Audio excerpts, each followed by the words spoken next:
In Linshui City in the Qin clan on the Kanglan continent, if you wanted to become a martial artist you had to awaken a martial spirit. This was crucial because only through a martial spirit could you connect with heaven and earth to absorb Kai and cultivate. Martial spirits were divided into 4 ranks, Tian, Daik, Xuan, and Huang. Each rank had 10 grades. Your martial spirit's rank determined how quickly you could progress in cultivation, your abilities, and your potential. So, a higher ranked martial spirit increased your chances of becoming an expert in the future. Qin Chang Kong was striving to cultivate his martial spirit. He focused all his energy and after a concentrated effort he summoned 5 yellow rays. To everyone's surprise it was a 5th grade Huang-ranked beast martial spirit, a massive white tiger. Everyone present was astonished that Qin Chang had awakened such a high-ranking martial spirit. They hailed him as an absolute genius. Qin Chang grinned, finding it hard to believe that he had indeed awakened a 5th grade Huang martial spirit. He thought of himself as the #1 genius in the Qin clan.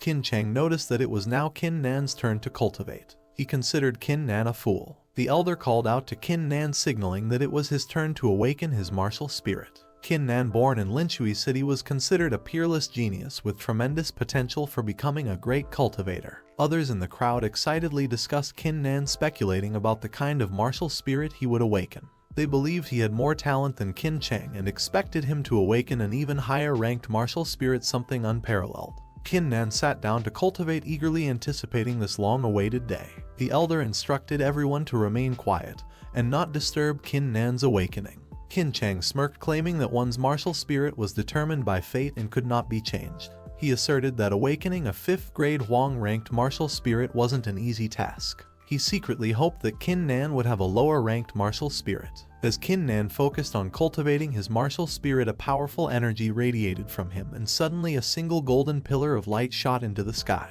This surprised the elder and everyone else. The elder noticed that Qin Nan had summoned only 1 yellow ray, indicating a 1st grade Huang-ranked martial spirit. The crowd was shocked to see the lowest-ranked martial spirit possible. Qin Nan opened his eyes and realized that he had awakened the Scarlet Flame Saber, a 1st grade Huang-ranked martial spirit. He began to sweat, realizing that his expectations had come true. When Qin Nan awakened the Scarlet Flame Saber, a 1st grade Huang-ranked martial spirit, Qin Chang sneered and expressed his surprise, remarking that he hadn't expected Qin Nan to awaken such a low-ranked spirit. He proceeded to mock Qin Nan, cruelly calling him useless. Qin Chang believed this event solidified his position as the true top genius of the Qin clan and Linshui City. A 1st grade Huang-ranked martial spirit was considered the lowest among all martial spirits, often referred to as utterly useless. Most people managed to awaken at least a 2nd grade Huang-ranked martial spirit or even higher. The shock was evident on the faces of everyone present. Qin Chang continued to insult Qin Nan, hurling abusive words at him. Others in the crowd joined in shouting that Qin Nan was worthless and demanding that he leave the Qin clan. The elders were equally astonished and couldn't comprehend how this had happened. They had never expected the top genius of the Qin clan to possess such a low-ranked martial spirit. Qin Chang gloated, emphasizing that martial spirits were determined by fate, and even if someone invented their own martial skill they could still end up as nothing but trash. The crowd echoed Qin Chang's sentiments, praising him while further abusing Qin Nan. They insisted that Qin Nan should be expelled from the Qin clan, showering Qin Chang with admiration. Later that night, people gathered to discuss the astonishing events of the day. They found it hard to believe that such a thing was possible. One person remarked that Qin Nan had been considered one of the most talented individuals of his generation, but life could be unpredictable. In the Qin clan's courtyard, the journey of cultivation began with the body tempering realm, which had 10 layers. This realm involved strengthening the body with absorbed Kai. Qin Nan, determined to make progress, focused his efforts. He understood the importance of martial spirit rank and acknowledged that although he hadn't achieved much in 3 hours of cultivation, Qin Chang might have advanced to the 1st layer of the body tempering realm in the same time. Nonetheless, Qin Nan felt fortunate to possess a 1st grade Huang-ranked martial spirit. He recalled a fateful incident when he was 14. While practicing outside, he had been unexpectedly caught in a lightning storm struck by red lightning. Afterward, a martial spirit had manifested within him known as the Divine Battle Spirit. To fully unlock this Divine Battle Spirit's power, Qin Nan needed to sacrifice his current martial spirit. He knew that having a higher-ranked martial spirit reduced the chances of successfully awakening the Divine Battle Spirit. However, with a 1st grade Huang-ranked martial spirit, Qin Nan was confident in his ability to awaken it. Determined, Qin Nan focused his concentration and sacrificed his awakened Scarlet Sword. Suddenly, the spirit's energy flowed into Qin Nan's body. The divine battle spirit clad in scarlet armor with flames surrounding him materialized behind Kin Nan before vanishing abruptly. Exhausted, Kin Nan collapsed onto the ground. In the Kin clan's courtyard, Kin Nan successfully awakened the divine battle spirit, but the effort left him unconscious. When he finally regained consciousness, he felt a throbbing pain in his head. Kin Nan couldn't help but recall the eerie ancient voice he had heard during the awakening. Despite the discomfort, he decided to focus and concentrate again, eager to see how the divine battle spirit appeared. As Kin Nan concentrated, to his astonishment, the divine spirit materialized once more behind him. He was shocked to realize that it was a 6th grade Hwang-ranked martial spirit. Seeing the majestic divine spirit, Kin Nan couldn't help but break into a smile, immensely pleased with his achievement. Kin Nan decided to test the effects of the divine battle spirit on his cultivation. He assumed a meditative position and began to concentrate. Strong winds began to swirl around him, but he maintained his focus. After some time, Kin Nan suddenly realized that the divine spirit significantly boosted his cultivation speed. The speed it provided was at least 10 times faster than what he had experienced with the 1st grade Hwang-ranked Scarlet Flame Saber. 3 hours later, Kin Nan stood up, realizing that in just those 3 hours of cultivation he had managed to break through to the first layer of the body tempering realm. Filled with joy, he couldn't help but laugh, truly pleased with his progress. Kin Nan understood that the divine battle spirit was unparalleled, and with its assistance his dream of becoming an expert might no longer be a distant fantasy. The divine spirit remained proudly at his side. On a sunny morning filled with the cheerful chirping of birds, a young girl entered Kin Nan's room. She carried a jar on a plate and cheerfully explained that she was there to deliver his monthly allowance as the young master. Upon seeing the girl, Kin Nan's eyes lit up with hunger, and he eagerly exclaimed how fragrant the offering looked. He urged the girl to hand it over so he could eat. The girl misunderstood him, suddenly gets scared, telling Kin Nan that he is a pervert, and she throws the plate at Kin Nan.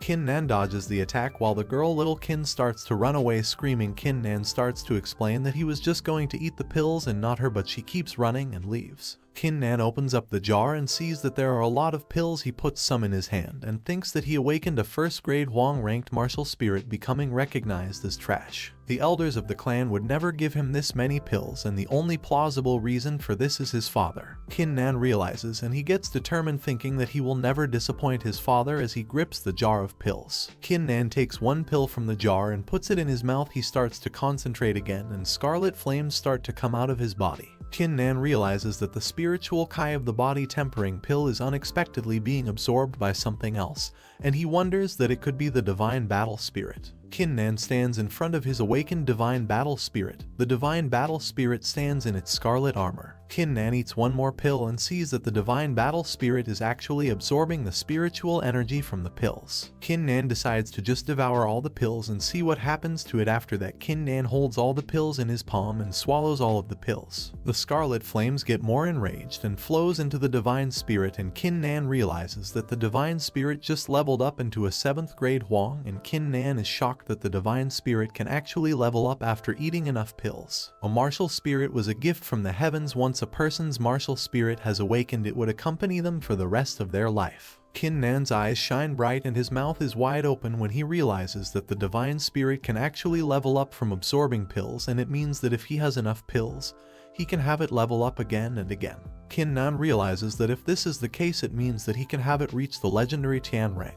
Kin Nan calms himself down and focuses when he suddenly hears a loud bang behind him. A strange man shouts at Kin Nan to quickly come near him and starts to threaten him. Kin Nan walks towards the strange man and asks him what is he doing here. The strange man is Qin Zhao, 3rd grade Hwang-ranked martial spirit blue flame sword. Qin Zhao tells Kin Nan that he has come for a simple reason. Qin Zhao says that he wants Kin Nan to give his body tempering pills. Qin Zhao tells Kin Nan to not blame him for being insensitive, and he says that as now Kin Nan is trash and it is a waste for him to hold on to those pills, and it would be better to give them to him. Qin Zhao stands in front of Kin Nan with his summoned blue flame sword and mocks Kin Nan. Kin Nan mocks him and asks what if he does not give the pills. Kin Nan thinks that Qin Zhao is really small-minded person, and before, when he was still known as a genius, he would fawn upon him, and Kin Nan treated him well. Kin Nan thinks that he never would have thought that just after becoming trash he would come for his body tempering pills right away. Qin Zhao starts to go insane and screams at Kin Nan to hand over the pills, but Kin Nan casually says that he is all out of the pills and he is unable to give it to him.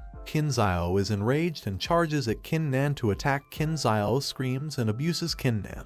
Kin Nan charges his low-class martial skill and charges his energy in his fist. He uses collapsing fist ability and punches Qin Zhao on his face. Qin Zhao falls back and he starts to realize the power of Qin Nan and starts to sweat. Qin Zhao could not believe how Qin Nan has already broken through and reached the first layer of body tempering. Qin Zhao gets scared and runs away. Qin Nan thinks that now he won't be able to cultivate today, and he thinks that he should just pay a visit to the Martial Skill Pavilion, as he should be allowed to enter the second floor now. Martial Skill Pavilion is considered a sacred place by the Qin clan. It had a total of 4 floors. The first floor had low-class martial skills, the second floor had middle-class martial skills, while the third floor had advanced-class martial skills. As for the fourth floor, it was rumored to have ultimate-class martial skills. Qin Nan reaches the pavilion and enters. The elder asks him why he has come here, and Qin Nan bows in front of the elder Ying and says that he has come to enter the second floor. The elder says that he can't allow him to go to the second floor and he has to rank up to the first layer of the body tempering before being permitted to enter. Qin Nan sits down and starts to concentrate, and the scarlet flames rise. The elder realizes that he has broken through to the first layer, and he is shocked and asks him how Qin Nan was able to do this. Qin Nan walks into the second floor of the Martial Skill Pavilion and sees huge rows of shelves with books. Qin Zhao's elder brother Qin Yu is standing behind Qin Nan and he mocks him and calls him trash. Qin Yu says that it seems like the 10 body tempering pills were quite effective, and Qin Nan agrees and tells him that he was also able to beat Qin Yu's little brother a few moments ago because of the pills. Qin Nan enters the second floor of the Martial Skill Pavilion and sees Qin Yu. Qin Yu learns that Qin Nan beat up his little brother and screams at him. Qin Nan tells him that his brother came unwelcome, then broke his door and humiliated him with words despite the friendship we once shared, and he even made a move against him for his body tempering pills. Qin Nan tells Qin Yu that he only beat his brother up a bit because of this. Qin Yu screams and says that his brother did nothing wrong and those body tempering pills would be wasted in the hands of a piece of trash like Qin Nan. Qin Nan mocks Qin Yu and abuses him. Qin Yu gets angry and screams, and he starts to charge his ability, but suddenly they hear the voice of the elder saying that fighting is forbidden in the Martial Skill Pavilion.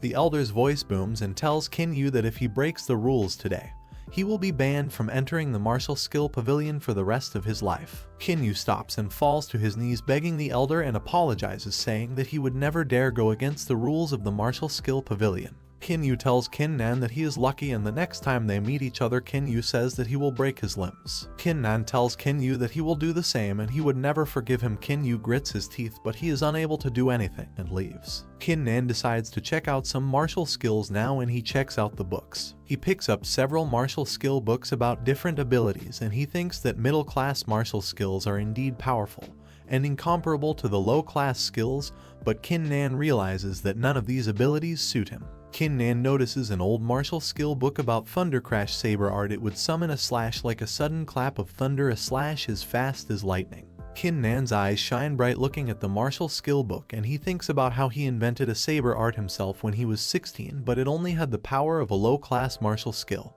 and it soon reached its limits and no longer progressed past being a low-class skill. Qin Nan thinks that this Thunder Crash Saber Art is a middle-class martial skill, and it might be able to help him raise the level of his saber art. Qin Nan reaches his home and sees that his broken gate is now repaired, and he sees Qin Tian, the patriarch and the only Xiantian realm expert of the Qin clan.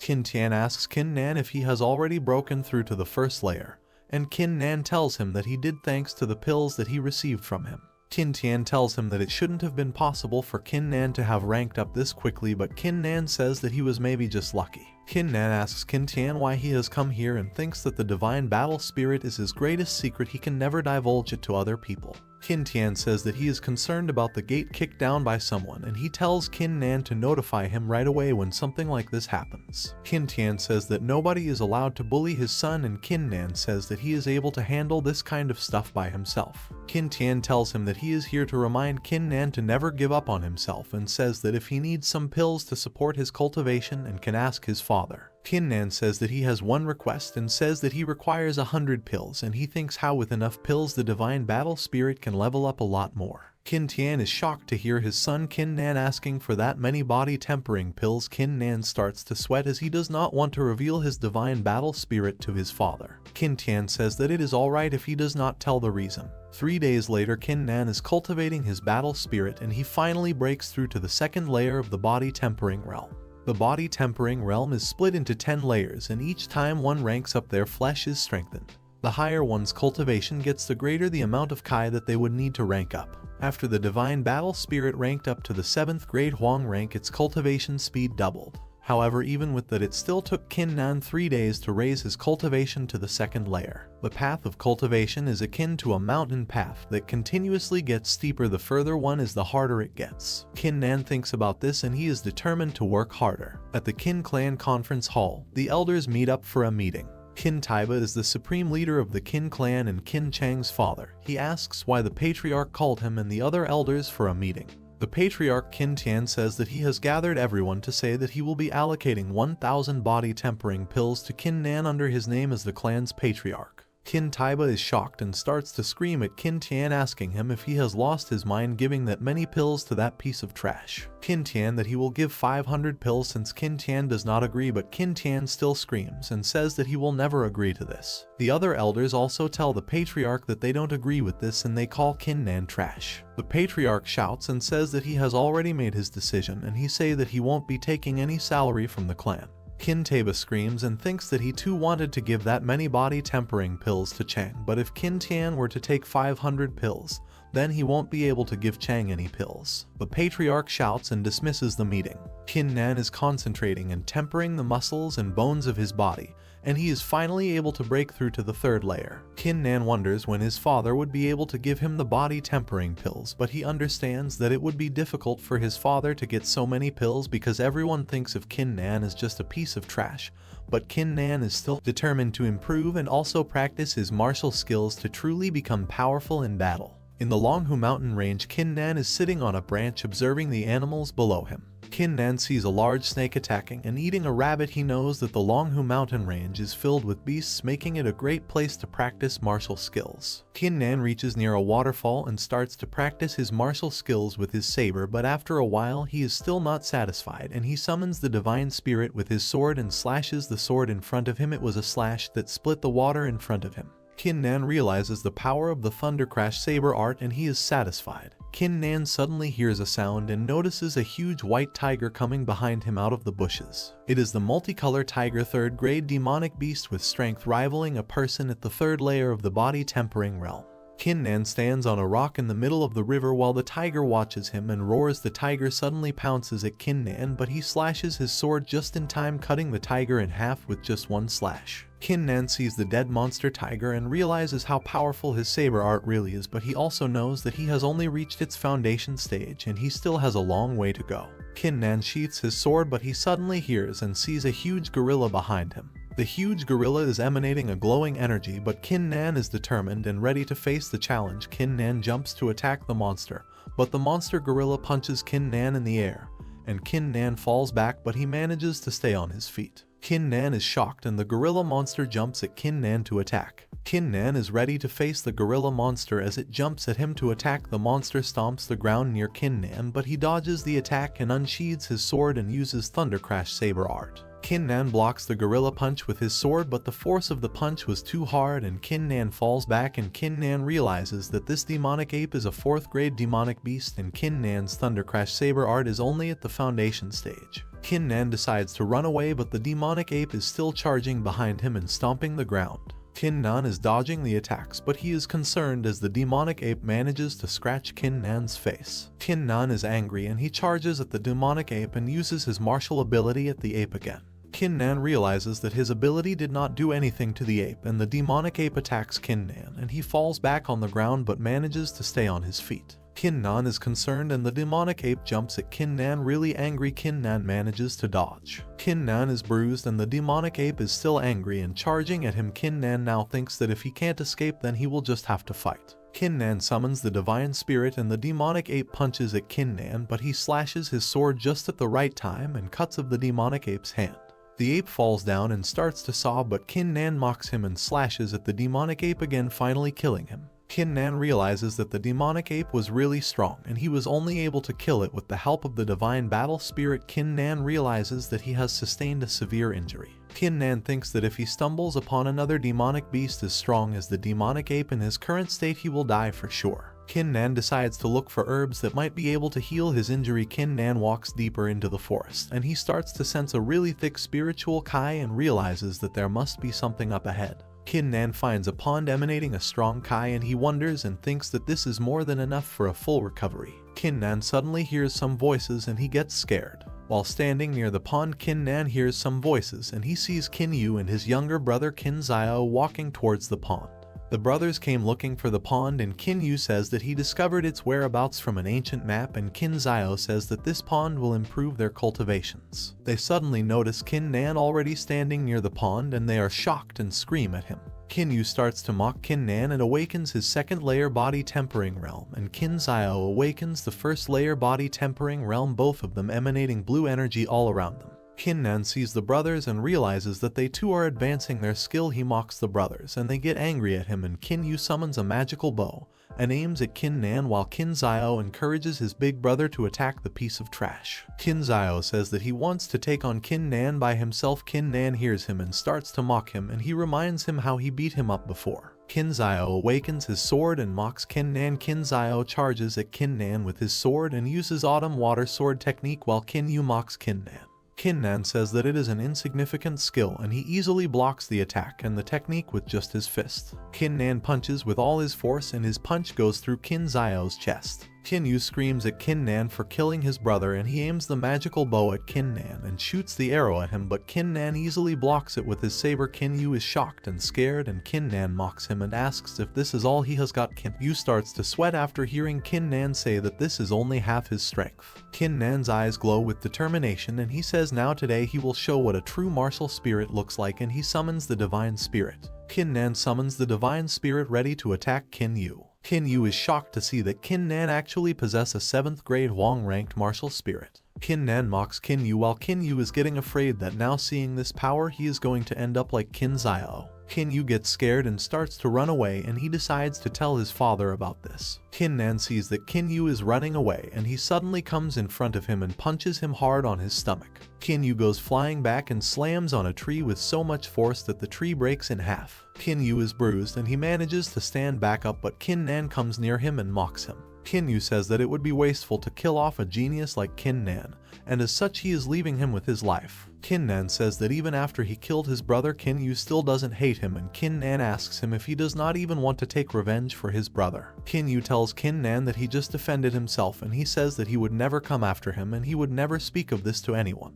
Nan shouts at him and he says how Yu could be so selfish and so heartless to save his own life, that he does not even want to take revenge for his brother and he does not deserve to live in this world. Yu awakens his ability 10,000 frost arrows to defend himself and shoots countless magical arrows at Nan. Nan is shocked to see the power and he tries to defend and starts to bleed. Yu cheers and uses the 10,000 frost arrow ability again, but this time Nan is ready and he awakens the divine spirit, and with a huge slash of his saber he manages to destroy and block Yu's ability. Yu is defeated and in shocks and on his knees. Nan comes near him while Yu begs for his life, but Nan ignores him and with a swift slash, he kills Yu and he walks away ready to test out the effect of the pond he found earlier. Nan sits in the middle of the pond and starts to concentrate to level up his skills. Meanwhile, Zhu and her bodyguards enter the forest. Zhu grows impatient, wondering why they have not yet arrived. She interrogates her guards aggressively,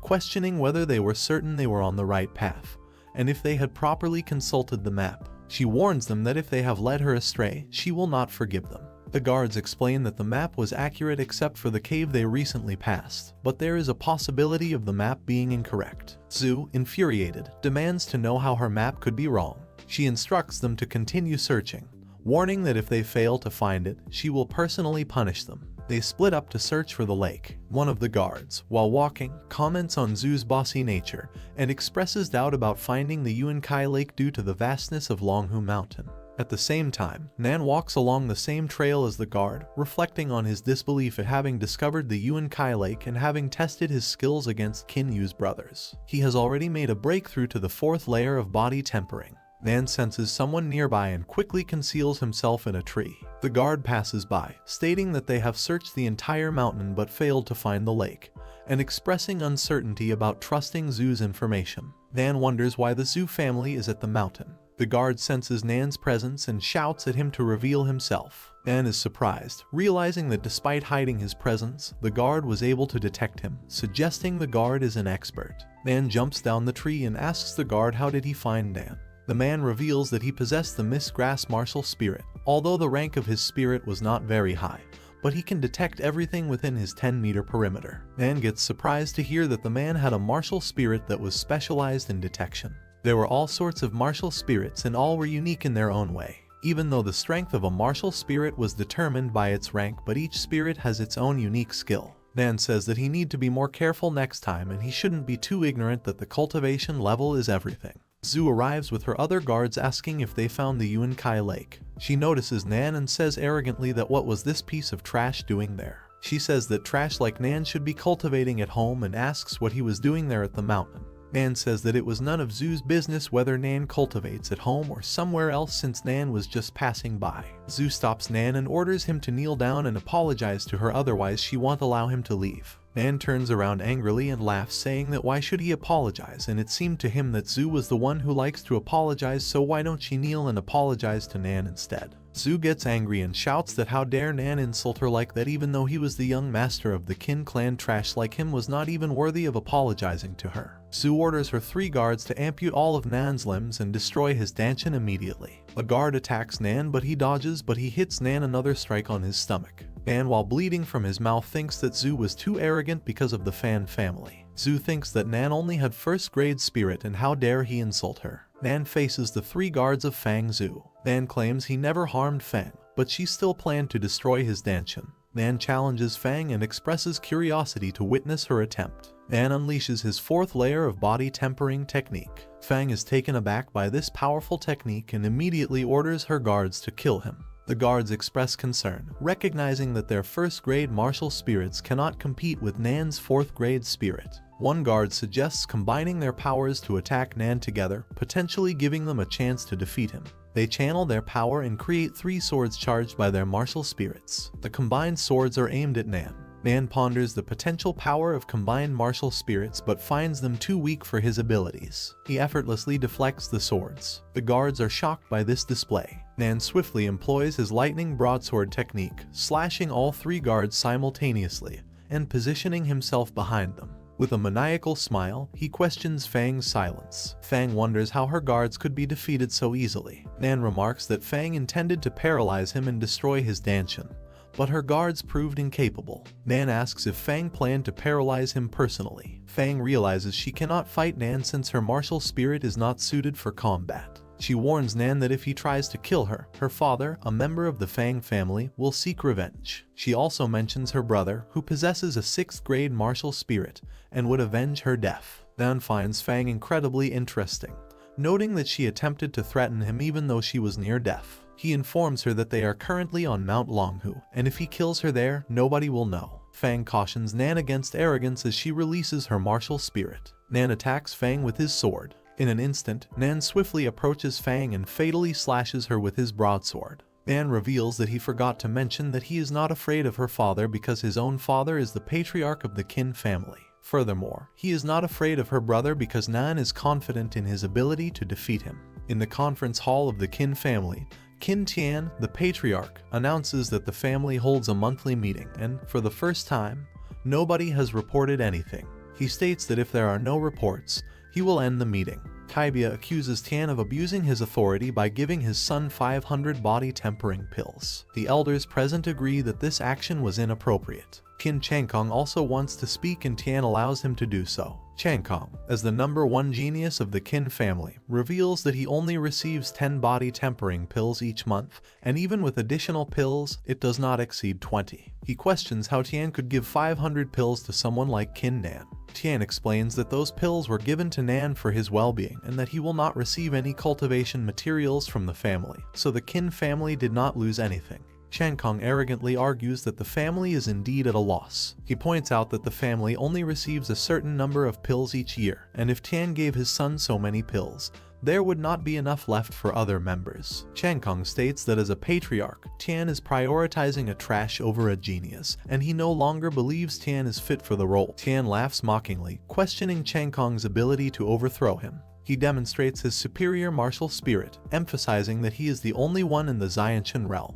Tian further challenges Changkong, questioning their attempt to confront the Fang family without his involvement. Realizing the vast difference between body tempering and the Xianqian realm, Chang Kong kneels before Tian. Qin Taiba intervenes, confronting Tian about his belief that he is unbeatable. Taiba accuses Tian of attempting to become a dictator within the Qin family through his cultivation. He announces that his son, Qin Changkong, was recently chosen as a disciple by the prestigious Xuanling sect. The sect will celebrate the student selections in Linshui City in 5 days. An elder expresses doubt, as the Xuanling sect typically conducts selections every 3 years, not 2. Tian contemplates the Xuanling sect, known as the Holy Earth and one of the 4 superior sects from the Luo Kingdom. He realizes that if someone is chosen by them, their status would instantly skyrocket. Tian seeks confirmation, and Changkong affirms the truth of the matter. Onlookers comment that if Changkong becomes a disciple of the Xuanling sect, not only would the Qin family become one of the 2 prominent families,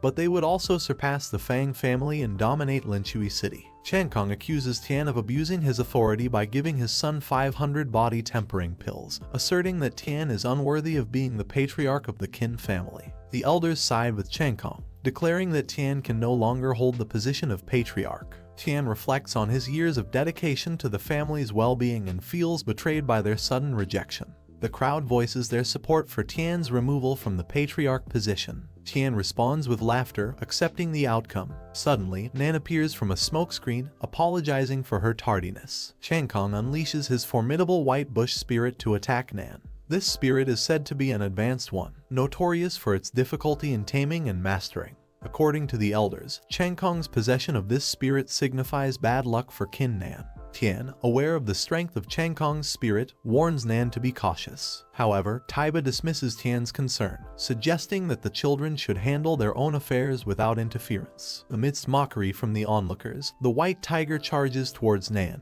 who stands with closed eyes. Just as the tiger is about to strike, Nan opens his eyes and skillfully employs his flame blade technique, slashing both the tiger and Changkong. Changkong falls to the ground, leaving the elders astonished by Nan's technique and combined strength. Tian laughs, acknowledging that Nan deserves to be his son. Despite not fully mastering the flame knife skill, Nan has already begun to demonstrate proficiency. In his wounded state, Changkong exclaims how someone like Nan, whom he considers trash, could strike a genius like himself. Nan retorts, reminding Changkong that there are always individuals stronger than him, reducing him to nothing more than an insignificant nuisance in Nan's eyes. Changkong vows to never forget this day, and declares his intention to become the disciple of Ling Zhong. While belittling Nan as trash, Taiba accompanies Changkong as they depart. Nan questions whether they still intend to isolate his father, asking if his father was wrong for providing him with 500 pills. In a concealed chamber within the Fang clan's residence, Fang Lai inquires of his son, Fang Rulong, about the estimated time of arrival for Elder Bai Heng. Rulong informs him that Bai Heng is expected to arrive in 3 days. He explains that Bai Heng had informed the Qin clan that he would arrive in 5 days, allowing for a 2-day window to make necessary preparations. Lai expresses his curiosity in seeing how the Qin clan will save themselves this time. Rulong questions why they are so concerned about the Qin clan, especially since their so-called genius, Qin Changkong, was insignificant compared to Rulong. Lai reveals that some disciples of the Qin clan possess 4th and 5th grade Huang martial spirits, and the Fang clan's objective is to eliminate the Qin clan to eradicate any potential threats. Lai mentions hearing about Qin Nan defeating Qin Changkong. Rulong dismisses the notion, stating that a mere insect with a 1st grade martial spirit could not defeat Qin Changkong, and Qin Nan is not even worthy of being considered a formidable opponent. Lai admits that Nan does indeed have only a 1st grade martial spirit and acknowledges that he may be overthinking things. Lai then inquires if Rulong has received any news regarding his sister, to which Rulong denies. Lai dismisses Rulong, instructing him to gather all of the Qin clan's disciples in front of the Mystic Spirit sect after 5 days. Meanwhile, at Qin Tian's residence, Tai apologizes to Nan for his previous harshness. Nan reassures Tai that it was alright and understands Tai's concern for his father. Tian acknowledges that even though Taiba did not achieve his desired outcome this time, the situation is still unfavorable for them. He reveals that in 5 days, the Mystic Spirit sect will come to recruit Qin Changkong, and Tian will no longer be able to maintain his position as patriarch thereafter. He emphasizes that since Nan has offended Taiba and others, they will not easily give up and will seek revenge with the Mystic Spirit sect. Tian suggests that instead of waiting for Taiba and others to retaliate, Nan should return to his room, pack his belongings, and leave the clan as soon as possible. Nan firmly declares that he will not leave the clan and will not allow Changkong to come after him, as he fears neither of them. Nan reveals that he has a plan and assures Tian that those two will not be able to oppress him. In his room, Nan examines the pills given to him, contemplating the potential advancements he could achieve with such a quantity of body-tempering pills. He decides to consume one pill and instantly feels a surge of power coursing through him. Nan consumes a single tempering pill, and his divine battle spirit emits its customary aura to fully absorb the pill's energy. Nan believes that even 10 pills are insufficient to elevate his divine battle spirit's rank. He speculates that as the battle spirit ascends to higher ranks, it requires more body-tempering pills for further advancement. Determined to witness the divine battle spirit's rank increase, Nan continues taking the pills. He consumes a total of 490 pills, yet his battle spirit remains unchanged. Surprised to find only 10 pills remaining, Nan decides to ingest them all at once, hoping for a breakthrough. Suddenly, 8 golden rays emanate from Nan's battle spirit, indicating a successful rank up. Nan is astonished by the transformation of his battle spirit. When he focuses on a tree outside, he is amazed to discover that he can see its veins from a distance and even observe the fish and frogs in the nearby pond. Nan concludes that pill-induced rank advancement not only enhances his battle spirit but also strengthens other aspects of himself. He blushes at the thought of reaching greater heights with such a formidable battle spirit. Nan resolves to join the Mystic Spirit sect to gain further knowledge about the world and his newfound powers. He grins as he contemplates Qin Changkong's inability to join the sect, confident that he will demonstrate his true genius in 5 days and prove himself worthy of becoming a disciple of the Mystic Spirit sect. The townspeople of Linshui City discuss the upcoming disciple recruitment by the Mystic Spirit sect, with Qin Changkong already considered a guaranteed selection. However, one person argues that Changkong, who was defeated by Qin Nan, lacks the qualifications to become a disciple. Instead, they believe Fang Rulong from the Fang clan will be chosen by the Spirit sect. Another individual asserts that Qin Nan could not have defeated Qin Changkong, as Nan possesses a first-grade martial spirit compared to Changkong's 4th-grade martial spirit. Refuting this claim, another man reveals that his cousin's second brother-in-law witnessed Nan's victory over Changkong with a single move during their duel outside the Qin family conference hall. Meanwhile, at the Qin family residence, Nan endeavors to break through from the 4th layer of the body realm to the 5th layer. The 4th layer focuses on tempering the inner body organs to enhance flexibility, while the 5th layer strengthens the entire body, rendering it impervious to normal weapons, fire, and water. Nan concentrates his energy on achieving this breakthrough. After 5 hours of effort, he successfully progresses from the 4th layer to the 5th. Tai enters the scene and is astonished by Nan's accomplishment. Nan attributes his breakthrough to encountering a rare herd at Mount Longhu. Tai informs Nan that the disciple selection will take place the following day, and that the patriarch sent him to inquire about Nan's participation. Nan confirms his intention to participate. Tai explains that both the Qin and Fang clans will hold the selection, which consists of 2 rounds. In the first round, 30 disciples from each clan will participate, with only 5 advancing to the second round. The second round involves comparing the ranks of the participants' martial spirits. Nan inquires about the location of the selection,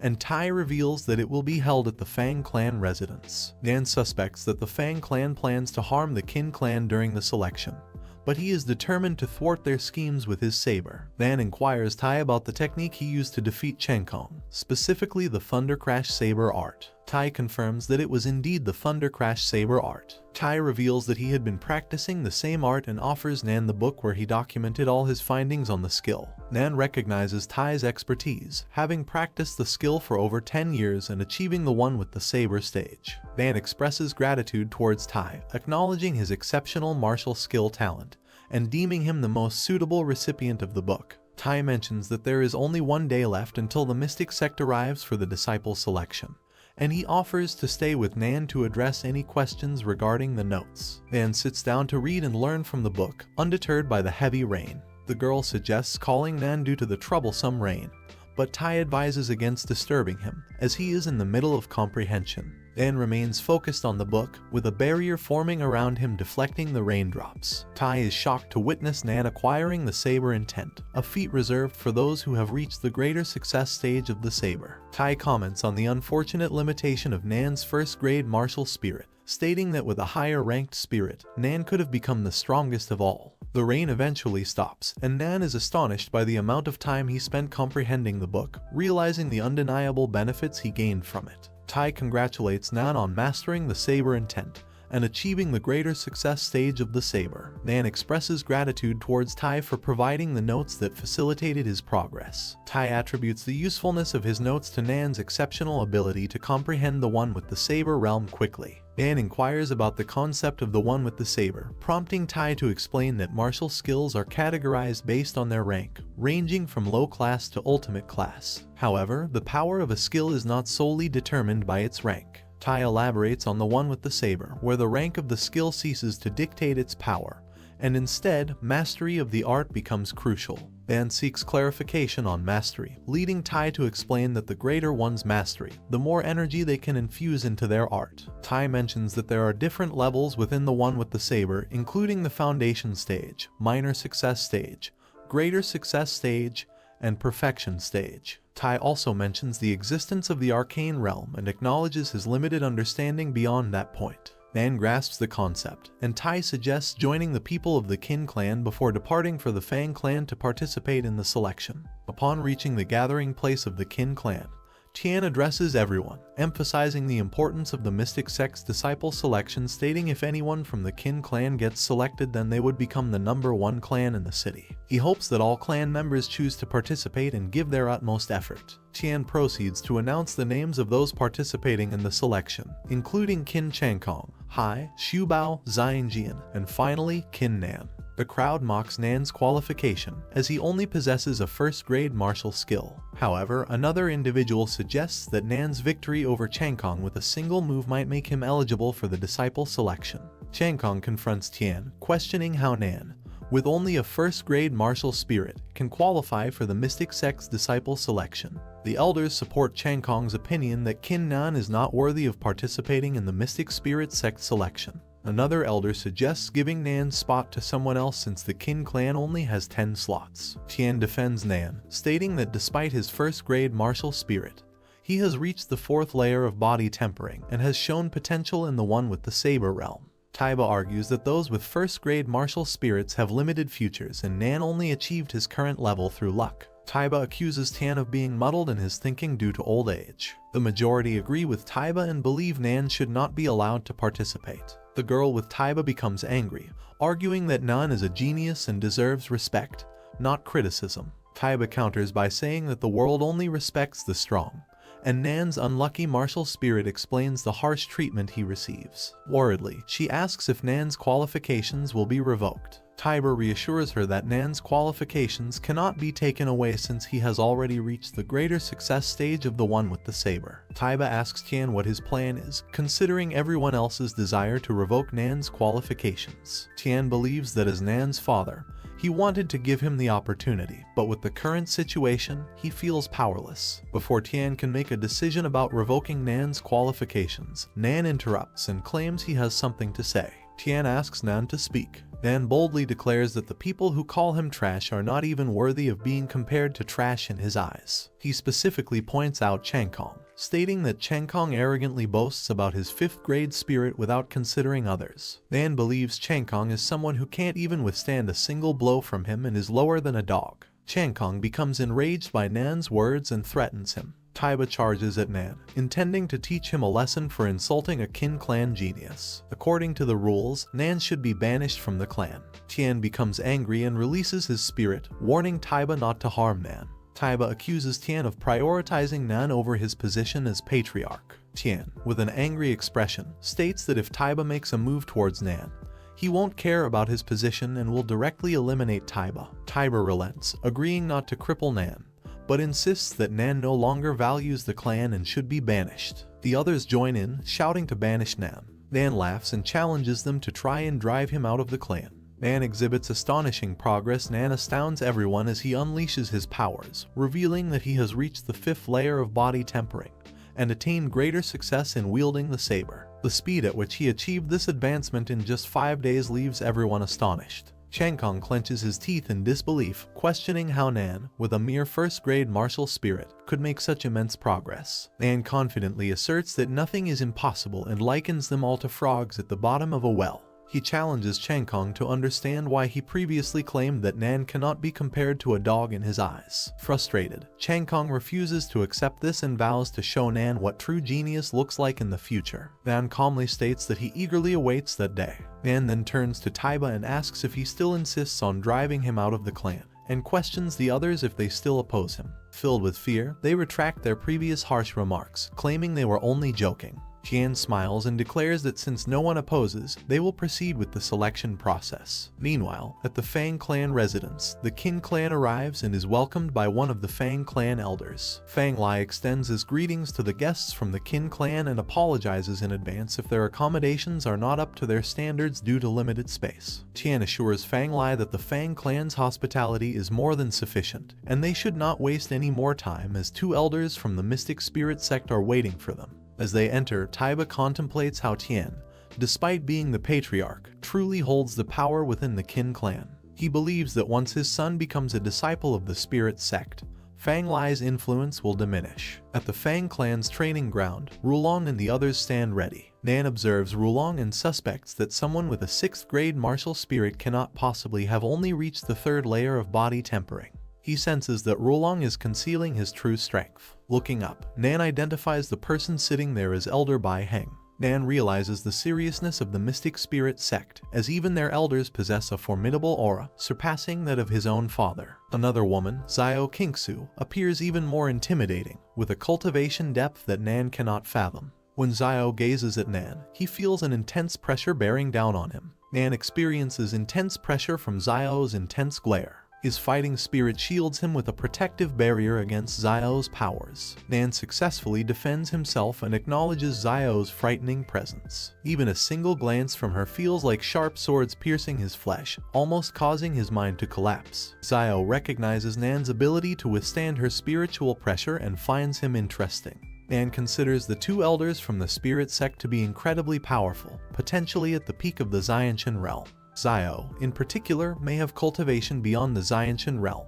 He admires the Spirit sect for being one of the 4 great sects of the Luo kingdom. The people from the Fang clan comment on the elder's power and remark on Xiao's youth and beauty. Rulong mocks Chang Kong for wanting to pursue a relationship with an elder from the Mystic sect, deeming it a foolish desire. This angers Chang Kong, who taunts Rulong for being defeated by a 1st-grade martial spirit user with a single hit. Chang Kong believes Rulong is not a genius and should not have such aspirations towards an elder from the Mystic Spirit sect. Rulong lustfully expresses his desire to have fun with her every night once he enters the Spirit sect. Chang Kong becomes furious and threatens to kill Rulong. Rulong, unafraid, releases his spirit and claims he can defeat Chang Kong and the entire Qin clan with a single move. Chang Kong asserts his intention to kill Rulong. Fang Lai interrupts and warns that anyone causing trouble will be disqualified from the selection process. Chang Kong warns Rulong to pray they don't end up facing each other on the stage, as he would kill him. Fang Lai introduces the two elders from the Mystic Spirit sect, Elder Xiao Kingsu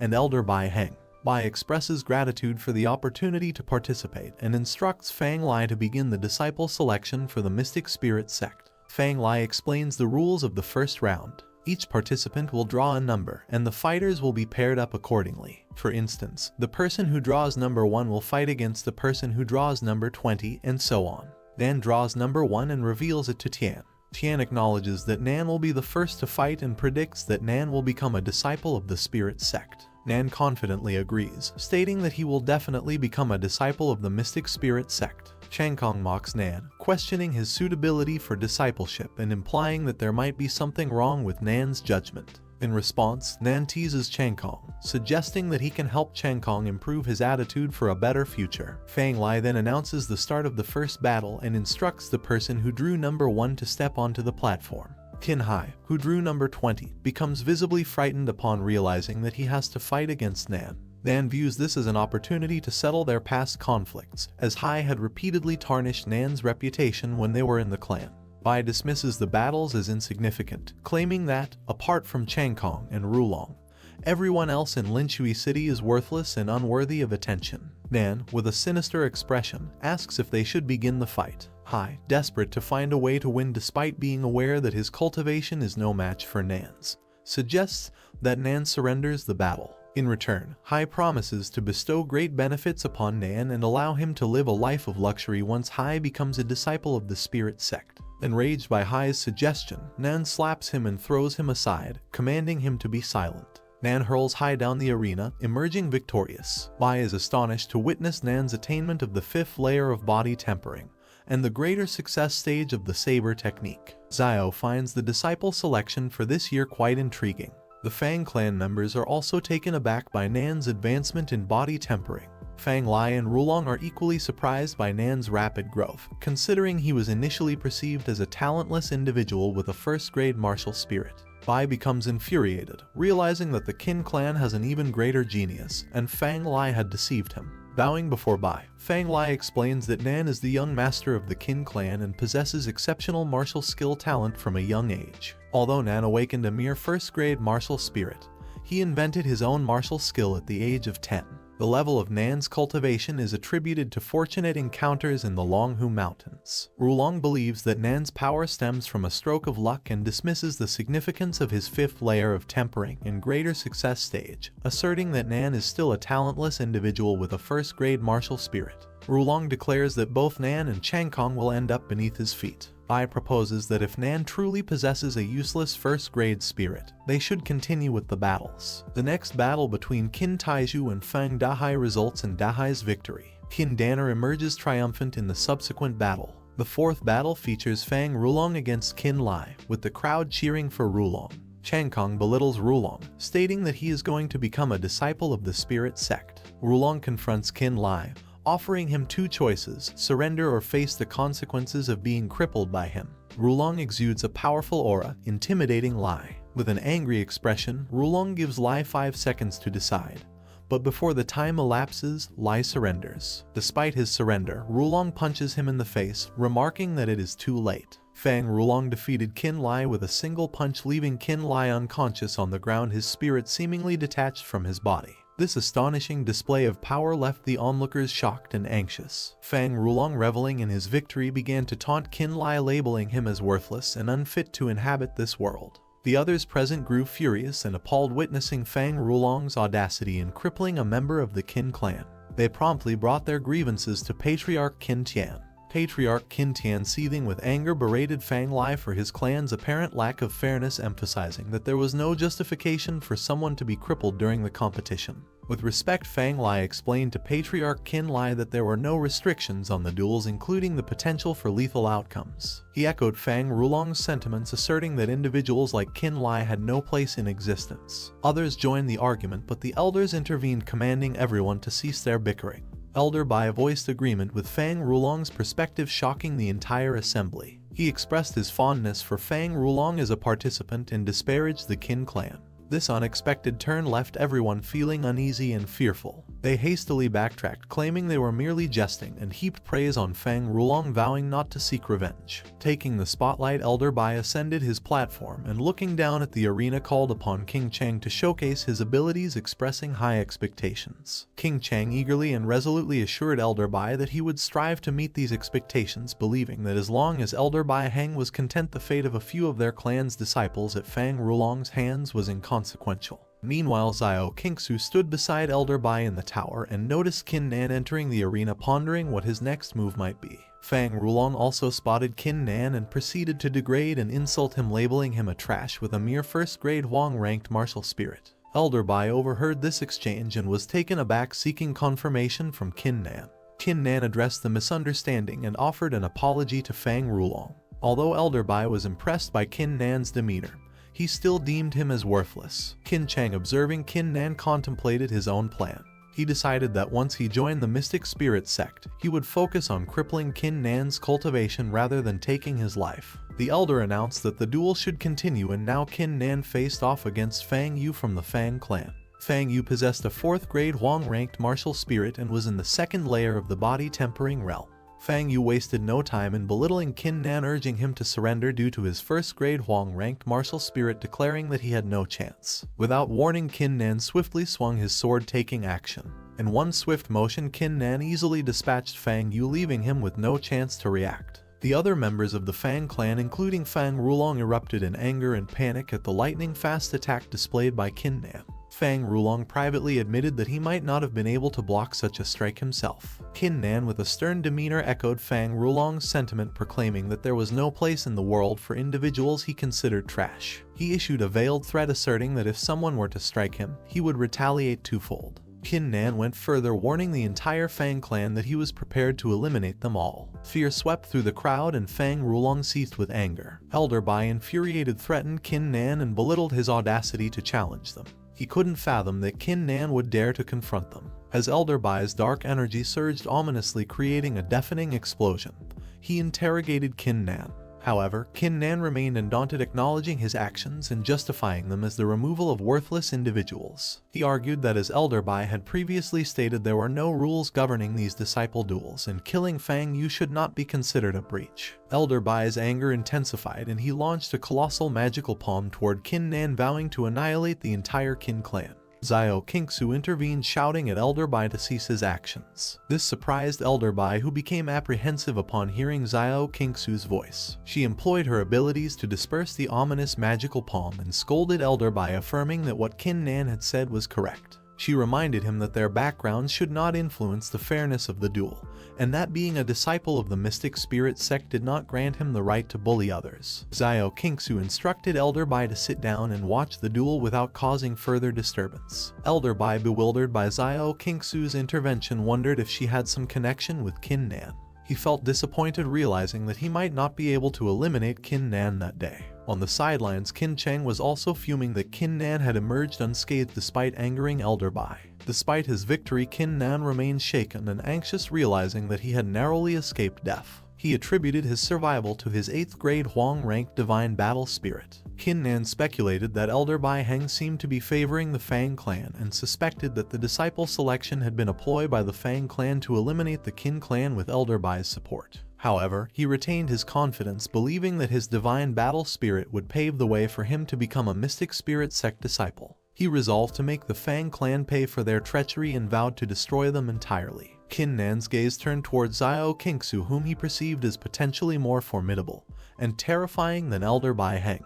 Responding to her orders, the duels were set to continue, progressing into the second round. The sword slashes with a swift swing, getting the man down to the ground with a loud thud. Seeing this, people around were astonished to see just a strike made Fang Yu die, falling to the ground.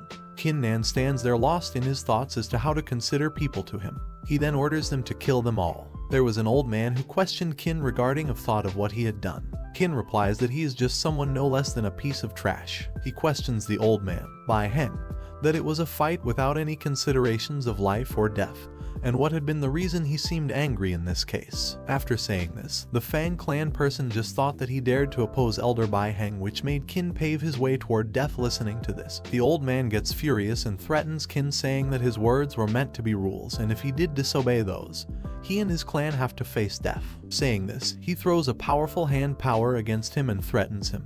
At this moment, Sister Xiao appears and stops the attack against Qin by dispersing Elder Bai Heng's power spell. Later, she speaks against the statement argued by Elder Bai Heng, which was against the fact that Qin just defeated his opponent along the battle scene, and surprised Elder Bai Heng regarding the statements he was spilling out. She starts to agree with what Qin has said and supports Qin, saying that his opponent is too weak to fight him. She manages to calm the situation, and they continue to watch the match. The old man, with a displeased look on his face, wonders why Sister Xiao had to come in between the matters just to interrupt the situation. Qin experiences a strength of some strong energy at the peak of the Xianqian realm, and he just gets scared of the fact that he would have collapsed by now if he didn't have the 8th grade Huang-ranked Divine Battle Spirit. Qin also figures out the fact that Elder Bai Heng might be on the Fang clan's side, as if they had an evil scheme to eliminate Qin's clan using Elder Bai Heng's help.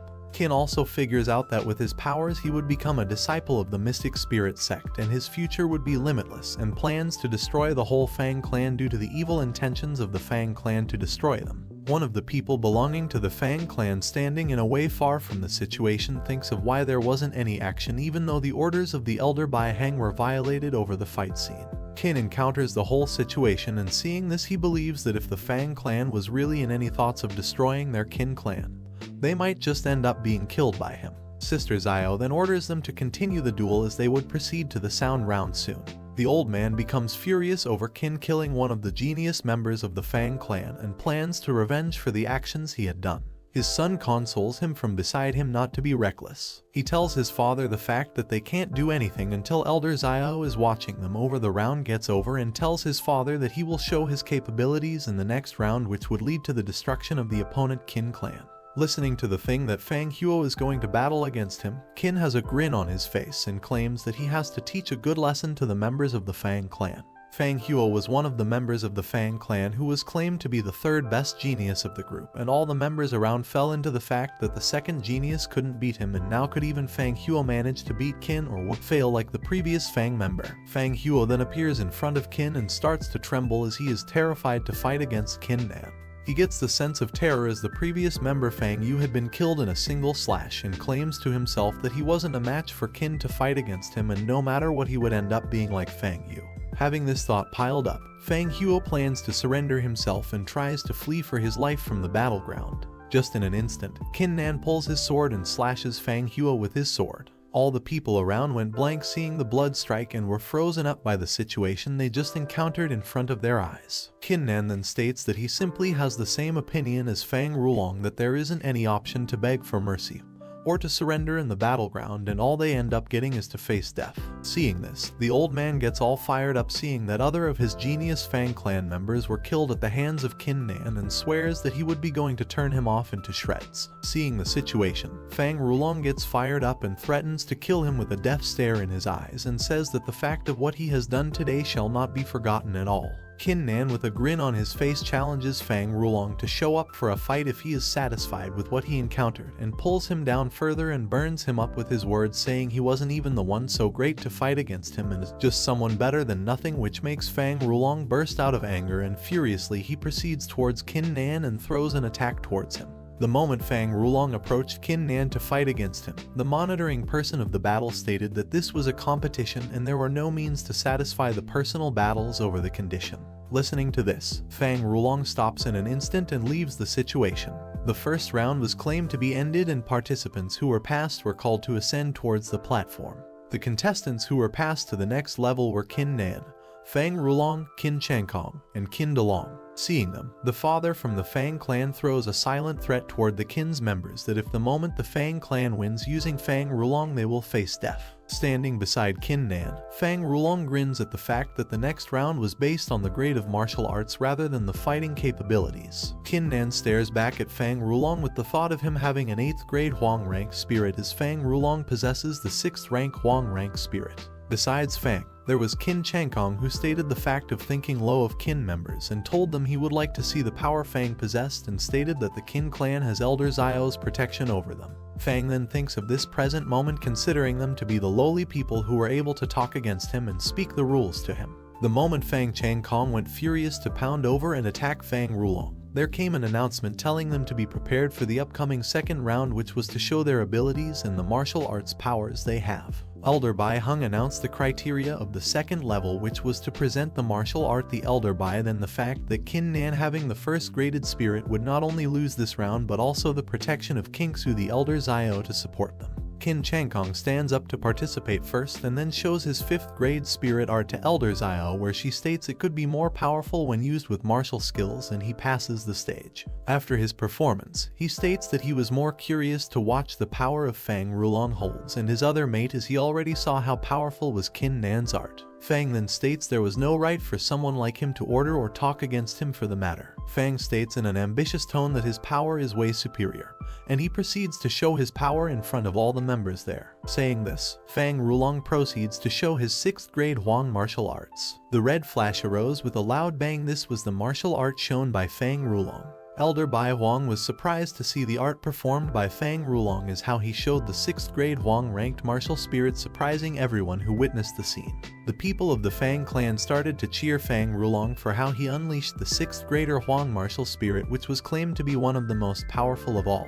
Fang Rulong asks for an apology to not reveal the thing that he already awoke the 6th grade Huang and kept it a secret just to surprise all the elders of the Fang clan, and boasts himself to be the genius of Linchui City and others just nothing compared to him. Elder Bia Hangs then laughs aloud in happiness regarding the fact that Fang Rulong is the superior and top genius of the city. He later asks the opinion of Elder Zio, and she states that it is a good combat weapon and that he has a good chance of becoming a martial ancestor, and she says that she was surprised to see someone with such talent in a small city like Linshui. Elder Biahung then boasted about his Fang clan. Qin clan just lost to Fang clan, seeing the power he possessed. He grinned at the fact that Xiao siding with the Qin clan just made her look worthless, as they had just lost in front of Fang Rulong's spirit art. Seeing the art shown by Fang Rulong, Qin Changkong stood a distance away with his mouth wide open as he was shocked to see the 6th grade Huang, who was awakened by Fang Rulong. He jumps out of fear as to how he witnessed the higher power, and Fang Rulong attacks him, saying he was nothing but useless in front of him, and throws his spirited attack against him. And Changing tries to protect himself and then falls on his knees and starts to beg pardon as to spare his life, and he would follow any orders given by Fang Rulong, and agrees to become his slave either. He falls to his knees and continuously begs his forgiveness to allow him to live instead, and despite his pleasings, Fang Rulong proceeds to attack Changkong with his 6th Huang spirit martial art. The leader of the Fang clan appears, stating that there is no need to kill him as he would be a bit of help if he was used properly, and gives him the thought of letting him be considered into their Fang clan. Changing still proceeds to plead for his life to be spared. The Fang clan leader approaches Qin Tan, who was the leader of the Qin clan, and states the facts that their Fang clan started just to attack the Qin clan at a specific moment, and he puts up the statement of eliminating the whole Qin clan and thereby making the members of Qin clan to serve to the Fang clan as their slaves. The Fang clan's leader threatens Qin clan members to abandon their clan and join the Fang clan, or else they would face consequences and they would be killed. The old man, who was the father of Qin Changkong, prays to the Fang clan leader, stating that he would join the Fang clan to fulfill their purposes. Seeing him, the other members of the Qin clan one by one move towards the Fang clan, claiming to leave the Qin clan and join the Fang clan instead, in the hope that they would survive instead. The members of the Qin clan get annoyed by the steps taken by the Qin clan members to turn them down to save their lives. Seeing this, the leader of the Fang clan questions Qin Tan as to how the members of his clan were collapsing the group of the Qin, and the way they betrayed them to stay alive. Listening to this, Qin Tan turns furious along with his companion disciples. The Fang clan's leader questions the stay of the disciples to stay in such a clan. He also starts to threaten them as he gives the last option for them to join his clan, or else all they get is to seek quick death. The betrayed members of the Qin clan start to yell as if the opportunity of the Fang clan's leader was better enough to be living instead of getting killed in his hands. Qin Tan, tired of seeing this, suggests to his disciples that they could leave the clan if they wanted to. The remaining members behind him state the fact that they would be behind him no reason what, and they would be only apart until they face death. Fang Rulong appears behind them and challenges Qin Nan that he would make him his disciple who had witnessed his mystic spirit sect. Saying this, Fang Rulong later conveys his statement to those 2 elderly judges, and he claims himself to be the disciple of the mystic spirit sect and assures the people of the Qin clan to kill those people with the martial spirit possessed. Elder Xiao then states the fact that after Fang becomes the disciple, he isn't allowed to interfere in any of HT worldly affairs, and points out what was the fact of killing someone by his power, which would only hinder his martial will. Elder Biahung interrupts the statement, saying that the Qin and Fang clans have been enemies, and if the Qin clan was eliminated it would just affect the cultivation of Fang Rulong, so it doesn't matter if he chose someone to kill. He also points out the fact that Fang was the one who awakened the 6th grade Huang, and thereby was one of the people to become a suitable disciple of martial spirit, and questions why she was the one protecting the Qin clan who weren't even good for her reputation. Elder Xiao turns furious and states to Elder Biahung that it was no joke for him to talk as such, and she was the one to protect the Qin clan, challenges him to proceed to kill Qin Nan if he is ever able to. Shocked, Elder Biahung calms down Xiao and apologizes to her, and he wonders why she was insisting so much on protecting someone like Qin Nan. Later, Qin Nan grabs the elder's attention and states he has something to say. Both the elders with surprised gazes look towards Qin Nan, where Elder Xiao gives him permission to what he wants to talk about. Qin Nan tends to question Elder Biahung as he wants to know if it is true that when a person becomes a disciple of the mystic spirit sect, would they have the ability to destroy the other clan at their will. Elder Biahung answers with a grin on his face, saying that mystic spirits are highly respected and thereby they don't have any concern regarding the death of other people. After listening to this, Qin Nan raises another question to Elder Biahung regarding how Fang Rulong was selected to be the disciple just before the other 3 members including him haven't shown the martial spirit they possessed. Arguing this statement, Elder Xiao states that there was no point in continuing the trial as Fang Rulong was indeed qualified to be a disciple of the mystic spirit sect. Opposing this statement, Qin Nan states that this wasn't according to the rules and advised Xiao to continue the round as per the rules of the round, at least after which the results can be determined, and says that the trial wasn't over yet. Fang Ruling cannot be considered to be a disciple of the Mystic Spirit sect. In a boastful way, Fang Rulong agrees to what Qin Nan said and requests Elder Xiao to continue the trail. Even Elder Bai Hung agrees to the fact of trials to be continued to not miss the better, more spirit powers ahead than Fang. Elder Xiao in a sifeful way agrees on the fact proposed by Fang and Bai Hung and proceeds further over the trial and mentions Qin Nan that she would like to see the skill he has awakened and that she is no longer going to protect him. Fang Rulong later starts to look low toward Qin Nan as he doesn't have any protection from Xiao, and looks forward as to how he is going to save the Qin clan. Elder Bai Hang orders them to continue the trials and orders the other contestants to show their martial spirits, and looks forward to anyone who would have a spirit higher than that of the 6th grade spirit. Elder Bai Hung evil regarding Qin Nan to crush him as he no longer had any protection from the Elder Xiao. The other 2 members of the Qin clan give up and leave for Qin Nan to perform. Seeing this, Fang Rulong's confidence rises as if there was no one to stand against him and looks forward to seeing what a person with 1st grade mystic spirit can perform. The other members around him start to gossip as to how overconfident he was as he had the 1st grade spirit power, and others talk of how he was embarrassing himself in front of everyone by revealing his lowly power spirit. Besides, Elder Bai Hung is curious to see Qin's spirit or else he would be forfeited. Qin Nan with an evil grin on his face claims that he has been waiting for this day for a long time and he got the chance to show who he was himself by saying he would reveal his true power. There comes a huge bright flash around him. The bright red flashes surround Qin Nan, and seeing this all were astonished by the sight they were witnessing. The elder man of the Qin group was surprised to discover that Qin Nan had possessed the power of 6th grade ranked Huang martial spirit. The other disciples were just as surprised as to no wonder Qin Nan master could have achieved it within no time, and thereby praised him for developing the 6th graded spirit power. Seeing this, Fang Rulong stood at the scene shocked and blamed for no reason as to how Qin Nan had the almighty power of the 6th grade Huang martial spirit. The elders from Beiying ordered Fang Rulong to stop regarding the things he was blaming on Qin Nan.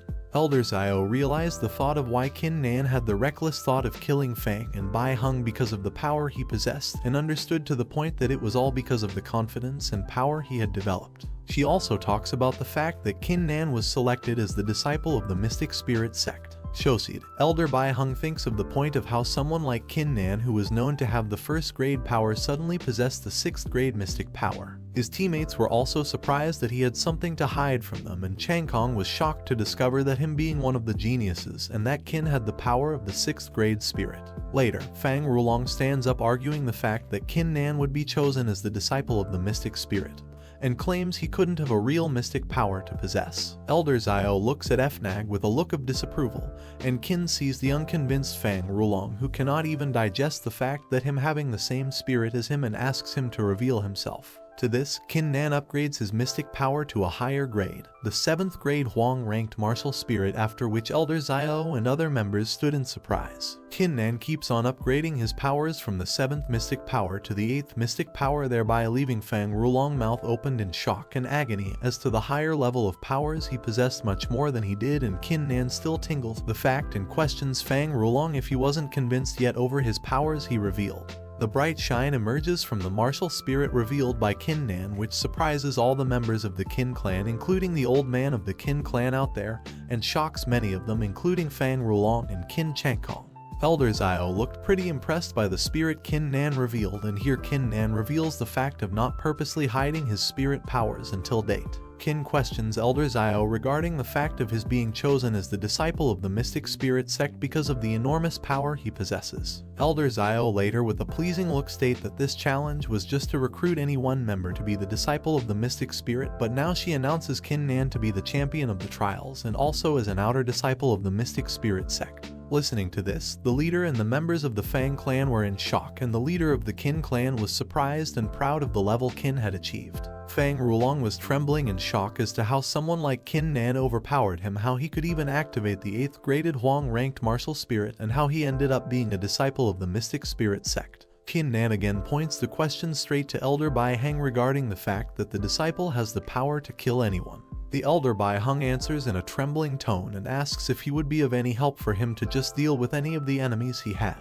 Qin thanks Elder Bai Hung, but he points out the fact of the Fang clan who have created a mess today against the Qin clan, and Qin Nan plans to revenge for what they had created. Qin Chang Kong steps ahead and advises Qin Nan that they can spare the Fang clan and states the fact he was the one to betray the Qin clan. Qin Nan they order Chang Kong to cut out nonsense. Qin Nan states that no point in explaining what he did and he tried to overthrow Qin's father, which he had advised Chang Kong not to do, stating that the members of the Qin clan betrayed Qin Nan just for the reason they were going to fail showed how unfaithful they were to them, and from that moment they weren't part of the Qin clan. Qin stated. Qin gets furious at the betrayal fact by his Qin clan members who chose to fawn over Elder Bai Hung only as they were under threat of being killed made Qin angrier, and he orders all the betrayed members to forfeit their cultivation activity and to leave the Linshui city. He also threatens them if anyone who wasn't willing to do so or disobey his order would have no mercy to be left, and whoever wants to come up here right now opposing his order, they shall be granted a quick death by Qin Nan.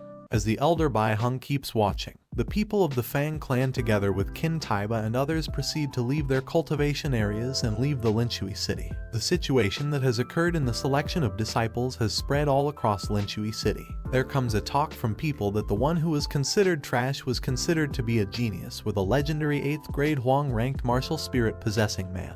One of the two clans, Fang clan, has been wiped in front of the Qin clan, making them the overlord of Linshui city, and the performance outcome has shaken the whole Linshui city. The members of Qin Nan return to the conference hall. The father of Qin Tian proudly states the fact of him having a genius son like Qin Nan. Elder Xiao surprisingly asks Qin Nan as to how he has 8th grade Huang martial spirit, and begins to be curious about the fact. Qin starts to reveal the fact that when he was young he was struck by lightning and he achieved a special technique in his mind, which was the skill to just upgrade his abilities he had, which had occurred during the 1st grade Huang awakening ceremony. The other members of the Qin clan were surprised to hear this. Qin Tian asks the fact how his cultivation has improved, was it by his hard work or the power he possessed? Qin Nan confidently answers that there was his hard work purely involved in cultivation. He also mentions that he came across Zhu, thereby knowing the whole evil plot of the Fang clan, and apologizes for hiding this fact of the spirit he had. Elder Bai Hung turns towards the Qin clan, starts to praise them, and points out the fault done by the Fang clan. Elder Xiao mentions the fact that as if he was now the to-be outer disciple of the mystic spirit sect, he needs to finish everything the task he had to do within 2 days. Qin Tian rises and states that there is no need for 2 days and orders Qin Nan to complete the task by leaving it tomorrow, and says to follow Elder Xiao. Qin accepts the order and says his father and his uncle to stay safe and promises he will be able to pay a visit whenever he gets time. Qin Tian then asks to take them on the trip and to show all of the Qin clan on a tour. As Elder Bai Hung raises to pay for a trip, Elder Xiao stares at him with displease. Later she continues to stare at Qin Nan, and Qin addresses her as Sister Xiao and why she is staring at him. She apologizes to embarrass him and tells him not to call her sister and to call her Kingsu instead. Kingsu recalls the fact Qin said how he got his abilities and questions him regarding it, and suspiciously asks him whether he was hiding anything as he hid his 8th grade spirit. Listening to this, Qin Nan was surprised to think that Sister Xiao had anything discerned something about him. Qin Nan states in a friendly tone that if he had any other martial spirit he would rather show it up rather than hide it, which would be a plus point to him as he would be seen by the mystic spirit sect, and thereby concludes that he wasn't hiding anything from her. Xiao agrees to the fact he stated, and here Qin was relieved by the way he was getting doubted by Sister Xiao, and he manages to be careful in this issue from Xiao as he suspects her strong instincts could be a trouble for him anytime shortly. Xiao states that Qin has to be more involved in the cultivation of the city instead of focusing on himself being a mystic spirit sect, as he was the one chosen through the competition, and there would be many others around who would have possessed greater spirit sect than him, and the mystic spirit sect was the beginning of the Canal continent. Saying this, Qin Nan thanks Xiao for her advice, and they proceed towards Linshui city gate, where they meet Qin Tian, Qin Nan's father, and he presents the cultivators of the city who are willing to join Qin Nan in his journey. The group of cultivators cheered up Qin Nan to have a safe and successful journey toward his goal, and they were happily sending him a goodbye off to his trip.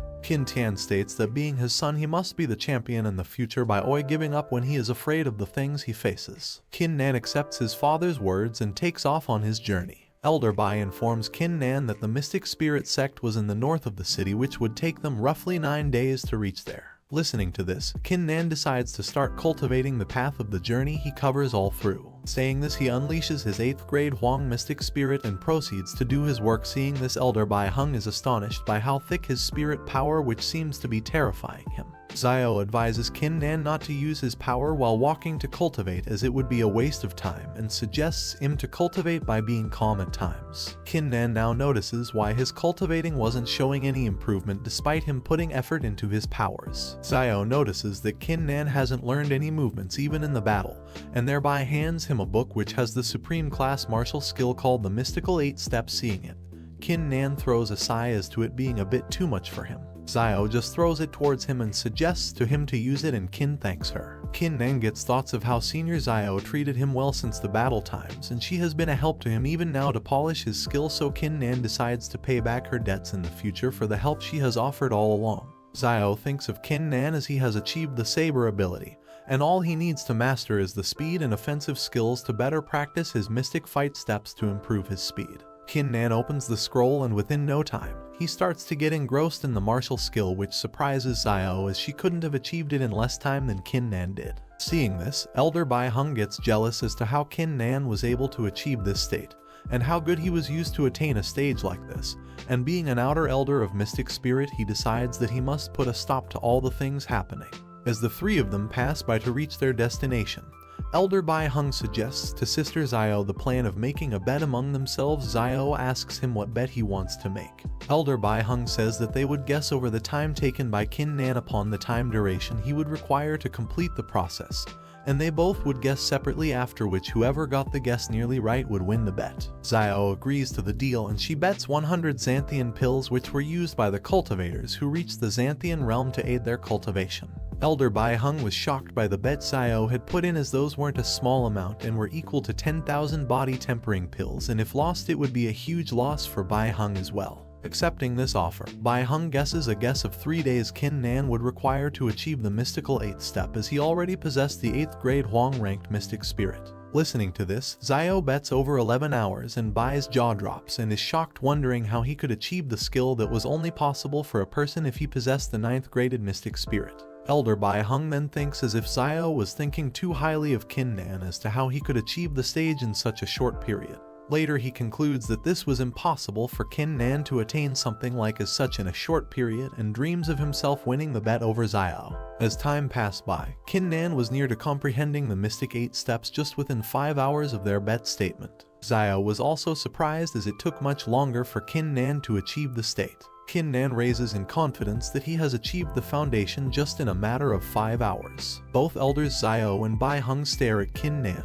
When Qin Nan addresses them looking at him like that for a reason, Xiao reveals the fact that they had a bet over the time he utilizes to acquire the mystical 8 steps, and saying this she states she won the bet. With a look of displeasing, Elder Bai Hung hands over the pills to Xiao as he lost in the bet. Qin Nan seems to dream as to how much his power would rise if he had those pills for himself. Elder Bai Hung asks Qin Nan to show the state he attained in 5 hours, as he is curious about it and thinks in his mind as to how he could attain it so fast. Qin Nan starts to show his spirit to both of the elders, and thereby Xiao is impressed and praises him for what he achieved in a short period.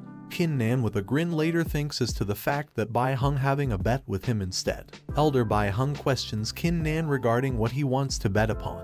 Qin Nan states that they already have 9 days to reach the mystic spirit sect, so why not bet upon the fact of Qin achieving the highest grades of the mystic 8 steps in this period. Listening to this, Xiao is surprised as to how Qin was starting to put up this bet. Elder Bai Hung listens to this and, thinking foolish of Qin Nan, agrees to the bet and puts up 100 Xiantane pills to be paid if anyone loses the bet. Xiao tries to cut out the bet, but Qin Nan states that it was needed for him to give a bit of pressure, and it was not a matter of him winning or losing the bet. Saying this, Qin Nan turns over to Bai Hung and informs them that he will give those pills once he receives them, and keeps Xiao to be his witness for the bet, and Bai Hung agrees to it. Qin Nan proceeds to practice more over the will of the bet, and Bai Hung thinks Qin is arrogant regarding his achieving the spirit power in a short span, as if it would even take a month for a person who possessed the 10th graded Huang mystic spirit.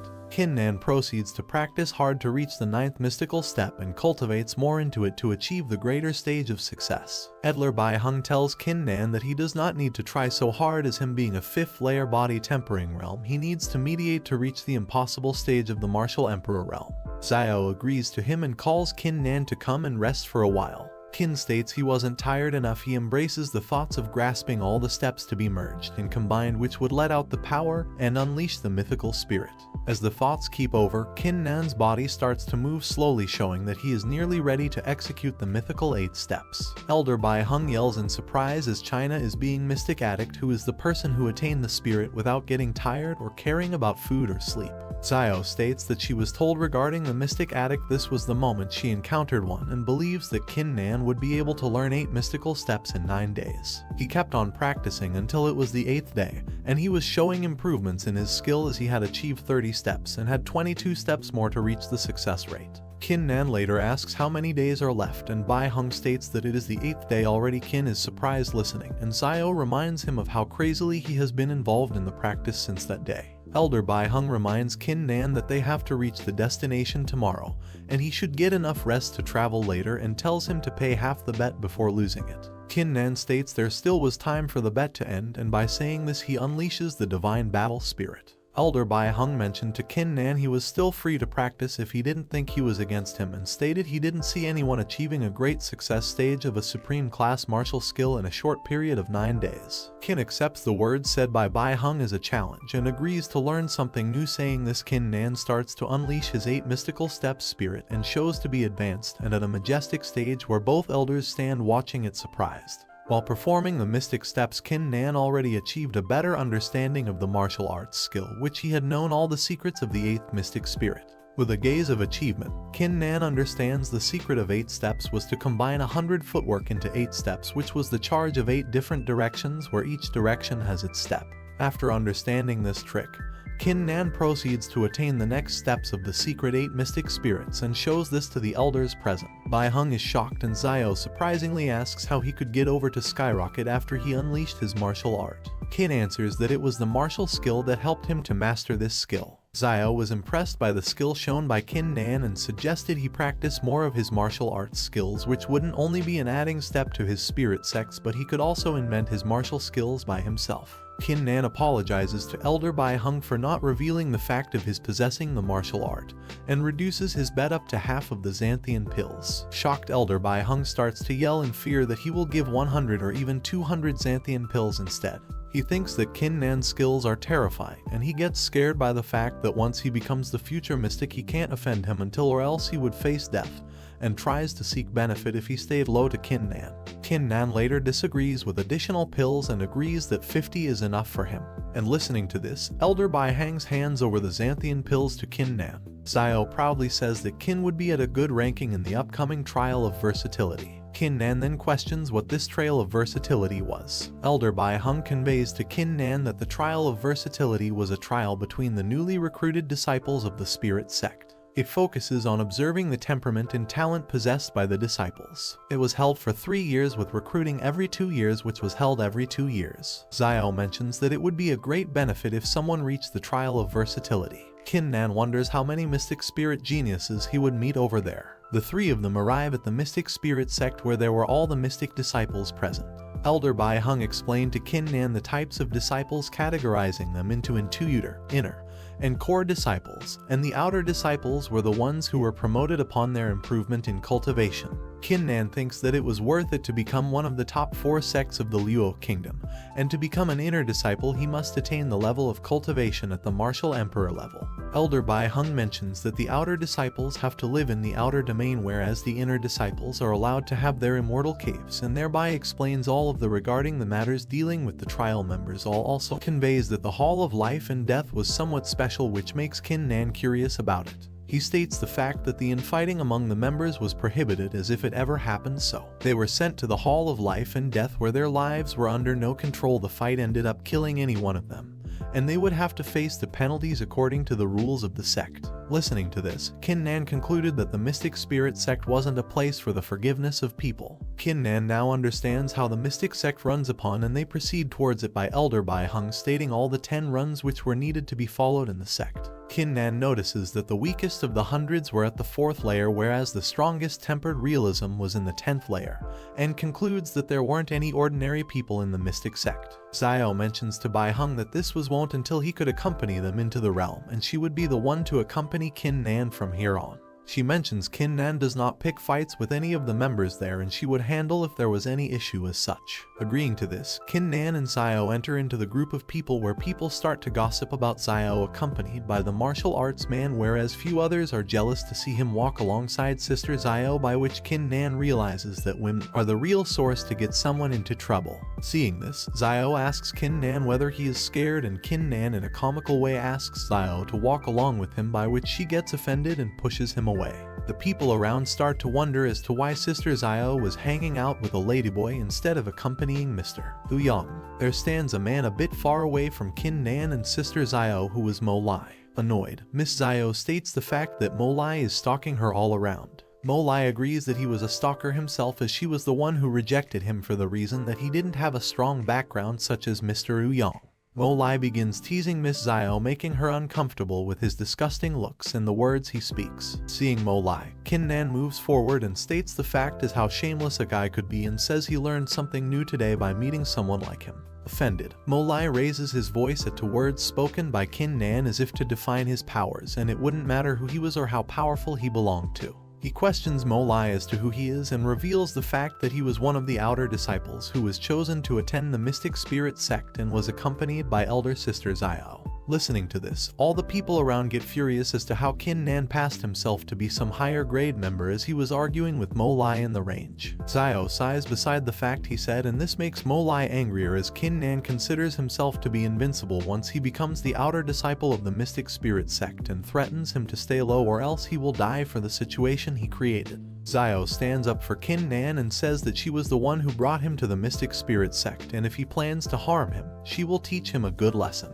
Seeing the way Xiao spoke, Mo Lai plans to revenge for the situation Kin Nan has put him into and flees from the place, where Xiao mentions to Kin Nan that Mo Lai was one of the sons of the third elder of the Mystic Spirit sect, and despite him having the 7th grade Huang, he was having the cultivation on track with that of Xiao, and mentions that he was one of the cruel merciless beings and Kin Nan was just reckless enough to make him offended and made him plan revenge against him. Kin Nan states that he would get bullied by someone like him and he would point out the mistake even if it was anyone, even if it was Mo Lai, and says if he had such a strong base of cultivation, he would be ready to face Mo Lai in the halls of life or death. Xiao was pleased by the words said by Kin Nan and thanked him that she was grateful to have him around and that she got to accompany him around. In an instant, there was a furious flash of aura emerging upon the surrounding ground where Kin Nan and Xiao were along with other people. Kin Nan was surprised to notice the emergence of such a strong murderous aura around them. There were emerging flashes all around which were arising from Lin Zixiao, who was one of the 9th graded Huang martial spirits. All the people around were surprised by him to appear, as he was the one who possessed a higher mystic spirit and had attained the 8th layer body tempering realm just in 3 months. Lin then approaches Xiao and praises her beauty by delivering a poem as to how beautiful she is and proposes the matter of her willingness to make him her friend. Xiao turns her face away from him with displease, and seeing this, Lin thinks that the man beside her, Kin Nan,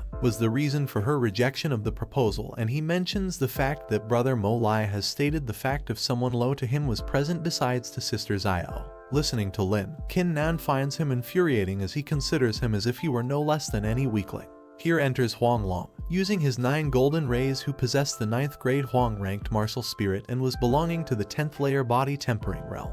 After them, Kin Nan wonders how many of them would have attained the 8th and the 9th mystic spirit Huang powers among the members. He later grins at the fact of facing such geniuses, as he would climb over all of them and attain the peak of the mystic spirit sect by surpassing his attained powers. Lin complains about the reason Huang copied his style to appear in front of them. Huang laughs at the fact Lin said this and threatens him to stop talking or else he will just be dead. With one slap he would shoot towards him. Lin gets furious and introduces Kin Nan as one of the people standing beside Xiao, who is not even bothered by getting attention from Mo Lai. Kin Nan claims Lin to be shameless, as he was not only grabbing the attention of Huang but also escaping from the embarrassing situation he created himself. Huang stands in surprise gazing towards Kin Nan and addresses him to be a disrespectful man.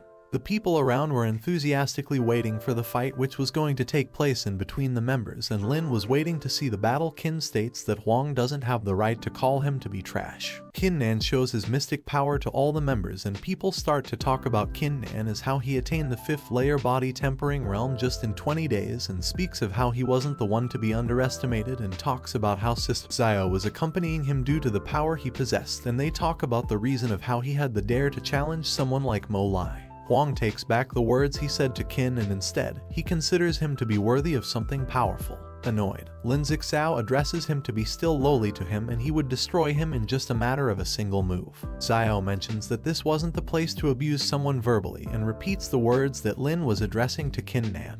Lin then challenges him to wait for the trial of versatility, and here Xiao tries to shield Qin Nan by assuring him she will teach Lin a lesson if he continues to trouble Qin anymore. Qin then assures Xiao that he isn't the one who easily gets bullied, tells Xiao to not worry much about him and states that there will be a time when Lin will regret himself. Seeing the confidence he had, Xiao was surprised enough by Qin Nan. Over the scene, the elders of the Mystic Spirit sect appeared and ordered Huang and Lin to practice harder, and he would take the progress of each of them personally.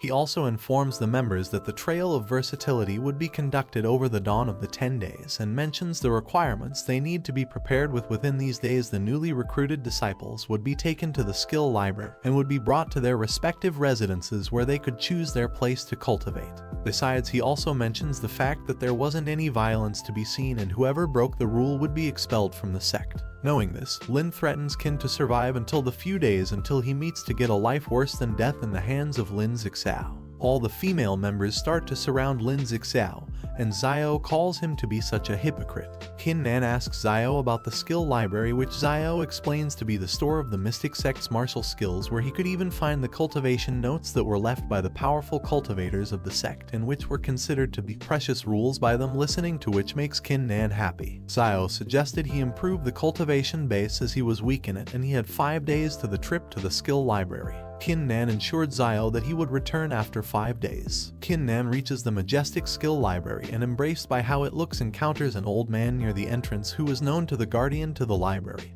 and thinks that he was one of the people who would have had a higher cultivation base than an elder of the Mystic Spirit sect. Qin Nan approaches him and pays respect to him by bowing to the old man. The old man tells Qin Nan to address him as Old Shan. Old Shan was impressed by how Qin Nan was able to feel him out even when he was out on the 5th layer of the body tempering realm.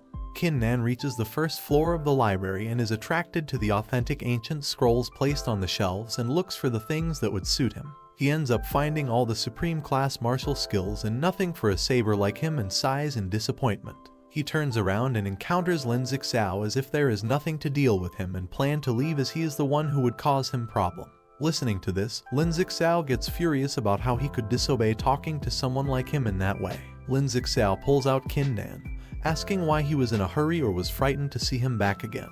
He tries to get Qin Nan furious by saying that he would be nothing if he didn't have the support of Xiao. Qin Nan turns towards Lin Zixao and states the fact that how cowardly he would be such that he spoke to him as such, and Lin was the one to be afraid of Xiao if she ever released anger. Listening to this, Lin Zixao is drawn furious by the way Qin Nan is talking to him and furiously pounds towards him to attack him.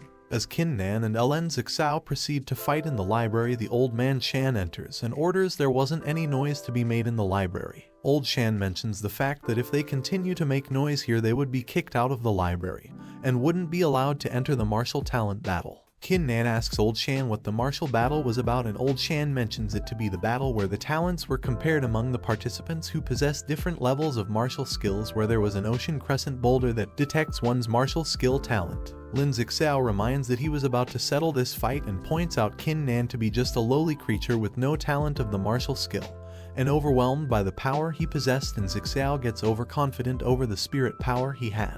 Qin Nan later makes a deal that if either of them lost the battle they would be prohibited from entering the skills library for the rest of their life. Listening to this, Old Shan gets surprised and Lin gets mad as to how confident Qin Nan was to place such a huge bet. Qin grins as to listen to what Lin would respond like, asks him in a funky manner, where Lin gets mad and accepts the deal made. Old Shan then declares he would agree upon the fact of letting them into the fight, approving the deal they made. Other people around start to think that Qin Nan would lose and he would be done for real. Old Shan shows them the lights emitted to be the powers and points out the violet one to be the highest of all, and the ocean crescent boulder would detect their powers by placing the palm over it, and it detects the power by emitting the light. Old Shan calls one of the two of them to just test themselves, and Lin steps forward, and the moment he touches the boulder, it starts to emit the blue rays, which makes everyone gaze towards the beautiful rays. After a few moments it turns to indigo, and seeing this all the female members fall for the beauty of Lin's martial spirit. Old Shan praises Lin for having to possess the indigo range of spirit. Lin here points out Qin being cocky and states he was curious enough to look out what light would Qin Nan emit by his powers. Lin says to Nan that he can choose to surrender now and kneel on the ground and give Lin 10 nodos, then he won't force Nan to keep his words and Nan will still be able to enter the skills library. Shan thinks that among the disciples of the spirit sect there are only 3 people who possess indigo grade martial skill,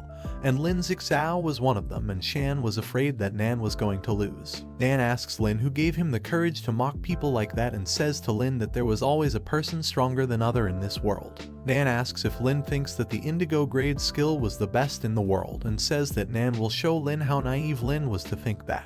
Lin with an angry look thinks why Nan was being so cocky even at Nan's stage and Nan was spouting such disrespectful words, and does Nan actually thinks that his martial skill talent surpasses the indigo grade martial skill and reach the violet grade. Nan touches the martial skill meter and red light starts to emerge from it. The people standing by mocks Nan for having a weak martial skill and still trying to challenge Lin with the indigo grade skill. Lin laughs and says that he thought Nan would have something to challenge him, but Nan only showed red lights, which were the least powerful martial skill. Nan releases his energy into the meter and suddenly it starts changing colors. The red light rays turn into green and everyone gets shocked to see the light changing colors from green to blue then indigo, and then finally it changes into violet light rays, which was the highest martial skill talent level. Everyone gets shocked to see Nan have such powerful martial skill. Shan declares Nan the winner of the martial talent battle since Nan's skill surpassed Lin's. Lin kneels on the ground in a shock and then suddenly stands up in anger and shouts that Nan was seeking death.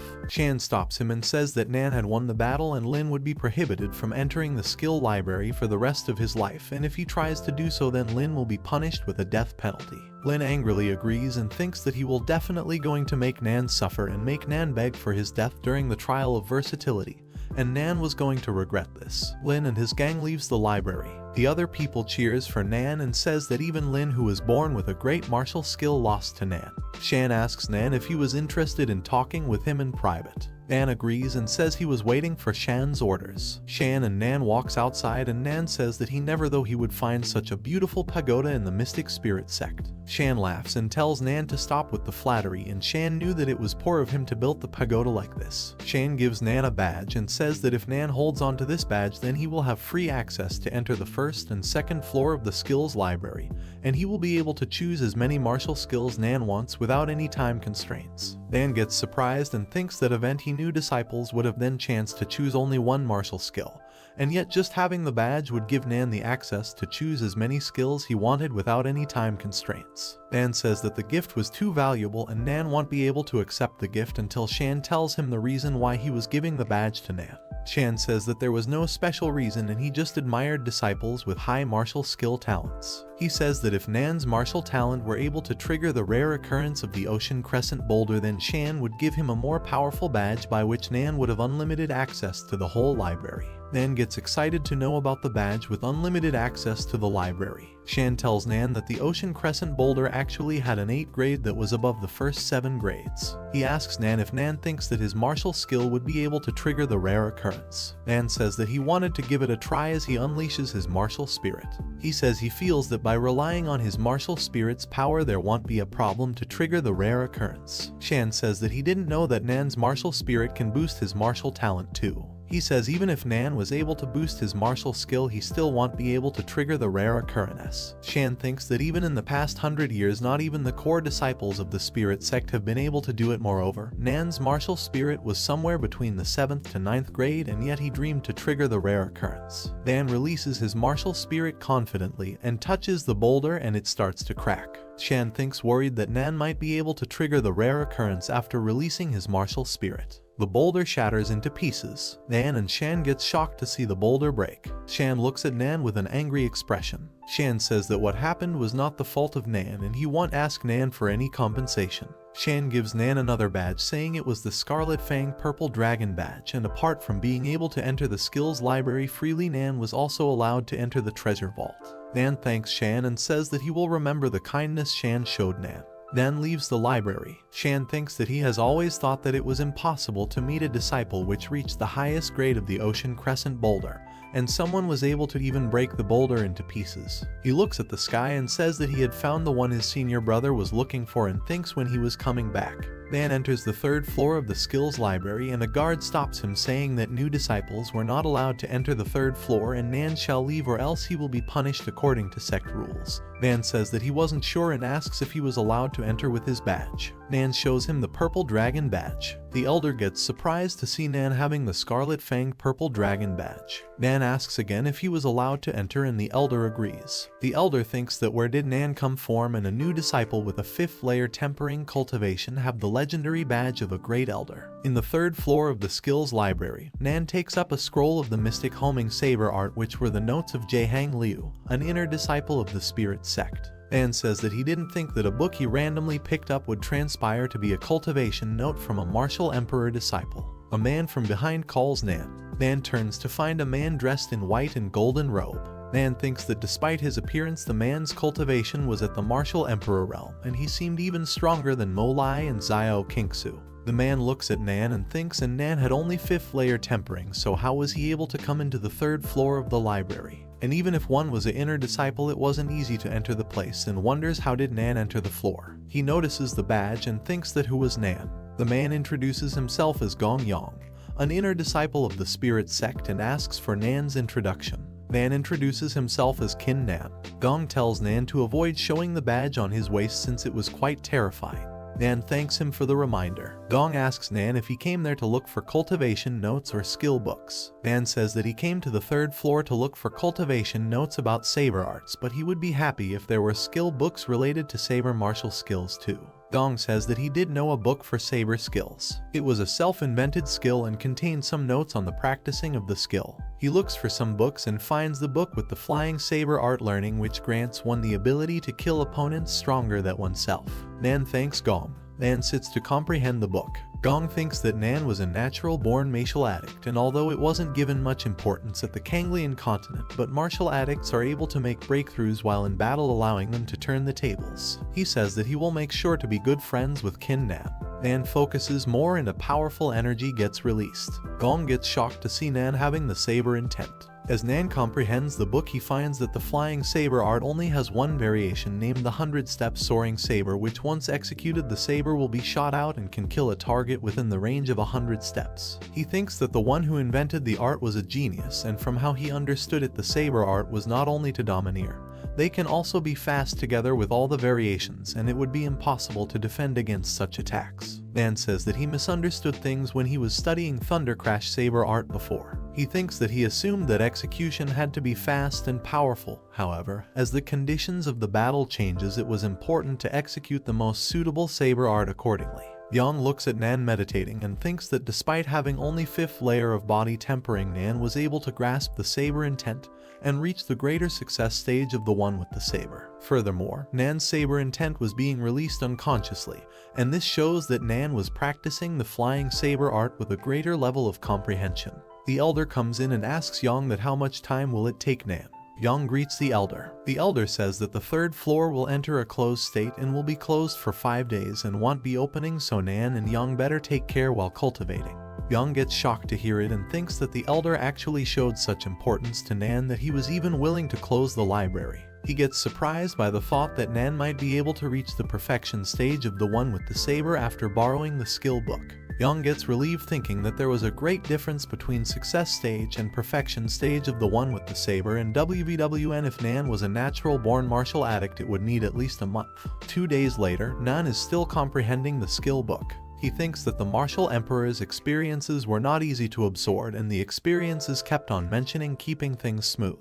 He thinks that it didn't make sense since the 100-step soaring saber focuses on imperiousness, and it had nothing to do with smoothness. Nan's martial spirit emerges and he finally understands that the soaring saber was not about gathering all the strength into a pinpoint, but it referred to the eye of formation. It was that if the eye was open, then Nan's saber intent, which would be covering an area within 100 steps, could kill the enemies at will within the range. A strong energy gets released from Nan.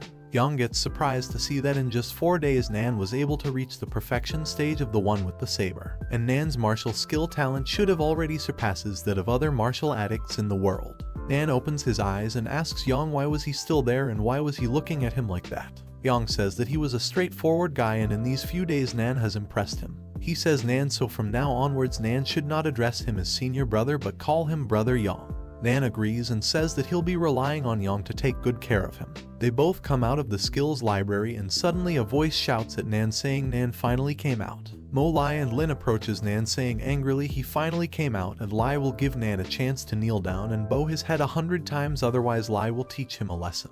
Yang gets angry and asks Lai if he really had the right to ask someone to kneel down straight away. Lai gets shocked to see Yang win Nan. Lin shouts at Yang saying who did he think he was and says that Yang should stay away from this matter, otherwise he won't have the chance to regret later. Lai tells Lin to shut up and tells him that it was Senior Gong Yang. Lai worriedly says that he didn't thought Yang to be there and says that Lin was new to the spirit sect and lacked some manners. He says if Lin offended Yang, Lai hopes that Yang can forgive him. He says that he was saying those words to the trash beside Yang and was talking about him. Yang gets more angry and says that Nan was his brother and who gave Lai the right to insult him, and if Lai continued to harass Nan then he shall see Yang in the Hall of Life and Death. Lai gets scared and apologizes and says that they will leave right away. As they leave, Lai thinks that even though Nan was a new disciple without any background, he already got Xiao's support, and now even got Yang to protect him. Nan thanks Yang for protecting him. Yang tells Nan to stop being so polite and says that it was normal since they were friends and asks how Nan and Lai become enemies. Xiao comes and asks Nan that he was finally out. Yang sees Xiao and thinks that he didn't think Nan would have such good relationship with Xiao, and thinks that it was a good idea for Yang to form a good relationship with Nan. Yang says that he bumped into Nan in the library and since they both have same personalities they became good friends. He says that now that Xiao was there he had something to attend and leaves. Xiao asks Nan how did he get into good terms with Yang and tells him that Yang was ranked in the top 10 inner disciples and had a 10th grade martial spirit. Nan gets shocked and thinks that that's why Yang didn't have any respect for Lai because of the gap between the two was too vast. Zioa tells Nan that there were only 5 days left until the trial of versatility, and it was best if Nan starts practicing immediately. She says that Nan must at least try to raise his cultivation to the 6th layer of body tempering within these 5 days. At the abode of one of the inner disciples, Lai and Lin are sitting. Lin punches the table in anger saying that as soon as the trial of versatility begins he will attack Nan and slash him to bits and his anger won't be relinquished until he does so. Lai says that he has a better plan. He tells Lin that they should collaborate with all the disciples and then attack Nan when the trial starts to guarantee Nan's death. Lin asks why would the geniuses help them and why did they need so many people. Lai reminds Lin that he was a genius with a 9th grade martial spirit and among the new disciples nobody would dare to oppose Lin for Nan, and also during the trial of versatility all of them would be spread randomly and Lin won't be able to find Nan before the time runs out, and with the help of other disciples as long as any one of them finds Nan with Nan's weak cultivation he will die for sure. Lin smirks as he thinks that with the magnificent plan Nan would not have a chance to survive. Nan sits in his room and remembers about the 50 Xiantian pills he received from by winning a bet with Bai Heng. He thinks that it would be the best time to consume those pills. He wonders what level his divine battle spirit would rise to after taking the pills. He opens the bottle and consumes the pills. The battle spirit slightly gets powered up from the pills. Nan thinks that even after taking 50 Xiantian pills his battle spirit didn't rank up, and even though 1 Xiantian pill was equal to 100 body tempering pills. He thinks that since the amount of pills required to rank up the divine battle spirit would increases with each level up, and if that was the case then Nan was unsure of how many pills he would need to take to rank up to 9th grade or higher. The battle spirit's eyes gets opened which can detect and inspect anything. Nan uses the ability and gets surprised to see that he could see the entire residential area from there. Nan thinks that he didn't thought that after a part of the battle spirit's body emerges it would bring Nan such great benefits. He says that if that's the case then when the eyes, nose and mouth will emerge there would also be amplification for them too or not. Nan thinks that there wasn't much time left until the trial of versatility starts, so he should get back to cultivating. As Nan sits to cultivate someone knocks on his door calling out for Nan. Nan opens the door to find Kingsu there with another disciple. Kingsu tells Nan that his trial would start soon and gives him an orb saying it was an escape orb, and once Nan breaks it he would be teleported a mile away from there. Nan takes the orb and thanks Kingsu saying he would keep all the help she has given him to the heart. Kingsu introduces the disciple as her brother Xiao Lang and says that he was also a new disciple and during the trial they both can help each other out. Nan introduces himself and says that he hopes Lang would help him. Lang says annoyed that it won't be necessary and everyone already knew Nan. He says that he has no idea where Nan gets the courage to offend Lin Zixao. Kingsu gets angry and tells Lang to apologize to Nan immediately. Lang rudely says that he was just stating the truth, and with Nan's cultivation being merely just the 5th layer, and his martial spirit being just 8th grade and apart from having only a greater martial skill than Lin, Nan was not comparable to Lin. He says that the trial of versatility was not about just martial skill, but it would be testing their capabilities, and with Nan's current cultivation he won't stand a chance against Lin and will die. Therefore it was better for Nan if he apologizes to Lin before the trial starts. He leaves saying that's all he had to say. Kingsu says to Nan not to mind Lang's words since he was conceited since young and there were some flaws in his personality. Nan says that it was fine. Kingsu tells Nan to be careful and avoid being impulsive. Although Nan's martial skill was outstanding among the disciples, but it had only been a month since Nan started his cultivation and his cultivation base was still weak compared to the others. Nan looks at Kingsu smiling and she suddenly starts blushing and asks Nan if he was even listening to her. Nan says that he understood. Kingsu gets red and blushy, thinking why she was worrying so much about Nan and speaking nonsense. She thinks that she was acting how she was supposed to be.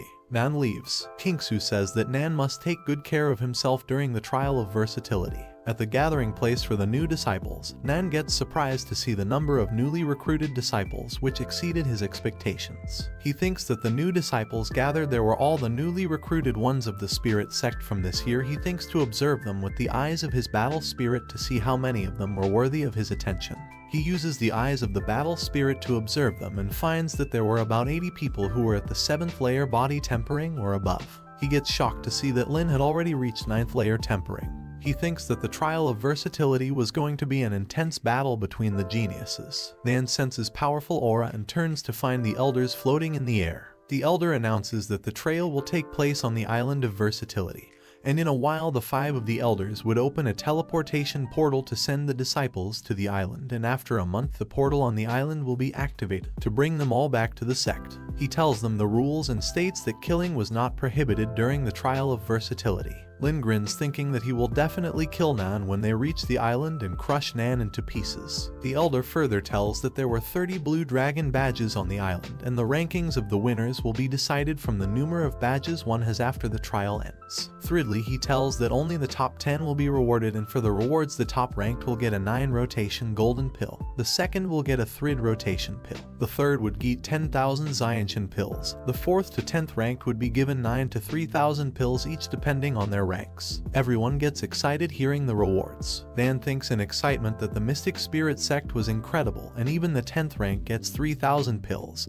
He thinks if he was able to get those pills, then how much would his divine battle spirit be able to improve? He says that he didn't think that the spirit sect would hand out such rewards. He thinks that he need to get into top 10 no matter what and get those pills, and only by getting into top 3 he would have the spirit sect acknowledge him. Lin says that once they arrive at the island he will put Nan in a state where he would neither be alive nor dead.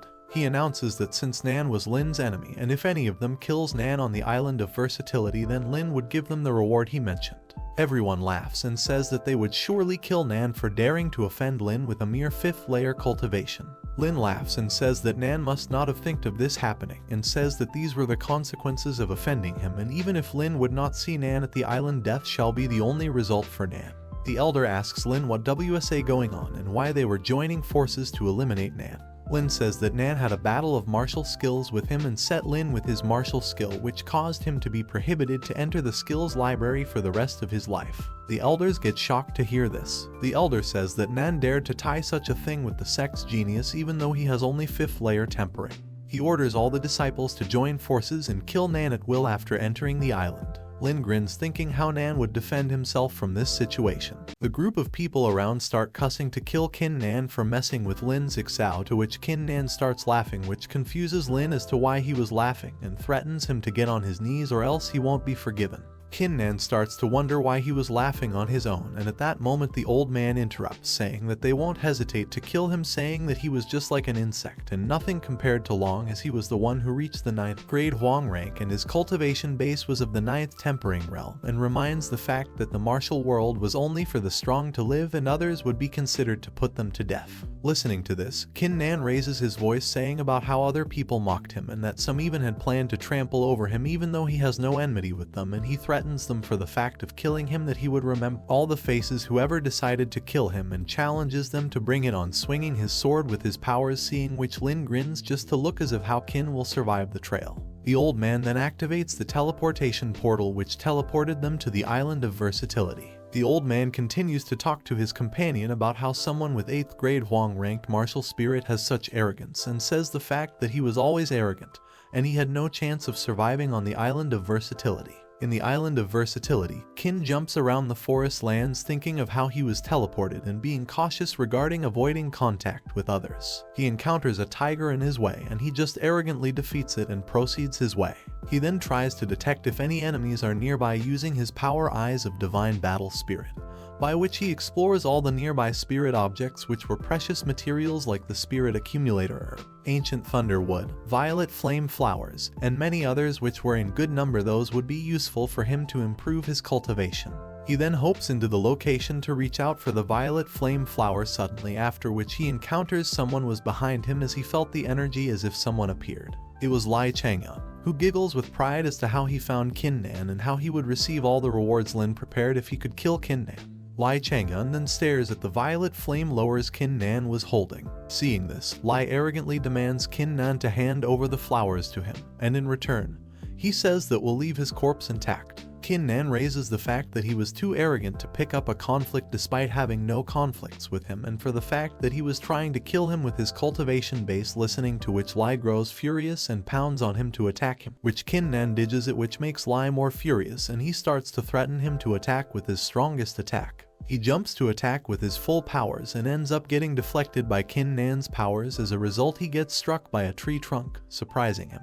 Lai then learns that Kin had the success stage of the saber intent and gets furious about how he concealed his true strength and starts to flee from the site, saying as if he wasn't strong enough to face him at the moment and will gather others with Ling to fight him.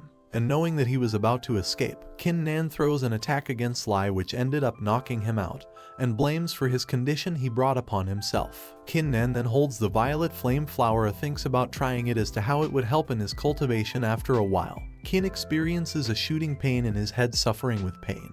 The violet flower then starts to emit its power on him, which he claims he can't leave as of now as the reason so many people were behind him planning to hunt him down. He has to raise his power to fight them, and he is determined to stay here even if it meant death. The power unleashes from within Kinnan as he smirks, which was a huge figure emerges as his power finally breaks through the 6th layer of the body of the tempering realm, which is an enormous power from his body. He claims that there is no chance of him being any weaker than those people at 7th layer. From the forest, someone emerges who seems to be a man named Xiao Long. Seeing Kinnan, asks what he is doing there and questions him if he broke through his cultivation, and reminds him that even if he broke through the 6th layer, nothing has changed, as he would be again treated to get kills as he already have been, opposing many disciples, after which he spills out that he had something to work along with him. To which Kinnan questions as to what to work upon, to what it was regarding the involvement of 2 blue dragon batches, and if things went well, they both would go in search of it to pick up one for each other. Listening to which Kinnan asks how he knew the location to reach their place. Both of them continue to proceed all their way, hoping for the first of Island of Versatility. Xiao Leng then reveals the fact about those maps left by the seniors of the Mystic Spirit sect, which were useful to locate some of the precious resources to be found, and out of which the blue dragons batches were one to be detected, wherein there were 5 maps had the location of blue dragon badges were made, and it was known if all those 5 maps were combined it would locate all the remaining 20 badges from those maps. Listening to which Kinnan asks how would they be cooperating to find the batches, to which Xiao Long says that he already had a map that was stolen by Wang Meng, who was ranked 9th among 10 geniuses, and states that he would be handling Wang and assigned Kin to look for those other disciples of Wang who possessed the 7th layer body tempting realm.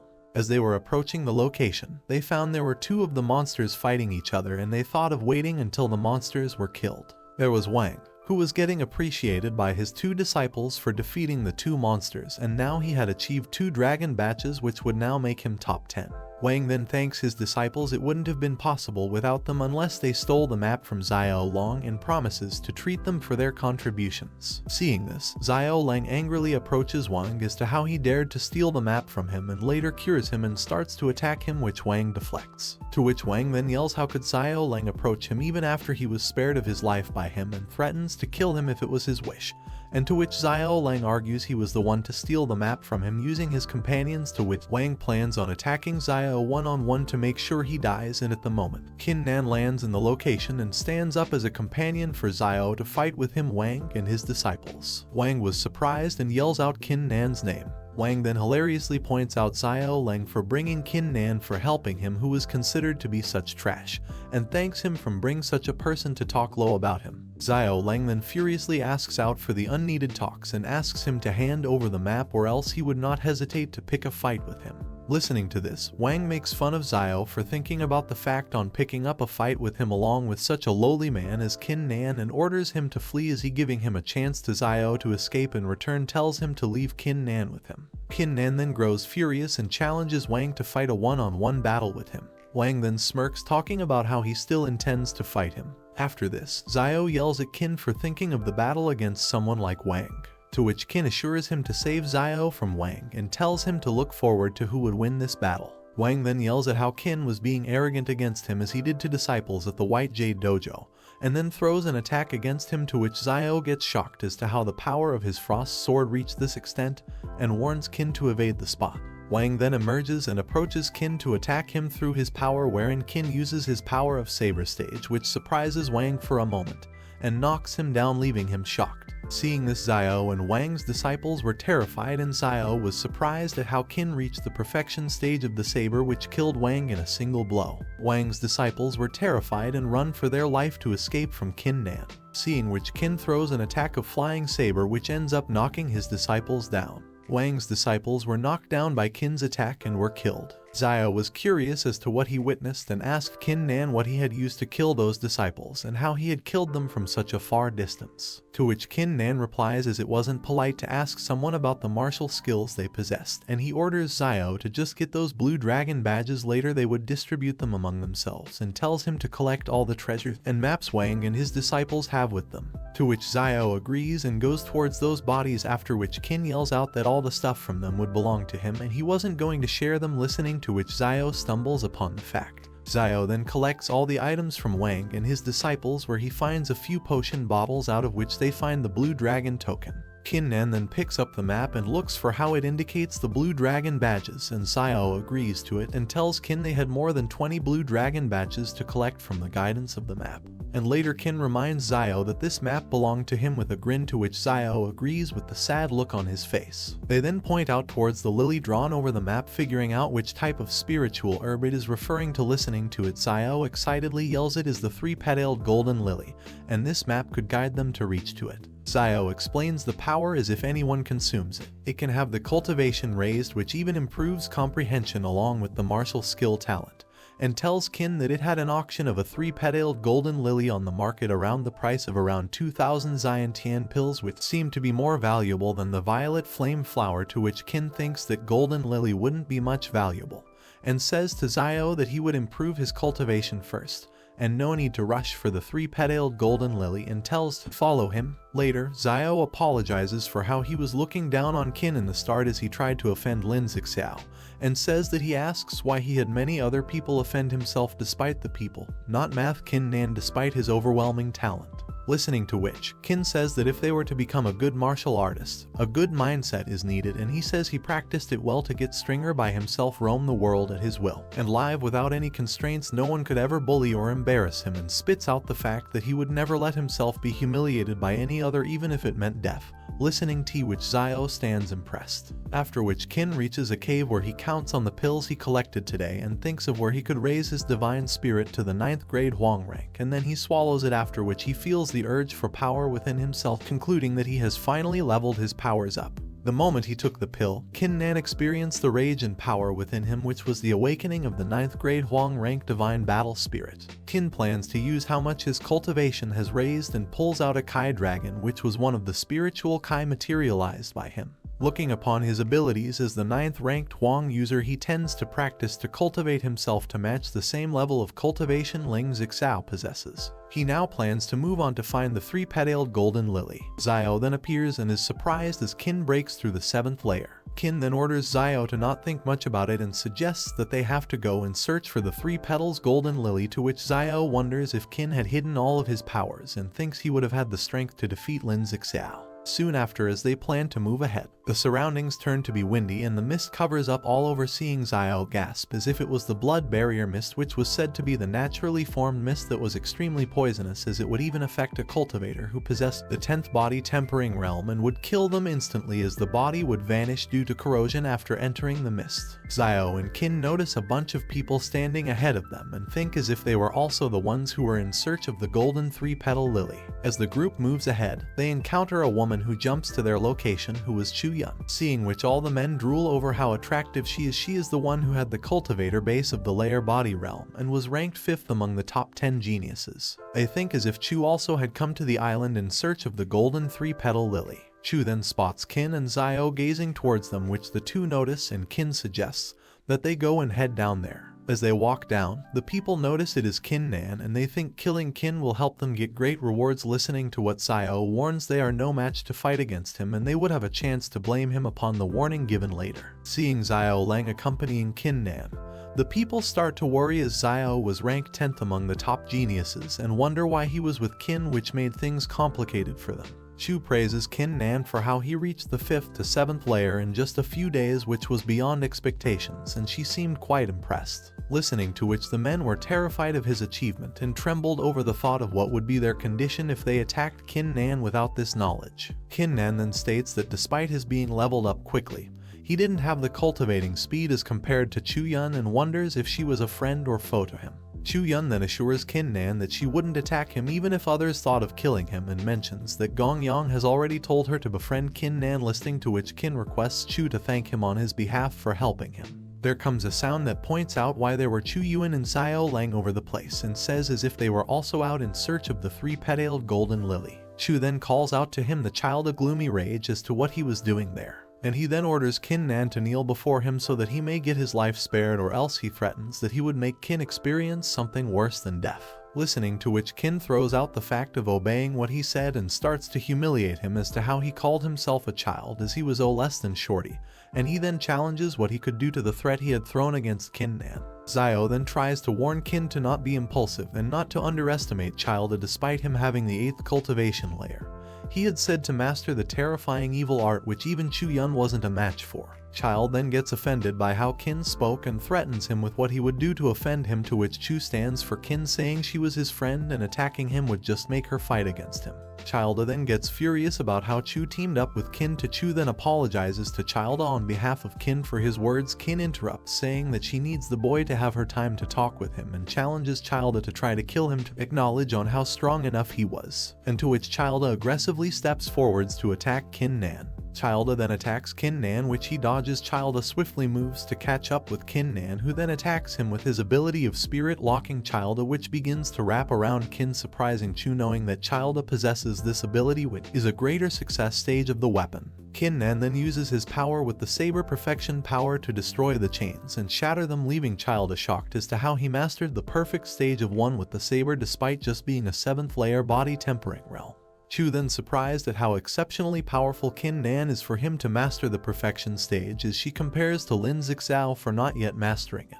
The child then tries to flee from the situation and threatens that things won't be the same as this in the future. When he meets him, Qin follows Childa to knock him down. Seeing that Chu was impressed by Qin on how arrogant he was, Childa roams in the forest ashamed of his defeat by Qin and talks to himself to revenge him when he is alone, which is heard by Qin, who follows him all his path and challenges Childa to show all of the powerful skills he has, to which he turns aggressive for looking down on him and starts to unleash his most powerful skill against Qin, which was the one spirit gloomy thunderous evil. Qin comes face to face with the spirit form shown by Childa, which he had put up by merging his martial spurts, and dodges his attack, unleashing his 9th grade Huang rank divine battle spirit, seeing which Childa freezes. How could his martial spirit reach up to the 9th grade Huang rank? Childa then again tries to escape from Qin, which Qin notices and throws an attack, slashing him off. The people stand there waiting for Qin Nan to return, as he was being arrogant and cocky and how he dared to hunt down a child. Chu then thinks it was Qin's fault to be against the child, and what would she answer Gong Yang if something happened to him?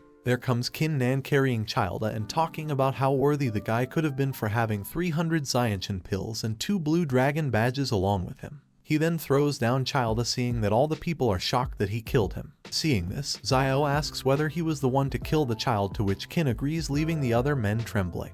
They then proceed to run for their lives as if they would get killed by him. Chu is then impressed by Kin and appreciates him for being so powerful, to which Kin replies that he did this on his own regarding his strength, and asks whether she would accompany them to search for the three-petaled golden lily. Then Xiao noticed that the blood mist barrier was receding. As the blood mist barrier was dipping, the spot of the island was glowing bright, which was witnessed by Kin, Xiao, and Chu. It was the shine of the three-petaled golden lily that they had to pass over a river to reach the spot where the lily was. Those three reach the spot where the lily was, and Kin picks up and decides to distribute the 3 petals among themselves, to which agree, and collect their petals, after which they leave the island, which was noticed by an old man standing over witnessing the situation. Kin then secludes himself in the cave to test the 3-petaled golden lily as to how much it would help to improve his cultivation. After consuming it, he feels the Kai power flowing through his body as if it was the stream of Kai, which was comparable to having 20 Xiantian pills, and this was pure compared to it.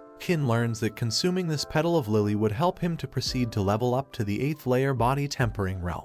He counts it to be a real treasure, which helped him to raise his cultivation ability. Chu and Xiao were waiting outside for Kin, wondering as to how much time he was taking to come from his seclusion, to which Xiao suggested it was better not to disturb him. After which they heard a loud thud from the cave, leaving Chu and Xiao surprised. Kin Nan walks out of the cave with such loud thud, stunning both Chu and Xiao. Chu then questions Kin out of curiosity whether he broke through from the perfection stage and entered the legendary arcane realm for the one with the saber, to which Kin claims it is that easy to reach the realm and he is working for it. Chu then asks where they should go now, as there were only 10 days before the end of Trials of Versatility, to which Kin thinks there was enough time to look for those blue dragon badges by locating the 4 pieces. Chu then surprisingly notices they have a map and asks how could they hunt for those 4 pieces, as the island was being 1,000 miles big, and also conveys the fact that few would have already been taken by others. As they continue to talk, the voice from the top of the tree asks for who was Kin among the 3 is Kin Nan, and he lands on the ground. Kin Nan steps forward, introduces himself, and asks why he was looking for him.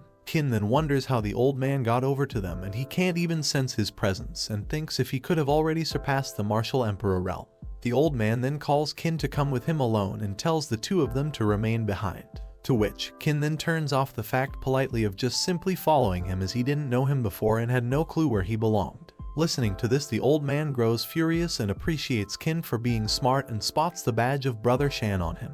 Kin then thinks if this old man is somehow related to Shan, or if he is his older brother, and realizing this, he asks for his forgiveness, to which the old man orders him to follow again and tells Chu and Xiao to stay back and gives them 2 ancient scriptures to spend time over until then, to which Chu seemed surprised seeing the script roll. Chu yells out in excitement that the scroll given was a martial emperor's cultivation notes. Seeing this, Chu wonders how precious these emperor's notes are and is surprised how the old man could throw them as if they were trash, and gets curious about who this old man is, what kind of relation he has with Kin Nan, and who is Shan. Chu grows more curious as to who Kin Nan really was, and thereby seeks forward to unleash all his secrets one fine day. Kin proceeds to walk along with the old man. The old man then speaks out, knowing that Kin would have many questions to ask, but concludes that he would be the one to talk, and orders Kin Nan to follow the instructions given by him, to which Kin later asks what he wants him to do accordingly as he said. To which the old man turns over and asks how he reached the 9th grade Huang rank, as it was the 8th grade one he had cleared before, and to which Kin Nan suspects that the old senior man was stalking him. The old man then accepts that he did stalk him, and he was the one to clear of the blood barrier missed earlier than scheduled. But Kin Nan then speaks of himself being just a 7th layer body tapering realm, and what made him take upon interest in Kin. To which the old man arrogantly answered he had no interest in his secrets, but he followed Kin's martial skill since he had shattered the ocean crescent boulder into pieces, and seeing which got old man impressed as to Kin achieving the half-arcane state with just a petal of the golden lily. The old man then shows him a boulder called the Violet Ocean Full Moon, which is the enhanced version of the ocean crescent boulder that can detect one's martial skill talent. He explains that the Violet Ocean boulders have 5 different grades, out of which the one belonging to the highest rank was the Violet Ocean Full Moon was rare to occur. Continues saying that if he was able to trigger the black light, he would receive a then thousands of maintained pills from him, and if he triggered the dominant light, he would receive unique equipment, and if he triggered the Emperor light, he would receive unique equipment along with the badge which could save his life, and if he manages to trigger the Violet Ocean Full Moon rare occurrence, he would be accepted as his introductory disciple. Listening to this, Kin Nan is excited and asks if he were to end up shattering the boulder to pieces, would he be asked for compensation. to which the old man says he doesn't have such technique to destroy it and asks him to proceed to know through the test, and then Kin accepts the terms and touches the boulder, which firstly produces Emperor Light, impressing the old man, and then the color grades keep changing and ends up being the Violet Ocean Full Moon rare occurrence, surprising the old man. The boulder starts to crack by the power emitted by Kin Nan and shatters into pieces, which ends up leaving a disappointed look on the old man's face. Kin Nan then asks the old man to forgive him, and he doesn't think to break the boulder, it happened accidentally, and grins to himself at the fact that the old man considered that such a boulder would analyze the divine battle spirit potential so simply. The old man coughs at the fact that despite Kin being the 9th grade Huang ranked spirit, it was impressive for him to boost his martial skill talent at this rate, and hands him over the scroll of the secret technique, which he named a Heavenly Accumulating Strike. He says that this was only the fragment of the book he found which was enough regarding other skills with disdain, and he says that he would demonstrate how to use this technique, after which Kin can learn it on his own without any guidance, all on his own. The old man then demonstrates the technique, to which Kin stands surprised as to how powerful the martial skill was, and even the experts in the martial emperor realm would be destroyed by such technique without a trace left behind. Kin Nan then meditates to reach the arcane realm and thanks the old man senior for his guidance to achieve such a powerful skill. The old man then says that he could leave now as he fulfilled his promise to him. As Kin was leaving, the senior old man smiled at the fact that it had been 300 years and he had now got a chance for which he was waiting such a long. Chu and Zio stand in the forest waiting for Kin to return, as there are only 4 days remaining for the trial of versatility to end. Kin Nan then arrives and suggests to the two of them that they should now go and search for the blue dragon badges, and thinks upon the fact that they could probably split up and search for those badges considering the power each one possessed. Chu then speaks out on how the past 6 = X days went, and then Zio shows the letter where it was about Lin Zixao collecting people. The letter was written by Zio Yun, who claimed to be the senior brother of Ling Zixao, who had the information regarding all the badges to be found at the specific locations. Kin asks how they received the letter, to which Zio says they received this 2 days ago. This Zio Yun was known to be first among the top 10 geniuses, and his cultivator level reached the 10th layer body tempering realm. His martial spirit could control low-level monsters, after which he distributed letters to cultivators on the island of versatility by controlling the bird monsters listening, which Chu states that the good thing was that Zio Yun had informed all the cultivators to gather to find out all the 5 map pieces, and where the bad part was he now belonged to as Lin Zixao's subordinate. Kin Nan then states that they would start moving along the island of versatility, as he was hesitant that he didn't fear death, and there's nothing Zixao would even try to bully him. Chu then plans to accompany Kin Nan. Kin then states that they need not get involved in the mess if only Lin wanted to compete with him. Finally, they arrive at the location, and seeing so many people around, they are surprised as to how many disciples have reached the island. They even notice Lin along with Zio Yun and other geniuses like Du and Buying. As the people noticed that Kin was there, they yelled out with their shriveled voices. All the people around start to talk arrogantly about how Kin Nan appeared and how he'd dare to even come here knowing there was Lin and other disciples to face his arrogance. They continue the talk as to how he reached the 7th layer tempering realm, and as if he came to stand against someone like Lin. Zio and Chu then support Kin's presence to see the real power he possesses before claiming him to be trash, and they would be their first opponent before they even thought of hurting Kin Nan. One of the members then states that he does not look down on Kin, as he was the one to reach the possession state of the 7th layer body tempering realm, and he even mastered the perfection stage of 1 with the saber, and he eliminates the child with his powers, who was the one ranked 4th among 10 geniuses. Listening to which all the other members tremble with fear, listening to that child get killed in his hands. Lin then grins as he learns that Kin killed Childa and winders on him. Someone like him even managed to master the perfection stage of 1 with saber. To which Kin challenges if he would like to find it by himself by fighting against him. Zio Yun then grows furious on how Kin is arrogant despite he was only possessing the 7th layer body tempering realm, and threatening him to get over the worse experience than death. Then Kin speaks out he had to mainly focus on obtaining the locations of the remaining 20 badges, and states that they won't even have a chance to stand against him. Listening to this, Yun draws his power to attack him, then controlled by Lin to control himself, as they still needed to get over the whole map, and that was the reason to leave him alive now, or else he would have beaten up and crippled him up and spare his life, as Kin handed the map to him. Then Kin states he would only have those thoughts in his dreams, as he wasn't going to hand him those maps, which makes Lin mad. Then he orders him to apologize to him and makes a deal that only if he handed him the map he would spare Kin.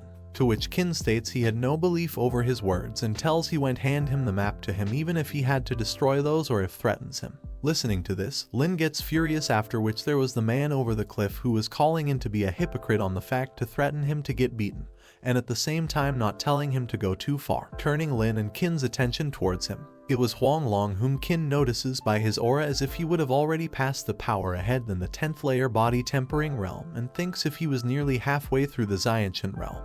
Then Lin seems to get startled and asks what Huang Long is trying to say, to which Huang states that he couldn't stand up to someone getting bullied in front of him. Huang then states that Qin would land him the map, and during the period until then, he was restricted from attacking Qin Nan if he didn't agree to this. Huang threatens them as if he will then team up with Qin Nan and eliminate everyone around, to which Ling decides to agree and demands the map from Qin Nan. Huang then promises Qin that he will help to deal with Ling, and Qin assures that he trusts his words. Then Qin throws the map toward Ling. Huang then orders Ling to start putting the pieces on the map and start to hunt for the badges they need to find on the island.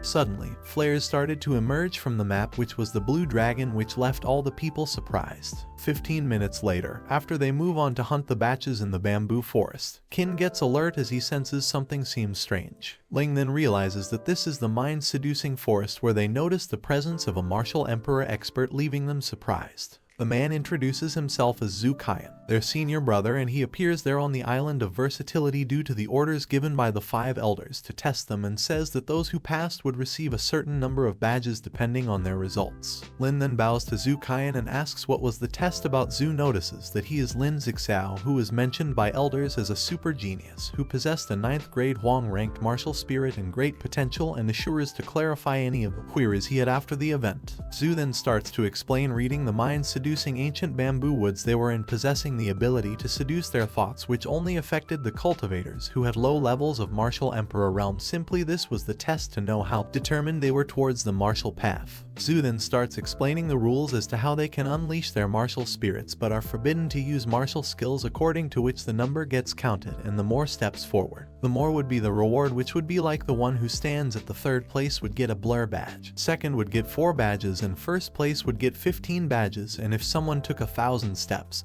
they would receive all of the blue dragon badges, listening to which all were thrilled and excited. Zhu then later mentions if their martial art wasn't solid enough, cultivation stage may reach up to their madness, leading to their body to explode, and he had already witnessed such situation where he faced the 8th and 9th realm cultivators dying in here, listening to which all started to fear and start to decide among themselves as to who will go forward. Wang Hu then steps forward, who was known among the people as a person with a cruel personality. He possessed the 7th grade Huang-ranked martial spirit, and he killed many of the disciples with his hand. He then swiftly moves along the forest paths until he reaches 200 steps. He vomits out blood due to the force of the forest, seeing which Zhu is impressed and hands him 100 Xiantian pills, seeing which the other members start to pass over the path, which didn't look like an easy task. One of the members, as soon as they passed through the seducing bamboo forest, exploded, seeing which the other members were terrified by the scene. Zhu then suggested to them that this was part of the training which wanted to be considered at all, and it was worth rewarding people who passed it considerately. As people kept trying to pass through the forest, the low cultivators ended up exploding, and since there were already 8 out of 58 who had fallen passing through the forest. Xiao Yun then challenges Qin to look upon him as he passes the forest with his power, and he rushes through the forest, which had already been 450 steps, which impressed other disciples. Then Yuna proceeds to unleash his 8th grade Huang-ranked martial spirit, after which he manages to cover 499 steps, which leaves other people surprised by his impressive progress. And as others keep proceeding, and they receive their rewards from their senior brother. After which Yuna speaks arrogantly to Xiao and Chu for choosing the path with someone like Qin Nan.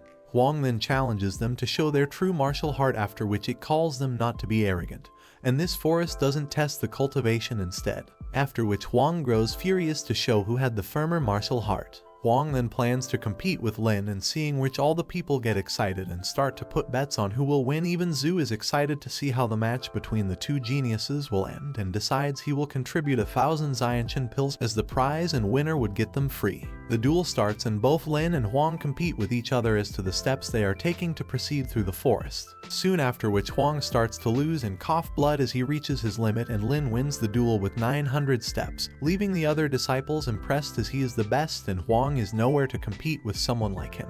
Lin then boasts about himself as to Huang was nothing compared to fighting against him using his skill. Senior brother Zhu then announces Lin to be the winner of the duel, soon after which there was the voice behind which said wait, surprising Lin. Lin and the other members then turn around to find Qin Nan, who demands to wait. Zhu then turns towards Qin, looking lowly at him, thinking about what he was left to say. Then Qin questions Zhu why he was remaining to pass the first and why he already declared Lin to be ranked first. To which Zhu asks if was he even capable of standing against Lin, and to which all the disciples start to yell as Qin is arrogant and overconfident of his powers, and he is only seeking death if he challenges Lin. Qin then states that he wasn't convinced by the results, even he would consider him to be trash. To which Lin agrees Qin to challenge him with an evil intention to change the rules. To which Zhu agrees and looks as if Qin would even reach up to the level with his attitude, and all the people around just start to taunt Qin around. After which Lin was offended that Qin was opposing him, and he eventually gave Qin death. Huang was looking forward to what miracle Qin was going to create. Qin Nan then steps forward and begins his way all through the forest, which has such a lightning speed, astonishing everyone as he took 300 steps already in less than a moment. Yun then gets mad about how he was managing to pass, which is such a speed. Later he takes him for granted due to only Qin being an 8th grade a ranked spirit, and he might be near to reaching the limit. Qin Nan stops for a moment to take out the stone from his shoe, leaving other members fooled. After which he proceeds to take hundreds of steps and thereby surpass Xiao Yun's limit. Listening to this, Yun then points out that even if he managed to surpass his limit, he wouldn't be able to pass Lin Zixao's limit. Qin then swiftly moves, turning their words down as he managed to even reach 800 steps, which left Lin a soulless look on his face. One of the members starts to doubt as Qin was ready to surpass Lin's limit, to which Lai brushes off, saying the difficulty would increase, and there's no way he could reach it. In a flash, Qin ends up taking 890 steps already, leaving everyone around surprised.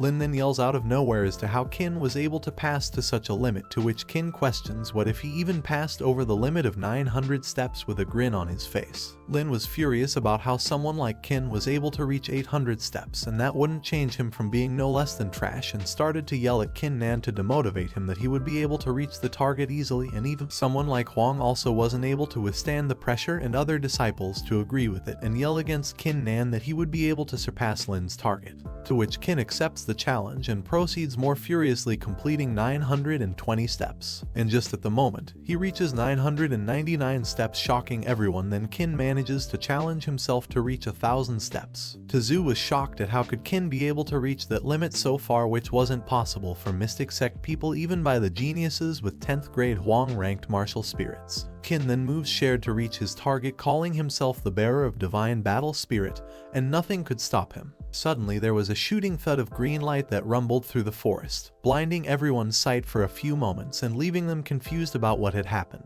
Zhu notices Qin to have his power overflowing through him as he had broken through his 8th layer body tempering realm. Zhu stands frozen and surprised as to how Qin reached 1,000 steps, and no one in the history of Mystic Spirit was able to reach such a thing. The seducing bamboo forest was used by the sects to train new disciples, and whoever managed to withstand its pressure received benefits on their own.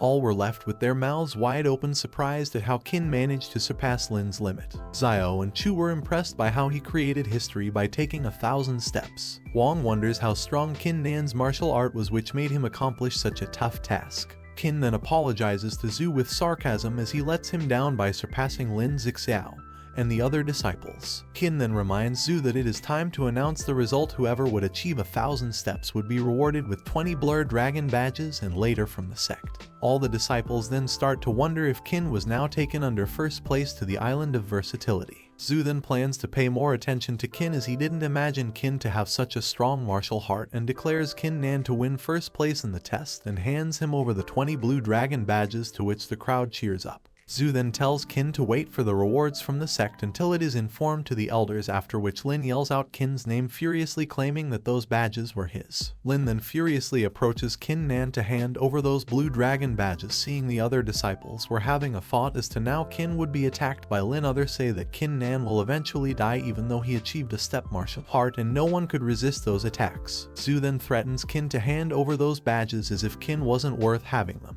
Lin then proceeds to attack Qin even though he possesses such a high-level spirit heart, and throws away the worth of cultivation Qin had and threatens him to hand over the badges or else he will face death. The moment Qin tries to step forward, Huang stands up against Lin, resisting his attack, and points out the fact he would accompany to fight him, to which Lin states Huang wasn't in a position to fight even if he was considerate about fighting him.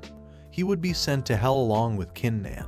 As they proceed to fight, Qin interrupts by stating the fact it was the issue between him and Lin wherein no one had to interfere. He was surprised as to how he wanted to sit up for one with Lin, saying that Qin calls in to fight against him and accept his challenge of life and death. Listening to the fact that how Qin challenged Lin, all the disciples then get shocked in disguise as to how he even thought of challenging Lin's Xiao, and the talk spread despite how much energy difference those two were at. Yun then points out he could even kill him if he only relied on his cultivation, and how come he dared to challenge Lin with such confidence. Then Chu suggests not to be too impulsive as he doesn't have enough strength equal to Lin to fight against him, to which Qin tells her not to worry and that he knows his limits when Lin interrupts, boasting on how he even did challenge him to fight. Qin then challenges Lin to kill him as he always wanted to kill Qin, and this is the chance he would give him to try for it later if he managed to kill him.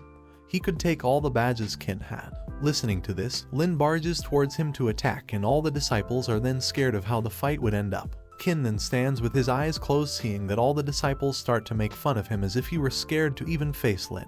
As soon as Lin throws an attack on Qin, Qin suddenly reveals all his powers and deflects Lin's attack, throwing Lin into the air away from him. Lin is thrown into the air due to the attack of Qin, leaving him struck by a rock far from him. Seeing this, the disciples were surprised as to how much energy he had released to fight someone like Lin. Zhu then identifies that Qin had already succeeded in the stage of the arcane realm, which had such a minor success rate despite him being at the 8th layer of body tempering realm, which would only be achieved by the geniuses of the mystic sect only after reaching the Xiantian realm. All stand surprised listening to how Qin was able to achieve such a thing, and Huang was impressed by Qin. Seeing this, Lin manages to stand up and is surprised by the fact that he achieved the arcane realm and talks about how he shouldn't have looked down on him.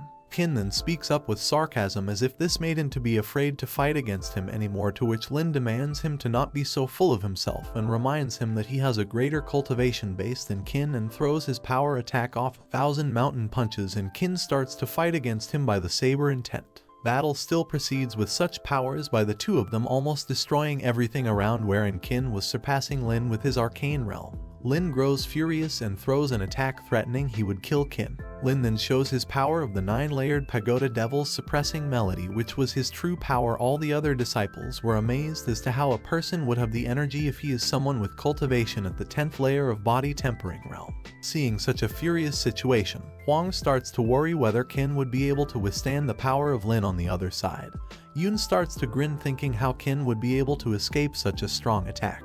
In the points on how strong his martial art was compared to him, and his wasn't even comparable to much of his power. The Dispels then throw a talk on how Lin threw his attack on Qin, and there would be no chance on how Qin would escape now, as if even Yun wasn't a match for Lin's power. Zhu then concludes that Qin would die by Lin's attack, which would make Lin the winner. Qin accepts Lin's challenge and forces him to bring his attack on, where Qin attacks him with the heavenly accumulating strike, shocking Lin and all others as to how he used such an attack stronger than that of Lin's, throwing Lin apart. The attack flashes over the scene where Lin had lost to Qin's attack, leaving everyone shocked on how it was even possible despite him being only a layer cultivation bearer, terrifying everyone around.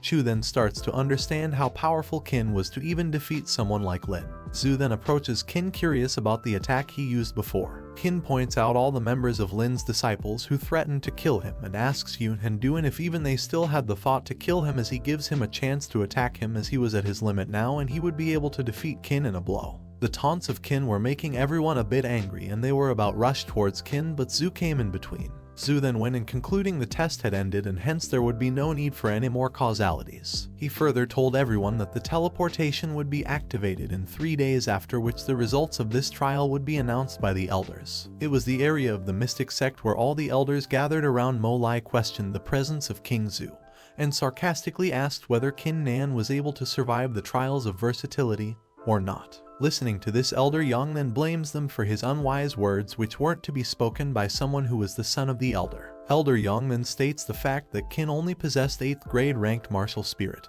and there was no way he would have survived in the trials despite his challenging Lin's Xiao. Mo Lai then mentions the fact that King Zhu would be worried about Qin as he was her selection.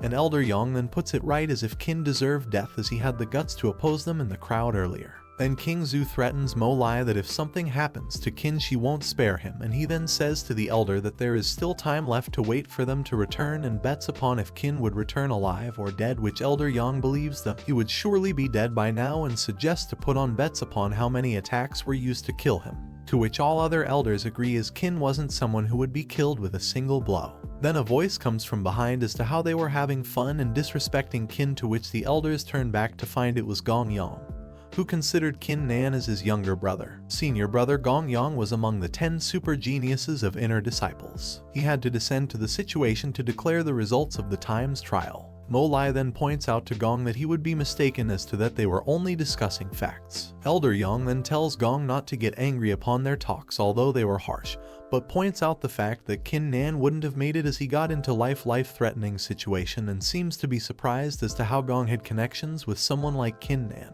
King Zhu then puts up that even if Qin lost, it would be due to Mo Lai, as he would have done something, to which Mo Lai speaks sportingly that Qin wouldn't have died easily after witnessing Qin at Jade Dojo. Gong then asks if he is allowed to enter discussing those talks they were having, to which Elder Yang says they would put this bet things away for now, and expects Qin to be alive at bare instinct. Then Gong states to bet on the fact that Qin was able to achieve one of the top 5 in the trials. Then King Zhu was shocked, thinking if Gong lost his mind to put a bet on something that was beyond expectation. To which Gong said that if they weren't ready to participate, they needed to apologize for all the words they had spoken previously. To this, Elder Yang agrees and stakes 10,000 martial emperor pills as a bet, and all the older elders proceed to put up their betting, where Gong stakes up to 70,000 martial emperor pills for initiating a bet upon Qin of him being in the top 5, which shocks everyone around for such a high amount. Suddenly, there was the teleportation portal opening in the bare sky. The teleportation portal opens and Mo Lai starts to taunt Gong for being such confident in Qin Nan upon his return.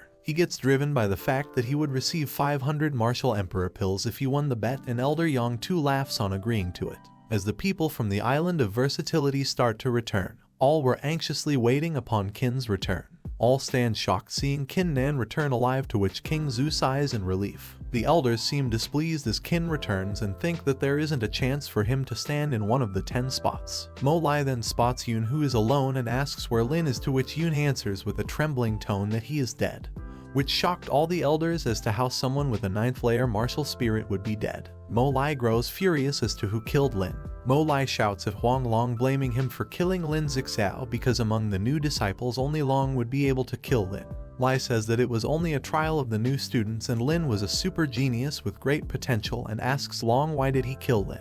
Long says with a grin that what would he gain from killing Lin, and he disdain even thinking about killing Lin, and it would simply dirty his hands. Mo Lai gets angry hearing Long's words. Gong tells Mo to not be mad and that it was normal for geniuses to die in the trial of versatility, and besides that their bet was the top priority, and they should see if Nan has acquired a spot in the top 5 or not in the trial. Mo Lai asks what was the point of the bet and says that trash like Qin Nan getting into top 5 was an absolute joke. Zhu Kaiyan returns back with the results, and the elders tell him to announce the top 10 participants for the trial. Zhu said that the trial this time, and Mo Lai cuts his line and shouts to just say if Qin Nan acquired a spot in top 5 or not, and that Gong had bet 75,000 martial emperor pills on Qin Nan achieving one of the top 5 spots. Zhu gets shocked to hear it. The elders confirms and says that some of the elders had bet the pills on Nan not achieving the top 5 in the trial, and tells Zhu to just tell the results, and they were afraid that they will be winning the bet against Gong this time. Zhu says that there were only 4 people who were able to acquire Blue Dragon badges in that trial of versatility. The elder gets surprised and says that it was normal for only 4 people to acquire, and that it has happened before too. They can deal with it just like the past by giving he prizes of the remaining 6 to the 4 winners. Zhu says that he was sent by the sect to the island to conduct the test for the new disciples. He declares the winners as Xiao Leng with 1 Blue Dragon badge at the 4th place, Chu Yun with 2 badges at 3rd place, Huang Long with 3 badges at the 2nd place, and as for the 1st place of the trial, the elders get curious and tells Zhu to say who was the first already. Zhu says that the first ranked was Qin Nan with 22 Blue Dragon badges. The elder gets shocked to hear it. Mo Lai gets shocked to hear that Qin Nan ranked first in the trial. Gong thinks that with only having an 8th grade martial spirit, Gong thought that Nan would only get into top 5 at most, and he would not have thought that he could take the 1st place. Zhu says that in the trial Qin Nan also participated in the mind-seducing bamboo forest and achieved 1,000 steps. Mo Lai gets shocked. Gong laughs and says it was expected of his brother that he was actually able to take 1,000 steps. Kingsu blushes and thinks about Nan that he haven't let her down. Gong tells the 5 elders in Molai that the one they saw to be nothing more than an insect not only managed to acquire a spot in top 5, he even came first and made history, and it seems like they all have to pay Gong the martial emperor pills that they had staked. Molai loses his temper and shouts at Zhu, saying if he was joking with him and why would Lin not do anything to kin Nan. He screams and asks Zhu who killed Lin Zixao. Zhu casts aside Molai and says since he was this eager to know, Zhu will tell him. Zhu tells him that the one who killed Lin Zixao was Kin Nan. Molai gets surprised and asks in disbelief what did Zhu just say now. Nan says to Zhu to let him tell Molai himself about it. Everyone gets surprised and looks at Nan. Nan says he apologized, but he, the piece of trash in their eyes, managed to kill Lin Zixao with just a single attack during the trial of versatility. Molai asks how could this happen and shouts that Nan killed him with a single strike with just an 8th layer body tempering, and asks if Nan was taking him for a fool. Nan grins and asks is that so. Nan releases his powers and creates a golden sword. Nan releases his energy and reveals his sword. Molai gets surprised to see Nan having reached the minnow success stage of the arcane realm. Kingsu gets shocked to hear that Nan reached the minor success stage. The elders also get shocked and surprised and thinks that no wonder Nan was able to kill Lin, and Nan was clearly an insect, and how did he reach the arcane realm? Molai says that he underestimated Nan and that he never expected that Nan with his mere 8th grade martial spirit could match with 9th grade martial spirit bearers, and despite that, since Nan has killed Lin, Molai and Nan will be enemies now. He HMPHS and throws the bottles of the martial emperor pills which they had bet and leaves, warning Nan to watch himself. Nan thinks that Molai was more trickier opponent than Lin, and even in such a situation he was able to keep himself together. Nan thinks if he gets the chance in the future he can't simply let Molai off. Gong says to the elders and the other disciples that Molai has already given him the pills, so it was their turn to do so as well. The elders HMPHS and throws the bottles of the pills on the pile. Gong laughs looking at the pile of the pills. He pats Nan and says if it weren't for him Gong wouldn't have been able to win so many pills. Gong says he will give some of the pills to Nan after the elders finish distributing the prizes. The elder says to get started with the distribution of the prizes for the trial of versatility. He shoots the prizes at the hands of the winners. Nan receives a 9 rotation golden pill. The elders say that it was best if he consumes it after Nan has reached the Xianshan realm for the maximum benefit. He further tells Nan that according to the sect rules, as Nan has made history by achieving 1,000 steps, he will be rewarded by the sect. He gives Nan a bag, saying Nan was rewarded with 100,000 Xianshan pills and a storage bag. Nan receives the bag and gets surprised, thinking that 100,000 Xianshan pills were equivalent to 1,000 martial emperor pills, and even more the storage bag too. He thinks that this reward truly was quite generous. The elders leave, announcing the end of the trial of versatility, and that in a while the outer elders would come to bring them to the outer domain. Kingsu and Gong comes near Nan. Kingsu asks Nan what happened at the island of versatility. Gong says that it wasn't the right place to talk and suggests them to come with him. At a secret place in the sect, Nan, Yang and Kingsu sits in a room. Nan admires the place by saying it was a refined place. Gong tells them that it was designed by an inner disciple and was specifically built for enjoying tea. In the room they were encapsulated with forbidding auras, so no one will be able to eavesdrop at their talks without surpassing the martial emperor realm. Kingsu pouts and says she never thought Nan would be so secretive, and that she was worried about him. Nan nervously laughs and says that he can't be blamed because he was being hunted by Lin Zixao and his group, so he was forced to focus on improving his strength, and he didn't expect to have fortunate encounters on the island of versatility, rapidly improving his cultivation. Gong says to not worry about it for now and that it was time to split the pills now. Gong says to Kingsu that she bet 4,000 pills, so Gong have to give her 8,000 in return, but he decided to round it off and give Kingsu 10,000 pills. Gong tells Nan that since he was the one with whose contributions Gong ended up winning so many pills, and decides that as he was Nan's brother, Gong shall not mistreat him. He gives Nan 30,000 pills and says to feel free to spend them. Nan gets surprised to see this many pills and thinks that they were equivalent to 3 million Xianshan pills. He smiles nervously, asks if Gong was planning to scare him to death. He says that Gong won these pills because of trust in Nan and he didn't do anything special. He says that he would take them as a gift, but he will only take 10,000 pills. Gong gets surprised and stands up, saying he will leave, and tells them to enjoy themselves. They both sit in awkwardness. Nan tells her that he did not use the escape orb she gave him previously, and says she can have it back since he have no need for it. Kingsu says that she gave it to him because she was worried for his safety, and since she gave it to him, Nan should just keep it. She leans towards him and asks how many secrets Nan was still hiding.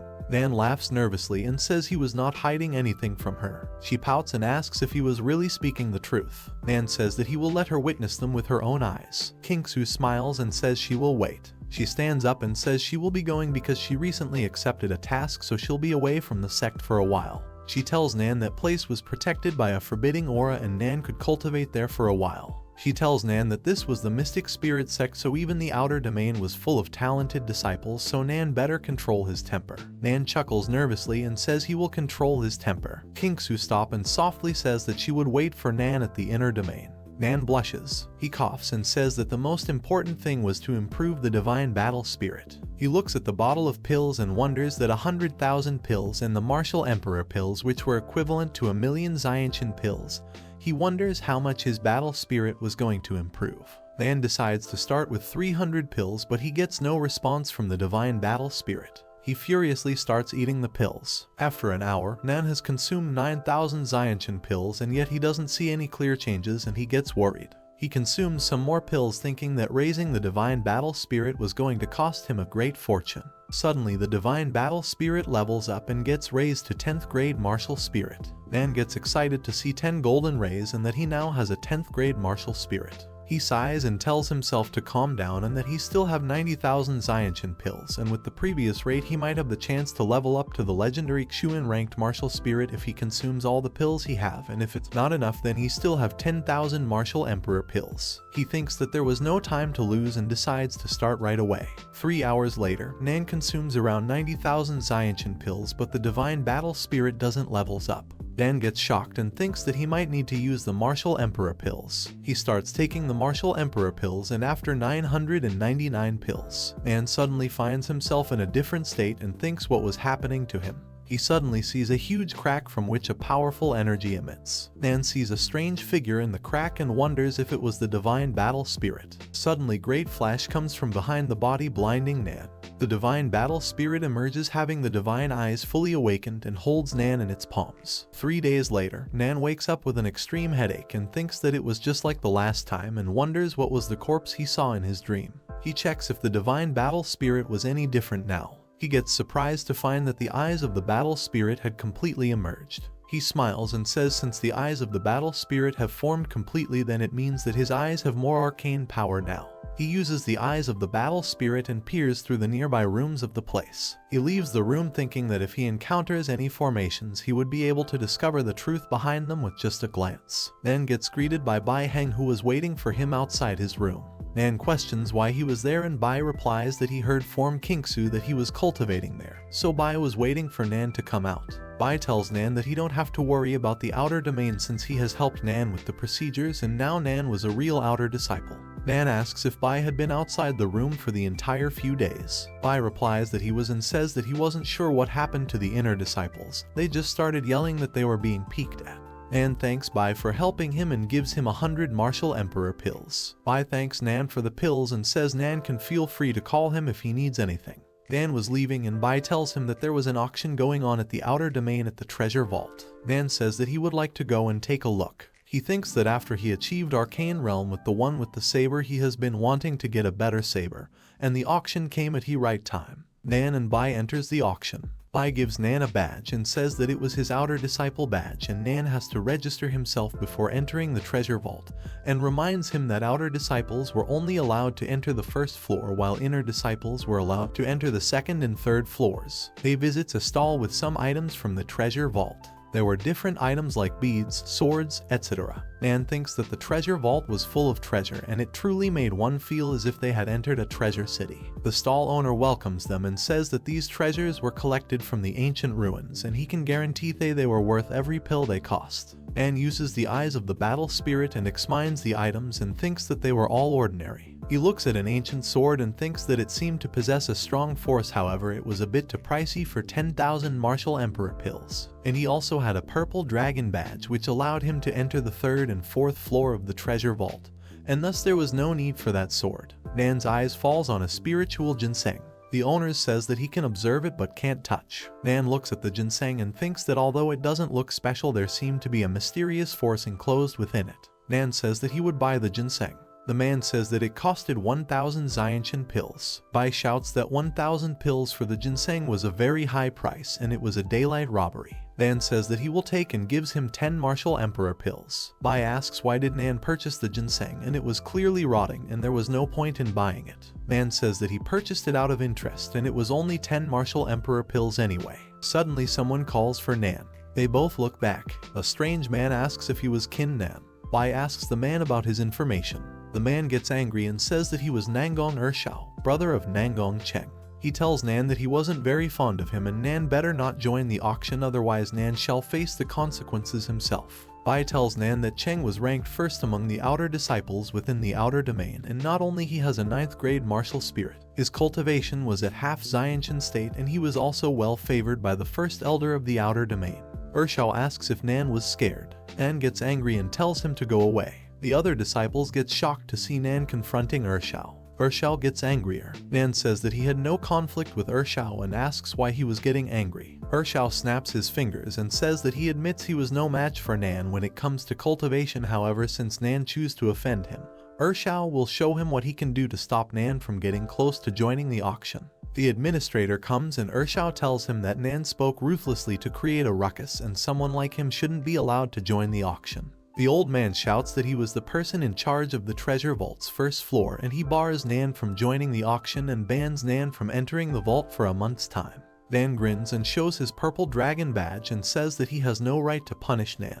The other disciples get shocked. The administrator shouts at Nan and asks where did he get that badge and says that he has never seen such badge before. He blames Nan for pretending to have an elder's badge and says it was a serious offense, and if Nan doesn't leave at once he will handle him according to the sect's rules. Ershao smiles and thinks that if it wasn't for Nan, Chu Yun wouldn't be looking at anyone else other than him, and he shall let Nan know who he was actually. Nan gets surprised and asks if the administrator didn't recognize the badge. The administrator shouts and asks if Nan was trying to confuse him with a random badge and calls the guards to seize Nan at once. The guards surrounds Nan and Bai. Suddenly an elder comes there and asks what was all the commotions about. The administrator tells him that Nan dared to fake an elder's badge and his actions were an offense towards the sect. He hands the badge to the elder. The elder instantly recognizes the badge and slaps the administrator for not recognizing the badge and orders him to leave the treasure vault and never step inside again.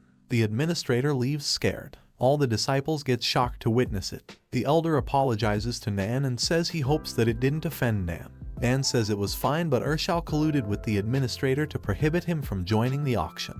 Nan says that he was a quick-tempered person and hence he would like Ershao to be banned from entering the treasure vault again. Ershao shouts saying he was the brother of Nangong Cheng and Nan dares to try to have him banned from the vault. The elder turns around with a furious look and tells Ershao that he was prohibited from entering the treasure vault again for the rest of his life, and if he fails to do so he would be expelled from the sect. Ershao gets shocked. He grinds his teeth in anger, thinking that he would remember what happened and he will make Nan kneel down and beg in front of him soon. The elder hands over the badge to Kin Nan and states concerning his identity and the rules of the treasure vault that he was allowed to choose up to 3 treasures without having to pay any fee at the outer disciple, and thereby concludes that there was no right to anyone to compete with him. Kin Nan then thanks the elder and gets him to hide his identity. Listening to this, then Bai Hang wonders as to what was the badge that allowed him such luxury and curiously asks Kin about the badge he took out, to which Kin answers that it was a gift from a senior that gave him access to floors of the treasure vault, which surprises the old man and leave him shocked and wonders that Kin was such person having the level of a great leader and plans to stay by his side until he finds an opportunity which would benefit him. There comes an announcement that makes the people aware of Nangong Cheng's arrival. Listening to this, all the other disciples give up on hope of competing for more precious treasures, while others talk what was his reason for paying the visit despite staying in seclusion. Nangong Cheng, the outer domain first ranked, and Kin uses his divine battle spirit. He discovers that he is a 9th grade Huang ranked martial spirit with a weapon who possessed the cultivation at half Xiantian realm and was slightly stronger than Lin Zixiao. Chen then approaches Qin when Qin turns his face away from him, leaving all the disciples a look of arrogance he had toward Cheng. Cheng then seeks an apology if his younger brother offended and asks him to forgive him, and states that he was banned from entering the vault due to his fault, then threatens Qin not to be scornful to others and not to mess with him or else he would face the consequences. Seeing this, all the disciples are surprised at how Cheng just appeared to apologize to Qin due to his brother while they thought he would pick a fight with him. As Cheng leaves, Qin also decides to go to the auction as it is about to start. At the outer domain auction, old Zhang introduces himself to all the members assembled as he would be the master of the ceremonies of this auction, reminding them fact about the rules of auctions, and proceeds to start with the first treasure. Old Zhang then proceeds to start the auction with the first treasure, which was the 3-petaled golden lily. Seeing this, all the disciples get excited about how the first treasure is such a valuable thing, and many even think of achieving it and get excited about how intense the level of treasures would be ahead. Zhang then announces the basic price of the 3-petaled lily to be 1,000 Xiantian pills and demands the increment not to be less than 500 Xiantian pills. All the disciples at the scene start to bid for the 3-petaled lily, where the prices go from 2 to 3 to 1,500. Qin then looked quite surprised as he didn't expect the price of a 3-petaled lily to be this high. It gets sold for 8,000 Xiantian pills, and thereby they move to the next treasure, which is the 7-colored flower, which helps those who have difficulty for the breakthrough at the 10th layer to the Xiantian realm, and this possessed a 100% success rate, which would also improve one's comprehension and effectiveness, and reveals its base price to be 5,000 Xiantian pills. To win, all go to the hype to buy it and start bidding to the highest values as possible, where Cheng enters stating that he would bid 50,000 Xiantian pills, states that he hoped no one would compete him and he was only a step far to achieve the maintained realm, to which all the other disciples who were abiding step back in fear. Zhang then accepts the bid, and as he proceeds to hand over it to Cheng, a voice from behind states that he will be taking it, seeing that it is Qin Nam. Zhang then apologizes as to the fact that the bidding was done and this flower now belonged to Cheng.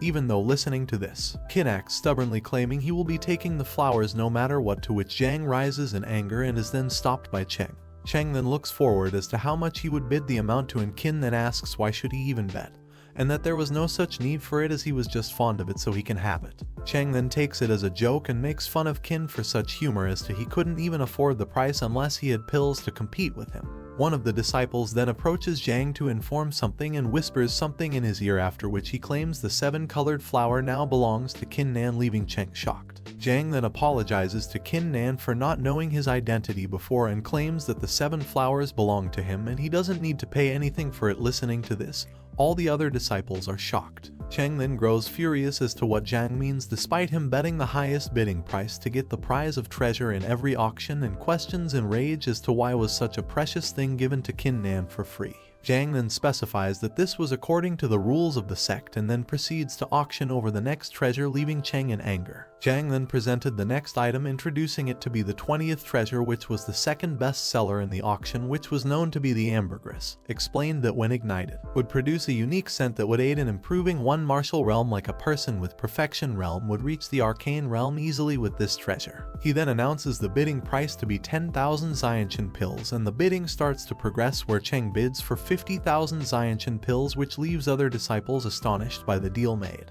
He then points out to Qin, saying that this is a unique treasure which would be hard to find again, and challenges him to compete with it to gain it. Qin then states that from this moment he claims ambergris, which leaves Cheng in disbelief as to how he claims it, assuring without even bidding to it. Then Zhang concludes that the ambergris now belongs to Qin Nan and proceeds to the next auction, leaving Cheng shocked, as if Zhang was even serious regarding the bidding. Zhang ignores Cheng and proceeds to introduce the next treasure, which makes Cheng furious as to how Qin was allowed to gain 2 such treasures granted, and plans to snatch those 2 treasures from him. Seeing this, the old man then warns Qin to be more attentive towards Cheng to Qin, which assures he can deal with him. Zhang then concludes the auction by introducing the final item, which was the final treasure for the auction, which was the 7 deadly sins. Zhang introduces the final treasure of the auction, which was the 7 deadly sins, which were the power-possessing saber swords. Qin Nan then uses his sight of divine battle spirit and finds out that these were some odd sabers that were able to be combined as one. Jiang then introduces the treasure weapons to have an ancient entity and claims that those were unexpectedly chanced upon by the elders of sects and historical runs, despite which they had their powers remain still as a mystery, but claimed that they were on par with the sharpness of that of the ancient weapons, and when the 7 sabers would be combined at night possess such a power which is unequal to the mystic weapons. Listening to this, all the other disciples start to think of how powerful it could be, and it was unexpected to encounter such a rare weapon which wasn't even possessed by the outer disciples to be under auction. Jiang then announces the base price of 50,000 Xiantian pills with increments of at least 1,000 Xiantian pills. There was a moment of silence where Jiang then figured out Qin and asked him directly if he wanted those 7 deadly sins, leaving everyone shocked. Cheng then laughed, speaking humorously as to talk in a challenging way so that Qin wouldn't be able to take the 3rd treasure for free. And he bet on 100,000 Xiantian pills, to which Qin Nan calmly stated that all he wanted was the 7 deadly sins, listening to which Jiang hands over the 7 deadly sins to Qin Nan and leaving everyone with a sigh, and Cheng just stayed helplessly. Cheng then approaches Qin Nan, talking about how he didn't expect Qin to take over those 7 deadly sins, and threatens him about Lang Feng, who was fond of these sabers, and that he would like to have a good chat with him if he knew that Qin Nan claimed all of his fondled sabers. Qin seemed clueless as to who Lang Feng was, and the old man then understood that this was the trip set by Cheng for Qin against Lang Feng. The old man then states that Lang Feng was ranked 10th among the inner domain disciples, who were extremely cruel to people who offended him, and in a scared tone, states that whoever had offended him was killed by him. At the treasure vault entryway, Cheng walks out, warning about being careful around him in the future. Qin Nan then ignores him, and as he walks out he finds all the elders waving back at him to send off, and then Qin mischievously states to welcome him to any upcoming auctions and he would be available for it, then listen, which all the disciples get pissed out of the fact. As Qin Nan walks along with Bai Heng through the mountains, Heng explains about the 2 mountains ahead, which were the outer and inner domain mountains where the disciples were residing, and the whole place was covered by forbidden auras to prevent spying by others, and continues to explain about the divisions along the residences, where the Kai had a huge difference of about 5 times between the 1st and the 5th residence, and so on, and states the fact that Cheng was the one residing in the 1st residence, to which Qin thinks to seize time and raise his strength much more. Qin then questions as to where Huang Long, Xiao Long, and Chu Yun end up, to which Heng answers that Huang was ranked 2nd among the outer domain disciples, while Chu was 11th and Xia was 12th among them, and states they took up some quests and proceeded to their respective sect for their training. Bai Heng then showed Qin Nan his residence, which was the 5th residence, and was impressed by the Kai it possessed. Qin Nan then thanked Bai Heng for guiding him to this all along, after which Heng was excited about getting closer to Qin and asked him to permit him to leave. Qin Nan then places all his collected treasures, and he seemed happy to get such precious things for free. He then looks at the ginseng, and is curious about what power it would possess, as he is familiar with all other treasures. He gazes towards the aura produced by the ginseng by using his divine battle spirit, which seems overwhelming, and Qin thinks about how it would be awakened. After which Qin gets an idea and he bites the tip of his finger, thinking that the fresh blood would awaken the ginseng, as it was a rare weapon and could be refined as such. The moment the blood drop falls on the ginseng, it starts to emit such shooting light which seems to reveal its power. The room was overwhelmed by enormous power emitted from the ginseng soon after Qin had put the blood drop on it. All the energy from the treasures was getting extracted and absorbed by the ginseng, seeing which Qin Nan stayed shocked as to what on earth was happening. The ginseng then starts to crack. Qin is confused, and there are the flashes of light emerging from Qin Nan's residence. All the other disciples are stunned as to what is happening at Qin's place. Qin then discovers that all his other treasures, the 7 colored flowers, the ambergris, 9 rotation golden pill, and even the martial emperor pills was missing. Seeing the Qin gets furious and starts to punch on the ginseng, after which he gets deflected back due to its power. Qin then swings his swords towards the ginseng, demanding to return his stuff, to which there was a sound from ginseng, a sound of disagreement. Qin Nan then looks to where the sound came from and doubts whether there was someone inside the ginseng. Using his eye of divine battle spirit power, he discovers a person hiding inside the ginseng who calls herself a princess, and states that Qin Nan is his slave, and orders him to get great amounts of pills for her, as her energy is still insufficient, and she would be falling into deep sleep soon. Listening to this, Qin grows angrier as to who she is, why was she claiming him to be her slave, and why would he take pills for her, and starts to attack it with his swords. The disciples standing outside the residence stay confused as to what were those sounds coming from, as they witness such terrifying forces as if someone was training inside. One of the disciples then speaks up that this was Qin Nan's residence, and states what he was, which seemed amazing and terrifying to others at the same time. The man stands behind gazing at the situation, who seemed like holding a look with a grudge towards Kin, claiming he would make sure to get him the taste of wrath. At Kin Nan's residence, Kin stands worn out as to how he felt powerless and how he couldn't do anything about the ginseng, and then threatens the ginseng that it would pay for what it did to him. After 10 days, Kin Nan was upgrading his cultivation from the abundant Kai around he felt, and was sure that it would let him reach the 9th layer of the body tempering realm soon. Kin then starts to wonder that with his current cultivation he possessed now, and a bit of his minor state of the arcane realm, he could be able to handle Nangong Cheng with the heavenly accumulating strike he possessed, as he was only someone who had reached half Xiantian, and was a step away from Xiantian realm, concluding he would possess more power than the 10th layer body tempering realm. Kin then blames the ginseng as because of it he lost the 7-colored flower, and the ambergris with which he would have already broken through the 10th layer by now. And he sighs helplessly and continues to proceed with his cultivation. He gets an announcement, as it was for all the disciples who came out of seclusion to gather at the outer domain dojo, where the inner disciple was present to deliver a lecture with. Kin tries to let go as he wanted to proceed with his cultivation, after which there was the warning, as if anyone were absent, they would be penalized at 10,000 Xiantian pills, listening to which Kin Nan flees to the location. At the training grounds, all the gathered disciples talked up that the lecture would be given by senior sister Lai Hong, who was known to be holding the 9th grade Huang ranked martial spirit and was ranked among the top 10 in the inner domain. As the talks go on, Lai Hong lands on the grounds and orders everyone to be quiet, or else they will have the taste of her spear. Lai Hong confirms that she was here to just deliver the lecture on how big the world was, and not to help any one of them to either cultivate or develop their martial skills, and threatens to listen carefully or else they would be punished by her spear, which leaves all the disciples shocked as to how strict she was. Kin Nan was impressed with how Lai Hong was on the fact that she not only possessed a cultivation base at the 6th layer, but also grasped the minor success of the Xiantian realm, and wondered why a battle with her wasn't such an easy thing to brush off about. Lai Hong then starts lecturing about the Kanglan continent, which was split into the upper and lower districts. The upper one was huge and had fortunate encounters with powerful cultivators, and the lower district was compared to the swamp concerning the ocean of the upper district, and conveys she was from the mystic sect which belonged to the lower district, where there were over 100 countries and 500 sects all on the same levels, and continues saying that all those 500 sects were 3 sacred places managed by them and considered to be at the highest level of the cultivation hierarchy, and points out to the disciples who were Kin Nan to mention which realm of cultivation he was in.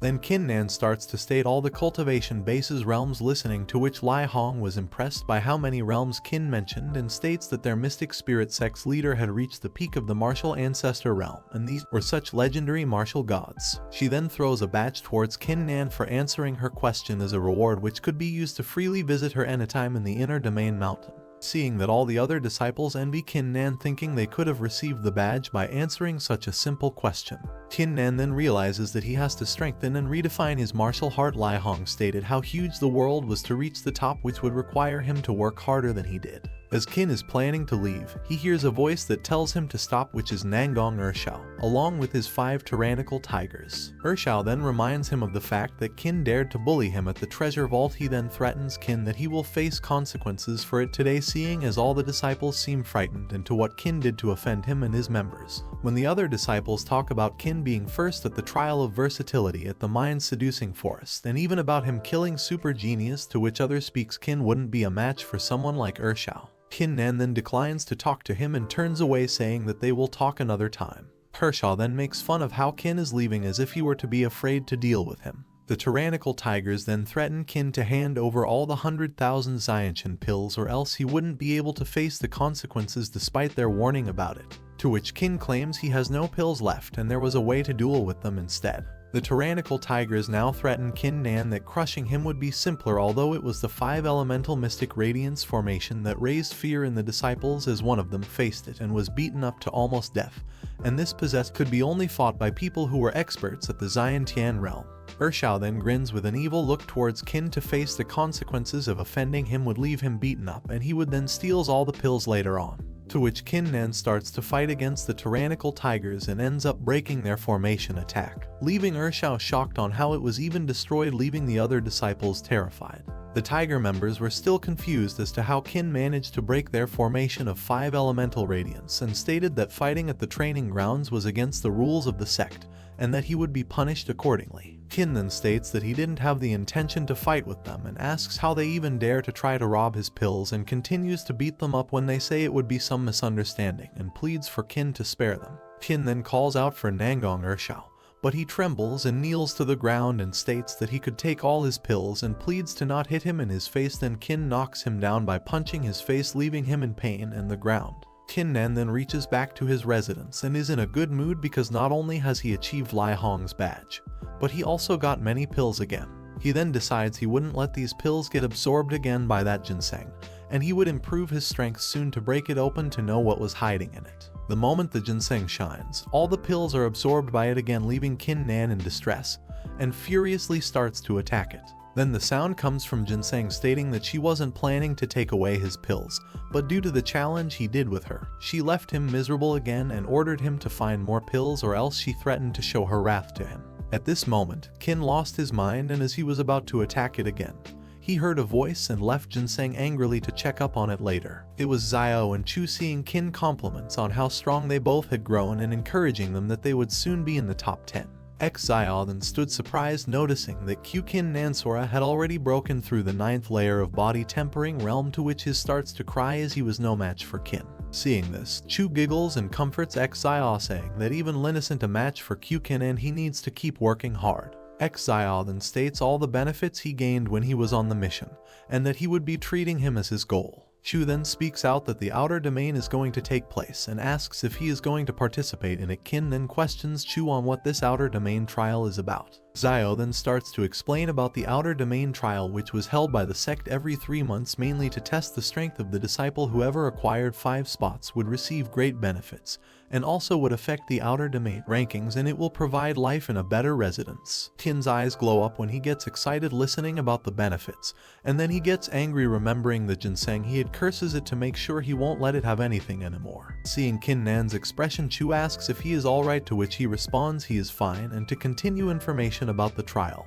Xiao then reminds Qin of Huang, who had gone to seclusion, and reminds him that Huan wanted Qin to participate and fight in the upcoming trial, which was 10 days away. Listening to this, Qin excitedly answers that he would take part in the domain trial. At the outer domain residence, Ershao asks Cheng to help him, complaining about what Qin Nan did to him, to which Cheng plans to fight against him in the outer domain trial. 8 days later, at the outer domain 5th residence, Qin Nan achieved a breakthrough of the 10th layer body tempering realm, wherein he could now defeat in a single attack rather than using the heavenly martial spirit, and if there were any Xiantian real opponent, it would be trouble to win against them, and thinks as if Huang and Cheng managed to achieve the Xiantian realm, he would face problem fighting them, and furiously stares towards the ginseng, blaming it if it had absorbed all the treasures. He would now been able to reach the Xiantian state by now. The sound comes from the ginseng stating that Qin must be grateful for having someone to gratefully serve her, and that she was even willing to consume his pills, making Qin mad. Then the ginseng states that it wouldn't only leave him to suffer but also give him certain benefits, saying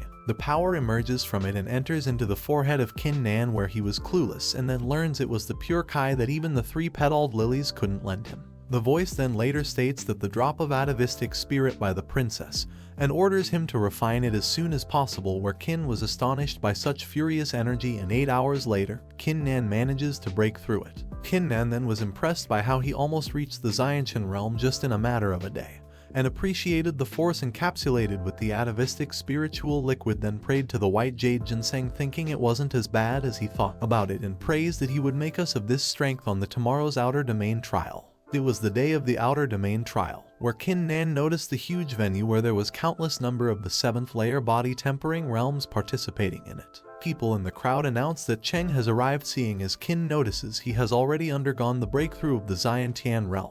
Xiao and Chu then approach Qin Nan and question them about whether they have the confidence to take the 5th residence, to which Xiao states there might be some difficulties, as many other disciples like Cheng, Huang, and Mo Zishan possess the grade Huang-ranked martial spirits along with unfathomable strength, and points about Ziyu, who despite being ranked 4th had an 8th grade Huang-ranked martial spirit in 10th layer body realm cultivation. Qin then states that their opponent would have a low chance due to the high number as people over there. The trial elder arrived and announced the start of the outer domain trial, wherein he said that the trial was divided into 2 rounds and he would reveal the rewards for the 5 spots before giving details of 2 rounds, revealing the prizes according to the spots, and finally the first place would receive 100,000 Xiantian pills along with an emperor pills, which excites the crowd about the prosperous emperor's pill and states on not only this, they would also represent Mystic Sect Spirit in upcoming Martial Serendipity Pavilion. Chu then was feeling unexpectedly lucky to have an opportunity to visit the Martial Serendipity Pavilion through this trial, as it was only accessible once every 2 years and where only people who had the rare badge with a cultivation base lower than the Xiantian realm were allowed to enter it, and talks on how Gong Yang entered the pavilion and came back with cultivation improved by 3 layers in a day, listening to which Xiao was shocked on how insane Gong would be to achieve as such. Qin then plans to visit the pavilion, before which he had to come first in this outer domain trial as well. The trial elder then announced the first round of the trial, which was to identify pills and materials that were 50 in number and have to write the unique characteristics along with the restrictions with only a single chance. All the materials were placed on the table and then were asked to identify them. Seeing this round, all the disciples were in a sense of disagreement as to how simple this round was, arranged only for the sake of Nangong Cheng, and talked of it not being fair, to which the trial elder yelled to maintain silence or else they would be disqualified, and ordered to start the round. Cheng was the first one to see those ingredients, and as soon as he looked at them, he then began to note about them and submitted them to the trial elder. As the other disciples continued the round, 6 hours passed by and it was Qin Nan's chance to identify the material when Cheng approached Qin, claiming he would give him advice as identifying them was challenging. Qin then understands that this round was made for Cheng, who was already prepared to identify the material, and Qin could do it easily by using his eyes of divine battle spirit, by which he could see through everything. Qin then starts to note down everything about the material he seemed to identify by his powers, and the trial elder looks low on Qin as to what he wrote would be gibberish, as if he didn't seem to have a good understanding of pills. Cheng then gives him a false appraisal as Qin identifies the material characteristics within less than 30 breaths time. Qin Nan then thanks him for his compliment, at the same time apologizes for taking away his senior brother's first place in the round. Listening to this, Cheng grows furious as to how confident he is and suggests Qin bet with him. If in case he wins he would get 100,000 Xiantian pills from him. If he loses, he has to hand over his 7 deadly sins to Cheng. Xiao then yells at how shameless Cheng is to make such a bet, knowing that he would only win finally, as he was unbeatable in terms of pill alchemy. To Qin Nan accepts the bet and claims he would be more than happy to accept it. Listening to Qin accepting the bet, Cheng gets overpowered as if how Qin thought he could beat him, and thinks about how arrogant he was to challenge with such guts. The trial elder then joins their bet as Qin challenges that he could beat his disciple and bet 400,000 Xiantian pills on Cheng, and asks if Qin would accept it. All the disciples stand shocked at the amount of trial the elder had over Cheng. Then Qin asks him whether 400,000 Xiantian pills were too much, as he was short of pills, and instead suggests he put a bet of 2,000 Xiantian pills, as he could afford it by giving the storage bad worth the amount.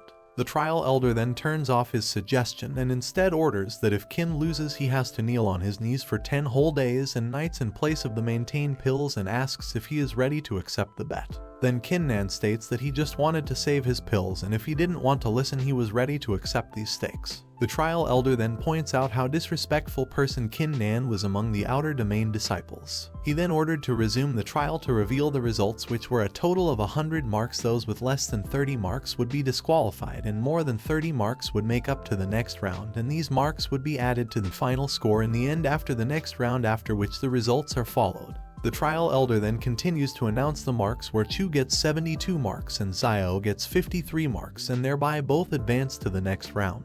Cheng then secures 99 marks, thereby all thinking that Qin Nan was going to lose, and the trial elder stands impressed on Cheng. The elders then proceeded to check Qin Nan's paper, and Chu Xiao was tense as to how his score would turn out to be. The elder's hand started to tremble after seeing Qin Nan's paper, claiming that he secured the same 99 marks as Cheng, which made his score tied up with the first place, to which Cheng and the trial elder were shocked, where the trial elder seemed to discover a secret pill alchemy expert who was other than Cheng. All the disciples then talk about Qin getting the same as Cheng, which would have made the competition harder for Cheng to compete with Qin. Cheng then approaches Qin, seeming that he underestimated his abilities. Then the trial elder announces that the bet would be considered a trial because both have secured the same score, to which Qin Nan yells in disagreement upon the results given and claims he must have got 100 marks instead of 99, which raises a talk among the disciples on how he wasn't satisfied upon his score. The trial elder then yells out of anger that the papers were checked properly,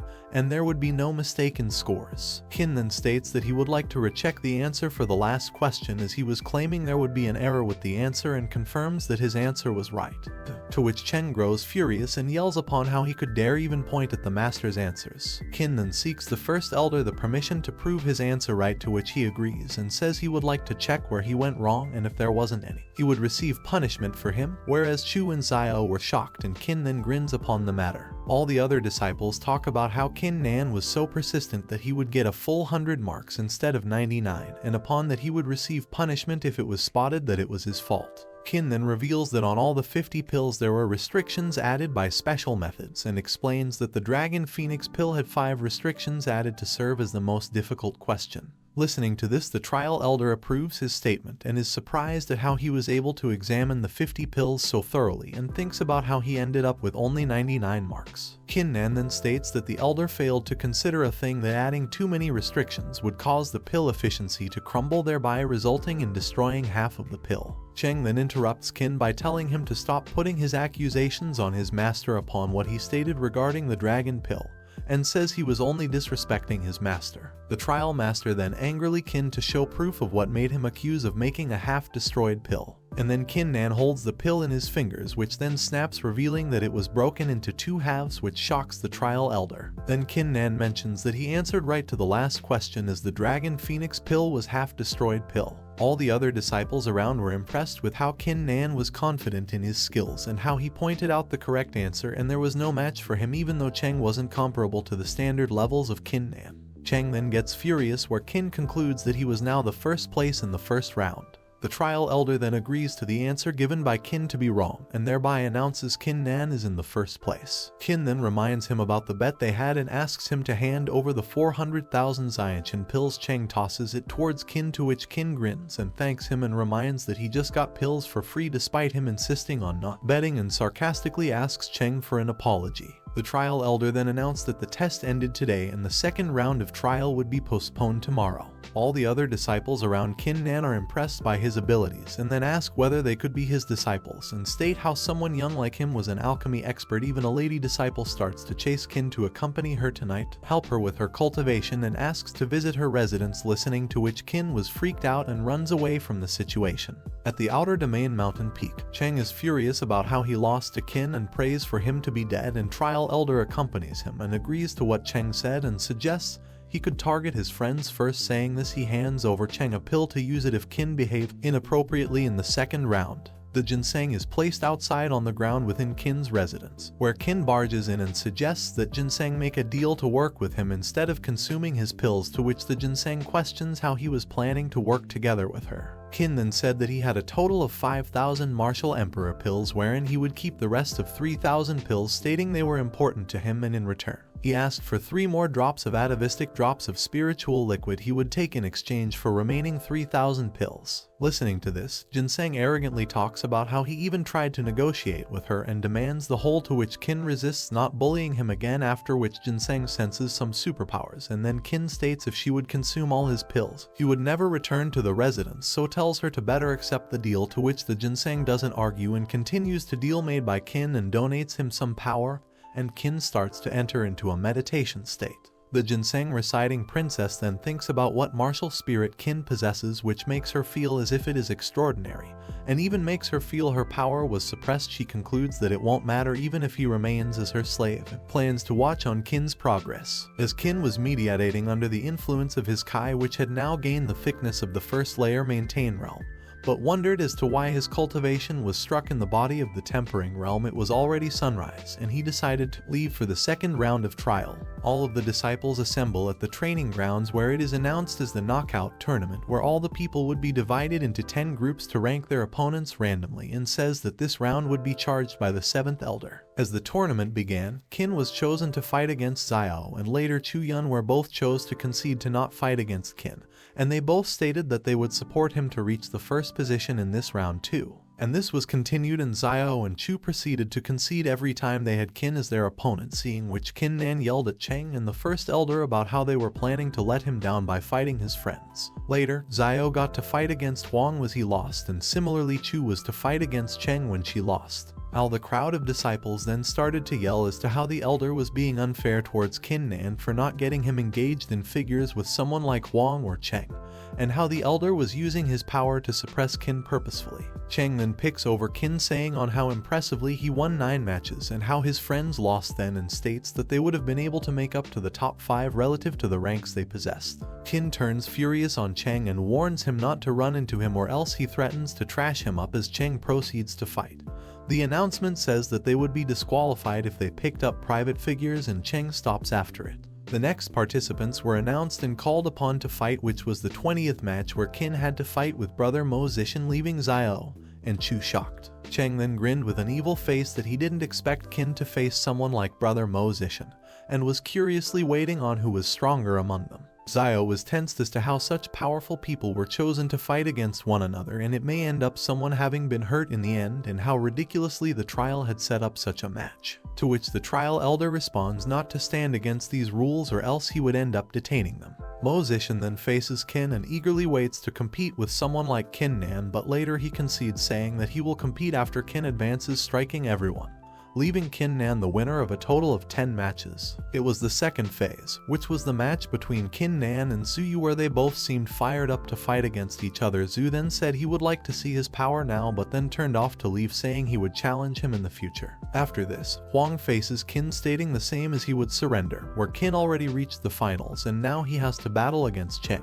Qin stands up for the final battle, which is to be fought with Cheng, and before the match is about to begin, Lai Hong appears to spectate the match, and all the disciples believe that she is here to support Qin Nan. Then Mo Lai also appears, who was there to spectate, making it quite dense, and the trial elder appears as to how unexpected his visit was. Then Gong Yang arrives, saying that Qin would win and suggests placing a bet over them. Cheng then shows his Xiantian realm, which Chu is surprised at how he did even step into the Xiantian realm, and Xiao is confused about how Qin would now be able to defeat Cheng, who was at the same level as him. As soon as Cheng proceeds to attack Qin slaps Cheng to level the trial elders and disciples on what had happened. Cheng then realizes that he got slapped by Qin and threatens that he will murder all of Qin's family. Cheng then uses his power of battle Kai, transforms into a sword and approaches Qin to attack. Qin again slaps him on his face, leaving him furious. Qin then slaps him again, leaving the displays shocked at what Qin is doing. The elders notice that Qin Nan had already reached the half Xiantian realm, which even possessed the atavistic cultivation. Qin Nan then continues to slap Cheng when the crowd begins to encourage him. The trial elder yells at Cheng to use his trump card, stating that Qin practiced the atavistic cultivation, which was against the rules. Cheng then swallows the pill given by the elder and his powers start to overflow. Seeing this, Gagnon points out that the use of a demonic pill was against the rules, and the crowd yells about how shameless practice was picked up. Cheng then pulls out his sword, which was identified by Gong Yang to be at the level of the 3rd layer maintenance realm, and thinks Qin wouldn't be able to make it, where Qin breaks out the sword with his power, shocking Cheng, and in an instant, Qin knocks down Cheng with his attack. Xiao and Chu were shocked by how Cheng was just knocked down by a single strike of Qin despite him using his demonic pill. The trial elders were shocked as to how Qin managed to defeat someone who had 2 entire layers of power above him, and wondered how monstrous his power could be. Seeing that Qin won, the crowd starts to cheer upon Qin for his victory, and the trial elder states that this match would be invalid as he broke 3 rules. Saying this, he concludes Qin to be exiled from the sect as he no longer represents the disciples of the mystic spirit sect. Gong Yang then defends Qin by saying that he cannot twist the truth despite all watching the match, and then the trial elder yells that it wasn't his matter to deal with and orders him to stop interfering, and that if any other disciples were to cause the fuss they would be considered as Qin's accomplices, and then calls out to the Hall of Disciples. The vice leader of the Hall of Disciple appears, speaking of why he had been summoned around. The trial leader then states what Qin Nan had done, quoting, to which the vice leader thinks the elder spoke the truth, and agrees to expel Qin from the mystic spiritual sect, leaving the disciples shocked as to how they could confirm without even thinking properly. Gong Yang then points out how it would be impossible for a 1st layer realm to defeat someone with a 2nd layer realm and stand up for Qin, and the vice president wasn't ready to accept, and then Xiao and others think they would be expelled along with Qin. The trial leader continues to target Qin to get him expelled, and then Qin interrupts, telling him to wait. Kinnan then points out how the Hall of Disciples team was considering kicking him out without even clarifying, without any investigations, and only due to some words by the elder. Cheng then laughs listening to this, as it would be him who would receive the first prize and Kin would just be expelled from the sect and he no longer belonged to it. One of the Hall disciples then stated to the vice president that he even decided to expel Kin without any investigations and that these weren't the rules to be followed by them. Kin then questions how someone like him was such a vice president, listening to which Zhao is impressed how he dared to question a vice president like him and orders to kill Kin for serving the serious offense according to the rules. Kin then shows the badge given by Lai Hong as to how they even thought of killing him. Seeing this, Zhao then breaks the badge without even looking at the Scarlet Fang Dragon badge, shocking Kin and Gangyao. Zhao then orders his Hall disciples to proceed to kill Kin, to which the trial elder stands watching how this situation will turn up. Gong Yang then warns the Hall disciples and tries to interfere with them not to fight Kin, and Zhao then makes a move to decide to fight with Kin. All the disciples on the ground were shocked seeing the powers generated by the vice president of the Hall disciples, and seeing this, Zhao was furious about who was interfering with brute force. It was the leader of the Hall disciples, seeing who all were shocked as to what made him appear in the situation.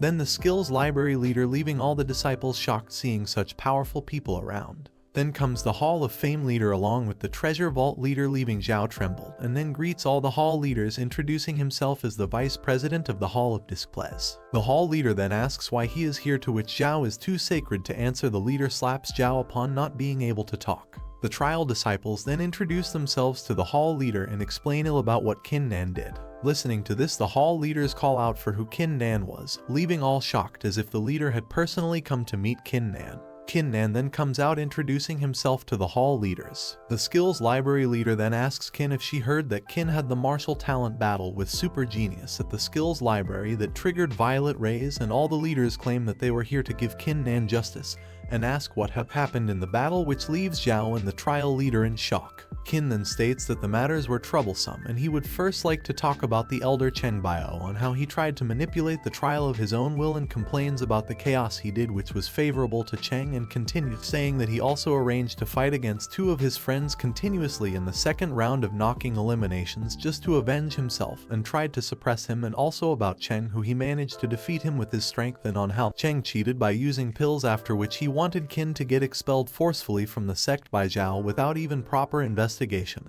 and he even ordered to kill him after Kin questioned Zhao. Then Kin asks the Hall leaders how they have to punish them for carrying out such things. Listening to this, the Hall leader yells to send Zhao and the trial leader to seclusion for 5 years without contact with the outer world.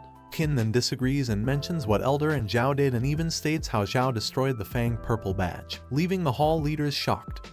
The Hall leader yells furiously. A short while ago, the old man Shan noticed that the purple dragon badge broke, thinking about what happened to Kinnan, and sent all the Hall leaders to rescue him if in case Kin was in some danger. The Hall leader gets all furious and then attacks Zhao for what he has done to break the badge, as he didn't even have a sense of how to behave in such a situation despite calling himself part of the disciplinary halls. A few minutes later, both the trial elder and Zhao were beaten up by the Hall elders, who were pleading to spare them. The Hall leader then declares that they were detained in a disciplinary hall for 100 years due to the offense they have committed, and Cheng falls off to the ground listening to this. Kin then mentions Cheng and Mo Lai to be part of this plot, and even includes the elders who tried to kill him, to which the Hall leader announces Cheng and Mo Lai would be detained for 10 years and the other disciples for 30 years, and then asks whether it satisfied Kin upon the results. Later Kin mentions how his friends were made to lose, to which the leader mentions he would take up Xiao and Chu as his disciples. Kin is then satisfied with the result, after which the Hall leader leaves, which Xiao and Chu think was better than achieving the top 5 in the trial. The trial leaders then announced Kinnan was the first in trials, to which the crowd cheered his name. The second elder of the domain appears and congratulates all the people who had risen in the trials, and then distributes the rewards of the trials, where Huang sensed the majestic energy from the Emperor Pill. The elder then reminds them that they have 5 days to go to the Martial Serendipity Pavilion, and reminds them fact not to achieve the Xianqian realm, or else they will not receive the best of the Martial Pavilion. He then orders Xiao and Chu to collect their treasures from the vault, and orders Kinnan and others to gather at the Outer Domain Dojo after 10 days, where the sect would arrange Inner Domain Elder to bring the Martial Pavilion. As they are about to leave, Qin calls out for Huang and Zishan to thank them for their help at the outer domain trial and states he considers them to be his friends and says if they needed any help he would be ready for them. The tigers then approach Qin apologizing for troubling him, to which Qin states he would beat them up if he ever stumbles on them, which fears them. The news spread regarding Qin Nan over his high level of alchemy pill was successful in proving the elder wrong and was able to achieve first place. At the inner domain peak, the man calls out to Lai Hong and asks about the fact that it was Qin who was close to his girlfriend, and he would then think about teaching him the lesson for it. Qin Nan arrived at the 5th courtyard, his face showing hesitation. This time, he not only brought back many pills but also an Emperor Prosperous pill. Despite the White Jade Ancient Ginseng's promise to cooperate, Qin Nan remained worried about it. He wondered if the wealth he obtained this time would be swallowed by the Ancient Ginseng, though he acknowledged that without it, he couldn't continue absorbing the atavistic Kai. Upon entering the courtyard, the Ancient White Jade Ginseng swiftly flew to Qin Nan. Despite his attempts to stop it, the ginseng emitted a bright light, engulfing him. Qin Nan realized that all his pills were once again swallowed by the ginseng, and he fell to his knees in despair. Frustrated, Qin Nan angrily grabbed the ginseng, causing it to emit a bright light and levitate. In the center of this light, a girl slowly emerged. Bathed in the colorful glow, the girl seemed to radiate a calm and peaceful holy light. Qin Nan stood there in shock, wondering if this was the legendary manifestation of a spiritual ingredient. The girl floated down and landed gracefully. She cast a disapproving glance at Qin Nan, stating that as her servant, his behavior was extremely disappointing. Confused and nervous, Qin Nan asked the girl who she was. To his surprise, she claimed to be his master, Princess Maio Maio. This left Qin Nan speechless, and his bewilderment turned to anger as he accused Maio Maio of consuming all his pills. However, Maio Maio asserted that, as his master, everything belonging to him was now her possession. Unable to contain his anger, Qin Nan erupted, and Princess Maio Maio furrowed her delicate eyebrows. With a simple flick of her finger on Qin Nan's forehead, he felt a surge of power that sent him flying backward, crashing to the ground. Shocked, Qin Nan sat up and witnessed the incredible strength of the girl. Seeing his angry expression, Princess Maio Maio jokingly remarked that as her servant, he shouldn't be too naughty, and the flick was just a small punishment. Qin Nan stood there, shocked and amazed by the power displayed by Princess Maio Maio. He began to wonder if her strength could rival that of old Shan, and if she might have already reached the martial ancestor realm. Princess Maio Maio warned Qin Nan that if he dared to spy on her, she would show no mercy, making him nervous. This warning snapped Qin Nan back to reality, prompting him to quickly retract the eyes of the divine battle spirit. Taking a deep breath, Qin Nan, still nervous, addressed Princess Maio Maio. He acknowledged her formidable strength and questioned why she needed to take his pills, pleading for their return.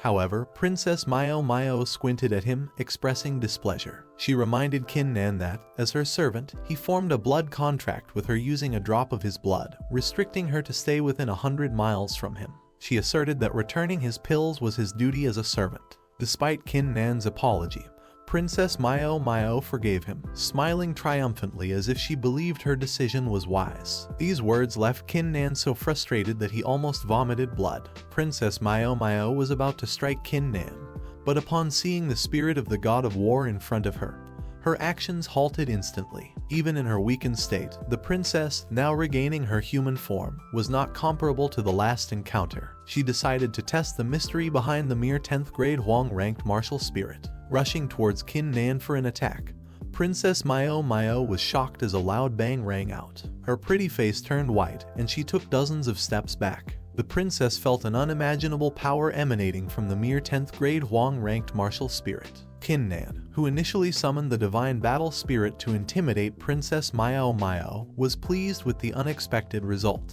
Sneering, he warned Maio Maio not to assume he would let her bully him at will. In response, Princess Maio Maio snorted disdainfully, admitting the power of Qin Nan's martial spirit but emphasizing that she couldn't kill him due to their blood contract. She declared Qin Nan as her servant and proposed a reward of 20 drops of atavistic spiritual liquid along with 10,000 martial emperor pills, 100,000 Xianshan pills, and 1 emperor prosperous pill. Taken aback, Qin Nan pondered the offer. With only 3 drops of atavistic spiritual liquid initially, he realized that taking 20 drops could potentially elevate his cultivation to at least the 3rd layer of the Xianshan realm.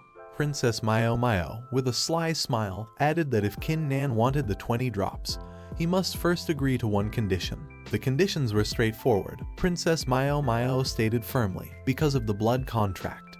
You and I must not be separated for 10 years. I have a few requirements. First, you're not allowed to reveal my identity and must keep each other's secrets. Second, I won't snatch your pills anymore but will exchange ample benefits for them. Third, as my servant, you should do your best to fulfill any requests I have. Qin Nan hesitated for a moment but eventually nodded. Princess Mao seemed pleased with his agreement. She pointed towards Qin Nan, and at the tip of her finger 20 drops of spiritual liquid immediately sprayed, which Qin Nan collected in his bottle. Feeling the potent power of these 20 drops, Qin Nan couldn't help but smile. He was in a very good mood and promptly thanked the princess. In response, Princess Mao's face flushed instantly. She told Qin Nan that if anyone dared to bully him, she would not forgive them. It was at this moment that Qin Nan finally realized having Princess Mao by his side might not be a bad thing. Accompanied by Princess Mao, Qin Nan finally reached Old Shan's residence. Qin Nan owed his survival to Old Shan, as with his cultivation at half Xiantian realm and the atavistic True Kai, he sought Old Shan's wisdom. The most crucial reason for this visit was the formidable presence of Princess Mao. Her sudden appearance and impressive cultivation level demanded an explanation, as well as protection against suspicions from the mystic spirit sect. As they entered the pavilion, Old Shan's slightly dissatisfied voice echoed, expressing his impatience at Qin Nan's delayed visit. Qin Nan, with Princess Mao in tow, felt the weight of Old Shan's dissatisfaction. Bringing an outsider along, Old Shan's countenance turned slightly sour at the intrusion. He eyed Princess Mao with clear disapproval, questioning her presence. Despite the brewing tension, Princess Mao, feeling offended, boldly declared her status and demanded 500,000 Xiantian pills as compensation for the perceived insult. Old Shan, taken aback by the audacity, faced an unprecedented situation, being blackmailed by an assertive young girl. In response, Old Shan exerted his authority, cautioning the princess to mind her words. However, Princess Mao, unyielding and prideful, dismissed the warning, emanating a formidable aura that even surpassed Old Shan's strength. The elderly elder, now realizing the power before him, turned to Qin Nan for an explanation of the princess's identity. In a discreet exchange, Qin Nan disclosed that Princess Mao, their family's benefactor, was here to provide specialized training. Although surprised by the unexpected turn of events, Old Shan accepted the explanation, recognizing Qin Nan's extraordinary luck in gaining the favor of this powerful princess. His initial embarrassment transformed into a gentle apology upon realizing Princess Mao's identity. The princess, reveling in the old man's discomfort, playfully teased him, calling him cute and insisting he address her properly. Swayed by her charm, Old Shan offered Princess Mao the title of honorary elder, second only to the sect's supreme leaders. Engaging in negotiations with humor, the princess inquired about the monthly pill stipend for elders. Old Shan hesitated but eventually revealed the substantial amount, 100,000 martial emperor pills. Delighted, the princess promptly accepted the honorary elder status, securing her place in the mystic spirit sect. Amidst the negotiations, Qin Nan found himself stunned by the lavish reward. Princess Mao, with a gleeful nod, sealed the deal. However, Old Shan's generosity had a strategic motive. With the formalities settled, Old Shan handed Princess Mao a token, symbolizing her new status. Turning to Qin Nan, Old Shan probed about his martial spirit, expressing curiosity about how Qin Nan defeated a second-tier Xiantian realm opponent. Qin Nan, cautious about revealing the true nature of his martial spirit, spoke vaguely about his newly acquired atavistic Kai. Old Shan, knowledgeable about martial arts, explained its unique characteristics. It maintained a perpetual half-step Xiantian realm appearance, concealing its true power until it reached the 10th level of the Xiantian realm.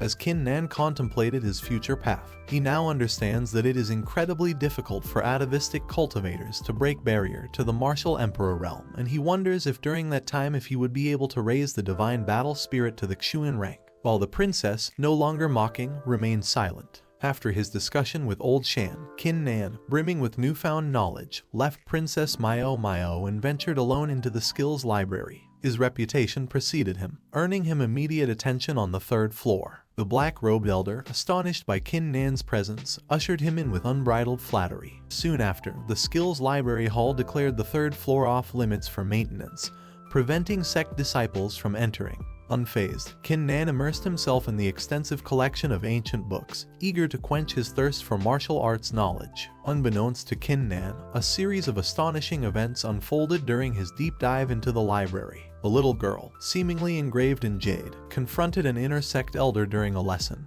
leaving him battered and pill-less. Another incident saw the head of the penalty hall robbed of pills. These alarming events reached Chan Lao, prompting negotiations with Princess Myo Myo to resolve the mysterious disruptions, though the pill loot remained unrecovered. As time ticked away, 8 days swiftly passed. On the 3rd floor of the Skills Library Hall, Qin Nan, now well versed in ancient martial arts, opened his eyes. His gaze emanated a profound light, signifying the wealth of knowledge he had acquired. Having devoured every ancient book on the 3rd level, Qin Nan felt a burning desire to refine the 7 deadly sins, weapons he had acquired but never had the opportunity to wield. In a moment of determination, Qin Nan retrieved the 7 ancient knives representing arrogance, jealousy, rage, laziness, greed, gluttony, and lust. Although classified as spiritual weapons, they possessed formidable latent power. With a blood sacrifice, Qin Nan initiated the refining process, witnessing the 7 knives tremble and resonate with distinct wills. These negative emotions attempted to assail his mind, but Qin Nan, resolute in his martial arts principles, brushed them aside and continued the refining. After a day and a night of intense effort, the 7 ancient knives harmonized, emitting a potent knife intent. Qin Nan, satisfied with his achievement, promised the weapons a future restoration to their acquired weapon glory when the opportunity arose. Realizing the time had come, Qin Nan left the Skills Library, his next destination, the martial arts training ground. The martial arts training ground buzzed with excitement as disciples from both the outer and inner courtyards gathered, eagerly anticipating the announcement of those chosen to enter the Serendipity Pavilion. Among them stood Huanglong, Mo Zishan, Zuyu, Dahu, and other notable figures. Inner courtyard disciples joined the crowd, eager to catch a glimpse of the potential geniuses heading to the Serendipity Pavilion. Qin Nan entered the arena, immediately drawing the attention of onlookers. The crowd discussed his recent achievements, with admiration and intrigue circulating through their conversations. Unexpectedly, a commanding aura enveloped the area, and a stern voice echoed, commanding silence. All eyes turned towards a black-robed elder, Mo King, the 3rd elder of the inner sect. He declared his mission to lead 5 disciples, including Huang Long and others, to the Serendipity Pavilion. However, when his gaze fell on Qin Nan, a familiar hostility emanated. Mo King, the father of Mo Lai, expressed disdain for Qin Nan, accusing him of causing his son's imprisonment in the penalty hall. Qin Nan, bewildered by the abrupt assault, recognized the assailant as Mo Lai's father. Despite the unprovoked aggression, Qin Nan remained composed, asserting that Mo Lai's punishment was a decision made by the lord of the penalty hall. Tensions flared, and Mo King directed his anger towards Qin Nan, challenging him openly. He proceeded to unleash a sudden attack on Qin Nan, revealing a deep-seated animosity. The attack was a clear retaliation for the penalties imposed on his son. The confrontation escalated when Mo King aimed 3 fingers at Qin Nan, intending to cause serious harm. Qin Nan, sensing the imminent danger, activated his skills to evade, narrowly avoiding 2 of the strikes but succumbing to the impact of one. The audience, including Huang Long and the others, watched in shock as the 3rd elder of the inner sect openly attacked Qin Nan. The atmosphere grew tense, and Qin Nan, enduring the pain, questioned Mo King's motives. In response, Mo King justified his actions, declaring his concern for Qin Nan's rapid rise and intending to impart a lesson on martial arts. As Mo King prepared for another strike, Qin Nan, fueled by pain and anger, warned of impending revenge. However, before the situation could escalate further, a cold and authoritative voice pierced the air. Princess Myo Myo, exuding a majestic aura, had arrived on the scene, declaring her fury at Mo King for bullying her servant. Princess Myo Myo's unexpected intervention stunned the crowd, freezing Mo King in his tracks. Despite being a pinnacle martial emperor realm expert, Mo King sensed an impending danger and chose to cease his attacks. The one who had stepped in to halt Mo King was none other than the little girl, Princess Myo Myo. Qin Nan, despite feeling relief, insisted on handling the matter himself. He didn't want to owe Princess Myo Myo any favors, even though they had a blood oath alliance. Princess Myo Myo, unaffected by Qin Nan's statement, stared at Mo King with cold determination.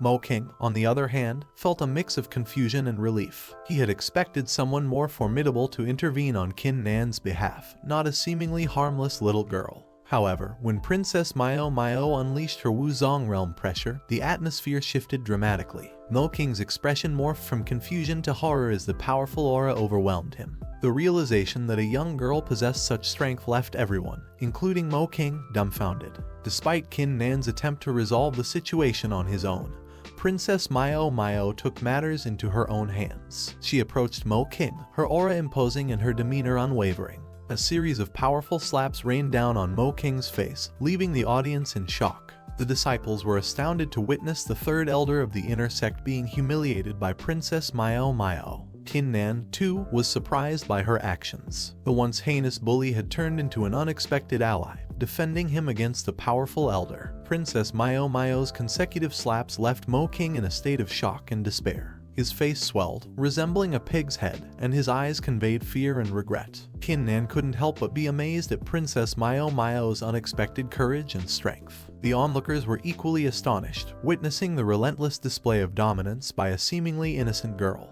The humiliation continued until Princess Mio, satisfied with Mo King's submission, decided to spare him further torment. However, she didn't let him off easily, demanding that he acknowledge her status and address her as princess 3 times upon meeting. Mo King, shaken and battered, complied with Princess Mio's demands. She even seized the opportunity to confiscate items from his storage bag, leaving Mo King in a state of disbelief. As Princess Mio concluded the ordeal, she delivered a final ultimatum, warning of dire consequences for anyone who dared to harm Qin Nan. The proclamation echoed with dominance, establishing Princess Mio as an unexpected force to be reckoned with. In the midst of the astonishment, Princess Mio added, suggesting that Qin Nan could be bullied at her discretion as long as enough elixirs were provided. Qin Nan couldn't help but appreciate Princess Mio's unexpected support. Qin Nan found himself indebted to Princess Mio.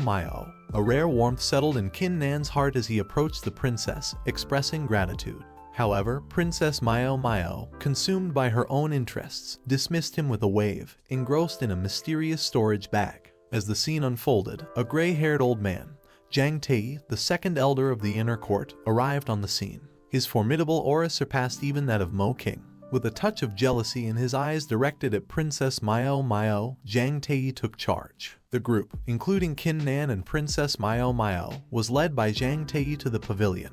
The journey led them to the Autumn Star Sea, a majestic body of water known for its crystal-clear transparency during the autumn season, reflecting the stars above. Adjacent to the sea stood Autumn Mountain, a lesser-known yet equally alluring location harboring untold treasures and challenges. After days of travel, they reached Autumn Mountain, the resting place of the mystic spirit sect on a cliff overlooking the Autumn Star Sea. Zhang Tei, aware of the dangers that lurked, cautioned the group to avoid unnecessary conflicts during the imminent opening of the pavilion. Each member was entrusted with a token for emergency communication. As the group prepared for the challenges ahead, Princess Mio revealed a clandestine agenda to Qin Nan. She handed him a map, instructing him to venture into Autumn Mountain and retrieve a valuable item, the sky crystal flowers. These flowers, although low-level elixirs, held immense value, with one fetching the equivalent of 1,000 martial emperor pills. Qin Nan, initially taken aback by the revelation, agreed to embark on the perilous mission, promising to share the spoils. However, the revelation of Princess Mio's plans left Qin Nan in a quandary. Bound by a blood oath, he couldn't venture too far from her. Pressing for answers, Qin Nan questioned her motives and the reason she wouldn't retrieve the flowers herself. Princess Mio, with a hint of arrogance, maintained her secrecy, saying that she has her own plans. Alone in the dense foliage of Autumn Mountain, Qin Nan, armed with the map from Princess Mio, embarked on a solitary quest. Guided by the map, he estimated the sky crystal flower to be a mere 20 miles away. However, the tranquility of his journey was shattered by distant sounds of strife, prompting Qin Nan to investigate. Approaching the commotion, he discovered a young girl in a tattered blue dress surrounded by 3 menacing men.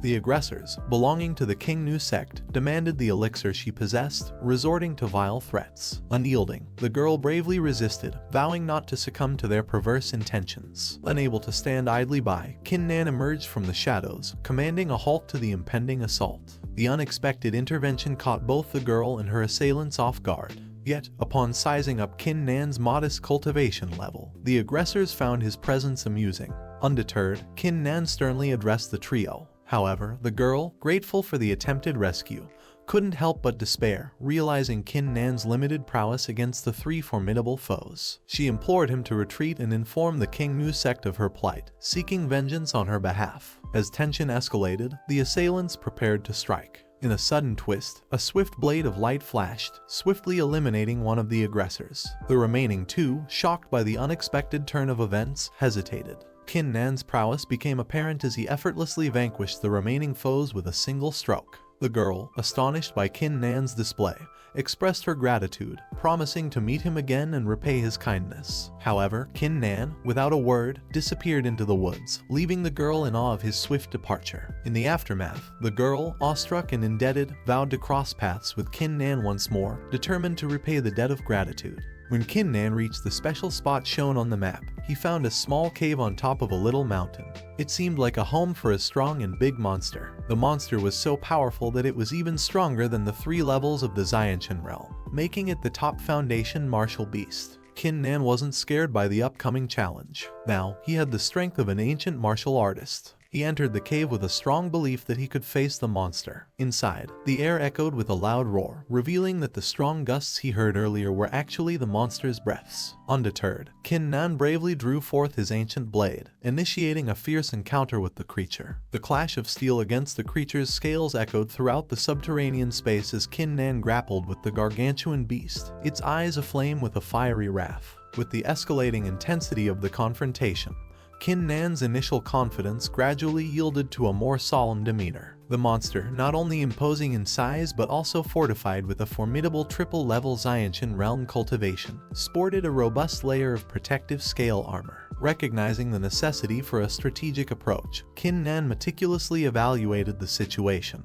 pondering a more effective method to triumph over the formidable creature. In a moment of revelation, Kin Nan harnessed the power of the eyes of the Divine Battle Spirit, a distinctive ability that granted him insight into the vulnerabilities of his adversary. True to his expectations, the Divine Battle Spirit unveiled a weak point, a scale located on the monster's neck. Empowered by this newfound knowledge, Kin Nan entered a heightened state, directing his efforts towards exploiting the identified vulnerability. With a forceful swing of his ancient sword, Kin Nan targeted the beast's weak spot, eliciting a thunderous roar from the creature. The impact reverberated throughout the entire cave as the wounded monster attempted to flee.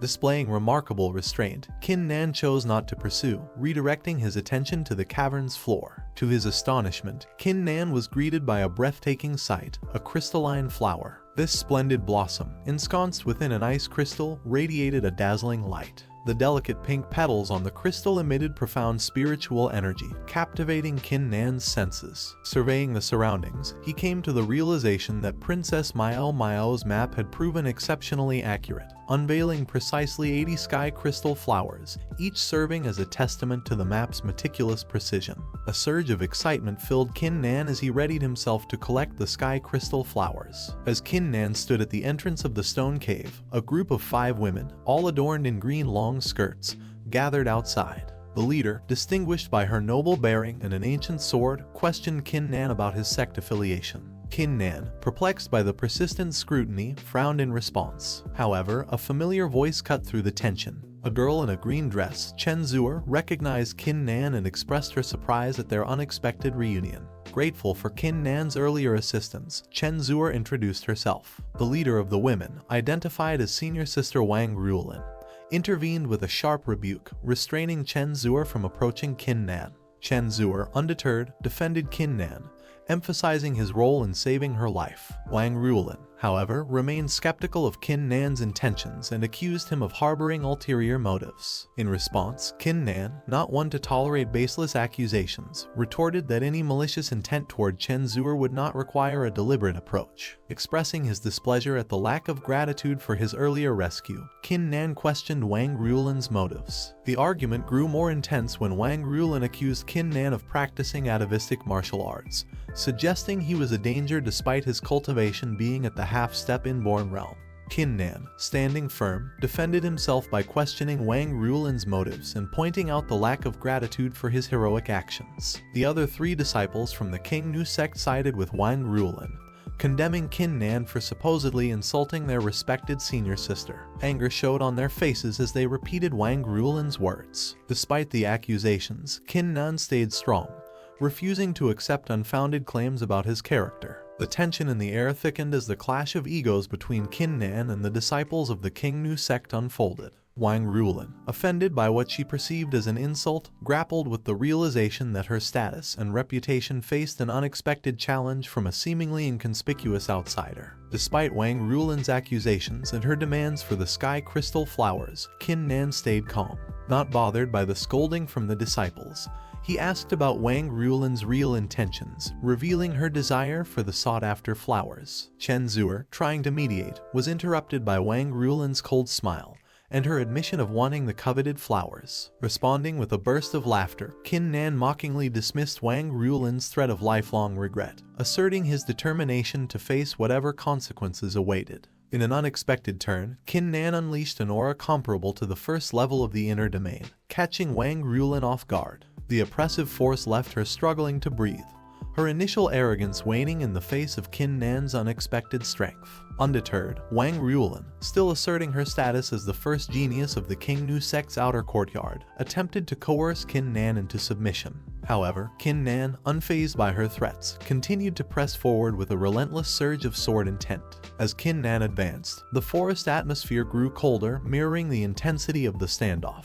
The 5 female disciples, especially Wang Ruolin, couldn't hide their shock. Qin Nan's expression remained stoic as he revealed his mastery of the minor success stage of the arcane realm, a revelation that stunned his adversaries. Wang Ruolin, her composure shattered, questioned how Qin Nan, with his seemingly lower cultivation level, had attained such a state. Qin Nan, seizing the opportunity, posed a final question. How do you make me regret it for the rest of my life? Qin Nan's eyes glinted with a chilling intensity, and the 7 ancient swords behind him hummed in unison, resonating with his overwhelming murderous intent. Wang Ruolin, faced with this torrent of deadly energy, paled visibly. The aura emanating from Qin Nan invoked a sense of impending doom, and Wang Ruolin found herself paralyzed with fear, anticipating her demise at any moment. Struggling to articulate a response, Wang Ruolin was rendered speechless by the sheer terror of the moment. The atmosphere was saturated with the scent of death, and she felt the inevitability of her imminent demise. In that moment, all her earlier arrogance crumbled, replaced by a stark realization of her vulnerability. Qin Nan, however, spared her life, retracting his murderous aura with a cold smile. Dismissing Wang Ruolin's worthiness, he declared that she lacked the qualifications to evoke a lifetime of regret. With those words, Qin Nan strode away, disappearing into the depths of the woods. As the other female disciples watched Qin Nan's departure, they were left bewildered by the sudden and terrifying display of power. Chen Zuer, still processing the events, turned to Wang Ruolin with concern. Wang Ruolin, consumed by hatred and shame, lashed out at Chen Zuer, accusing her of conspiring with Qin Nan to humiliate her. In a fit of rage, Wang Ruolin raised her hand to strike Chen Zuer, seeking to vent her frustrations. However, before the blow could land, a swift sound cut through the air, and a dead wood branch, propelled with force, intercepted the attack. The branch lodged itself into a nearby tree, disrupting the impending assault. Qin Nan returned to the gathering place of Mystic Spirit sect, finding Princess Mao absent, and the 4 disciples, including Huang Long, engaged in intensive cultivation. Deciding to utilize the remaining 3 days before the pavilion's opening to further enhance his cultivation, Qin Nan was suddenly interrupted by a thunderous explosion emanating from the distant mountains of Kashan. The sky crackled with powerful forces colliding, conjuring a spectacular display of dazzling colors, igniting thunderclouds, and evoking roars from ancient creatures. Awestruck, Qin Nan and the multitude of casual cultivators gazed upwards at the monumental clash unfolding on the mountaintop.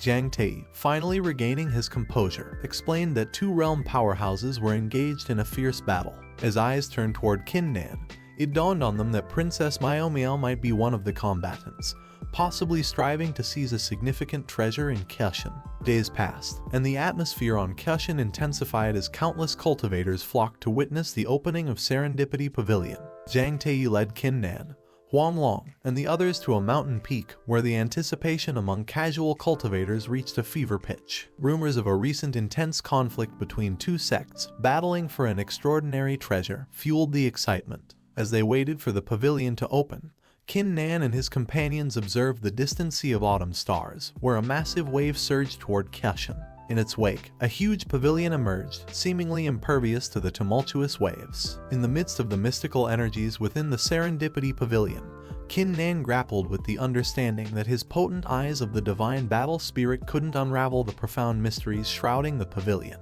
It wasn't a flaw in his spiritual vision. Rather, the stark reality was that his cultivation base fell behind the pavilion's formidable power. As Kin Nan absorbed this realization, his companions, especially Huang Long and the contemplative Zuyu, were already entranced by the enigma of the pavilion. Zuyu's murmurs about converging waves and blooming yellow light resonated with the collective perplexity surrounding the pavilion's existence. Even Zhang Tei, the second elder of the mystic spirit sect, who had encountered the pavilion multiple times, remained silent, underscoring the pervasive mystery enveloping the ancient structure. Amidst the uncertainty, the calm atmosphere was disrupted by the resonant clangs of the Flying Sword sect. Kin Nan's attention shifted to a middle-aged man, his expression void of emotion, moving forward with a massive sword on his back, a manifestation of the martial king realm. Trailing behind him were 5 youths, each wielding an ancient sword with distinctive shapes, techniques, and a palpable aura of danger. Kin Nan's narrowed eyes showed recognition. These were disciples of the renowned Flying Sword sect. Among the 4 major sects in Luo Kingdom, the gender-exclusive King Nu sect primarily consisted of female disciples, while the Flying Sword sect recruited individuals dedicated to the art of swordsmanship, their martial spirits entwined with the essence of blades. In contrast, the Chaotic Flame Gate sought disciples with a fire attribute. The Mystic Spirit sect, indifferent to gender and attributes, prioritized martial prowess in its recruits. In the charged atmosphere, the middle-aged man's gaze focused on Zhang Tei, prompting a subtle change in expression. Stepping forward with determination, his sword intent surged, creating an unspoken tension in the air. Addressing Zhang Tei as Elder Fang, the man's demeanor hinted at underlying conflicts. Unfazed, Zhang Tei met Elder Fang's intensity with a calm glance and cautioned, "Elder Fang, refrain from addressing me in such a tone. The Serendipity Pavilion is about to open in a few hours. I suggest we avoid conflict during this crucial period." Elder Fang's initial anger diminished, replaced by a thoughtful silence, as if he were considering the implications of Zhang Tei's words. Kin Nan, sensitive to the mention of Mo King, examined Elder Fang before redirecting his attention to the 5 disciples of the Flying Sword sect. At the same time, the disciples of the Sword sect, aware of the scrutiny, shifted their focus toward Kin Nan and his companions, establishing the groundwork for an unspoken exchange of assessments. Kin Nan's gaze focused on the white-clad youth leading the Flying Sword sect. A subtle reaction crossed his face as he discovered the youth to be an ancient martial artist, a fact that surprised him. Even more astonishing was the revelation that the youth possessed a 10th grade Huang-ranked martial spirit, demonstrating unparalleled mastery. Amidst the gathering of martial sects, Kin Nan's attention shifted as a captivating woman entered the scene. Radiating charm, she gracefully approached, accompanied by disciples such as Wang Ruolin and Chen Zuer. Chen Zuer's eyes lit up upon spotting Huang Kui from the Flying Sword sect, greeting him. Wang Ruolin, once recognized for her assertive demeanor, now moved with the grace of a demure woman. Stepping delicately, she accepted Huang Kui's compliment with a shy smile. Huang Kui, unabashedly direct, expressed his admiration for Wang Ruolin's beauty and playfully hinted at a future rendezvous, causing her face to blush with a mix of embarrassment and delight. Amidst this unfolding drama, Chen Zuer suddenly noticed Kin Nan in the crowd, her surprise evident on her lovely face. Having observed Wang Ruolin's true nature in a past incident, Chen Zuer had distanced herself from her. Her joy at seeing Kin Nan again resonated through the crowd, earning admiration from fellow disciples who saw her as a goddess. However, Wang Ruolin, standing at a distance, caught sight of Kin Nan. Her expression shifted drastically, revealing deep-seated anger. Accusing Kin Nan of being a disciple of the Mystic Spirit sect, she recounted a past incident, claiming he had bullied her and looted precious sky crystal flowers. A chill emanated from her eyes as she appealed to Huang Kui, weaving a narrative that portrayed Kin Nan as the antagonist. Huang Kui walked forward with confidence, his hair flowing, and his eyes showing a determined look. Staring at Kin Nan, he said without much emotion, "I don't care about what happened between you and Ruolin, but right now I'm here and you need to say sorry." His strong words could be heard by everyone, showing that he wanted to be in charge. The people watching, even those who were just watching without being deeply involved, held their breath. They were surprised by how quickly the talented students of the Flying Sword sect and Mystic Spirit sect were in a face-off. Everyone was curious to know what would happen next, waiting to see how these two impressive individuals would settle their differences. Feeling the tension in the air, Zhang Tei frowned and stepped in before Qin Nan could reply. He calmly spoke to Huang Kuei, "Younger friend, let's not be arrogant here." On the other hand, Elder Fang chuckled dismissively, saying that disciples should solve their issues without anyone getting involved. The middle-aged woman from the King Nu sect joined the conversation, agreeing with Elder Fang. With a kind smile, she proposed letting the young disciples sort out their problems on their own. The support from the elders of the Flying Sword sect and King Nu sect had a big impact, even influencing Zhang Tei. Even though Zhang Tei sighed and stopped arguing, the worried expressions on Huang Long and the others' faces showed that they were concerned. They understood what Zhang Tei was trying to do. He wanted Huang Kuei to avoid provoking Qin Nan, knowing the consequences Huang Kuei and his friends might face if they underestimated Qin Nan's abilities. Qin Nan, who was known for being determined, was not likely to let Huang Kuei's arrogance go unnoticed. However, the elders from the Flying Sword sect and King Nu sect, who seemed uninterested in the developing conflict, had hidden motives. Elder Fang, in particular, had a clear plan. After closely observing Qin Nan, he expected a predictable outcome if Qin Nan clashed with Huang Kuei. Elder Fang's intentions became clear as Qin Nan's resistance grew, leading to a public embarrassment for the Mystic Spirit sect. The middle-aged woman from the King Nu sect, revealing her loyalties, stood firmly by Wang Ruolin's side. Elder Fang was surprised by Huang Kuei's quick apology to Wang Ruolin, as he had previously thought highly of Huang Kuei's talents. On the other hand, Qin Nan didn't let himself be looked down upon.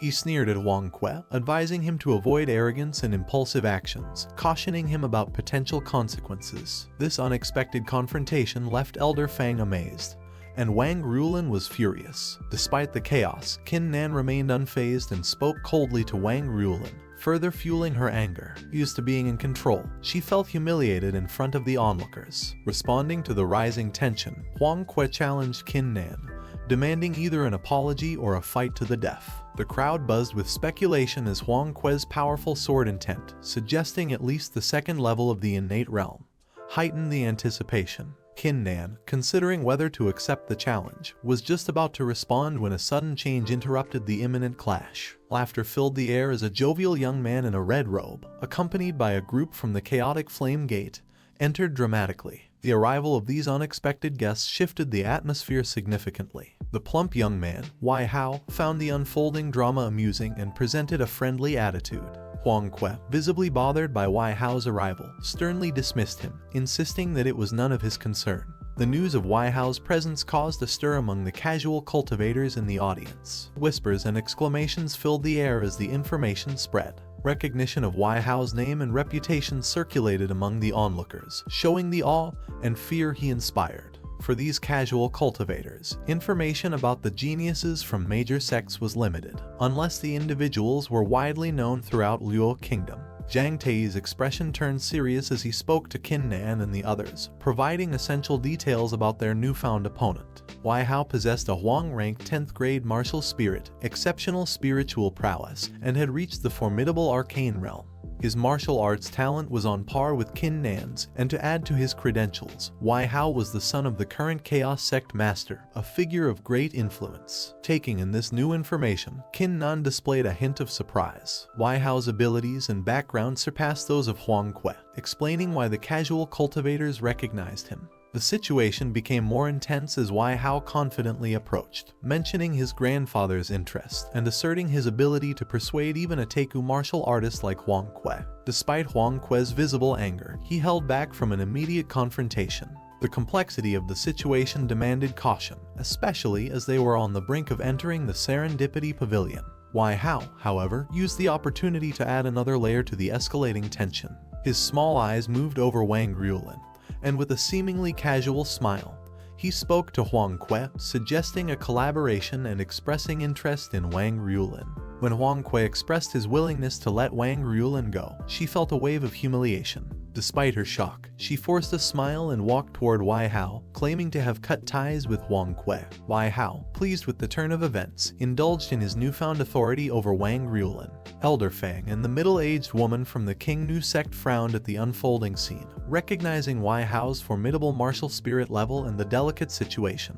However, they also saw the potential benefits if Wang Ruolin could capture Wai Hao's attention. Jiang Tei observed the proceedings with a changing expression, while Qin Nan remained calm, refraining from interfering in others' affairs. As Wai Hao toyed with Wang Ruolin, the onlookers, including casual cultivators, couldn't hide their disdain for the unpleasant turn of events. The reactions of the elders and disciples varied, with Elder Fang and Huang Kui showing satisfaction, Jiang Tei and Huang Long expressing displeasure, and Qin Nan remaining indifferent. After enjoying his time with Wang Ruolin, Wai Hao shifted his attention to Qin Nan. Accusing him of challenging Huang Kui, Wai Hao aimed to assert dominance. Huang Kui and Wang Ruolin, envious of Qin Nan, added their voices to the accusation.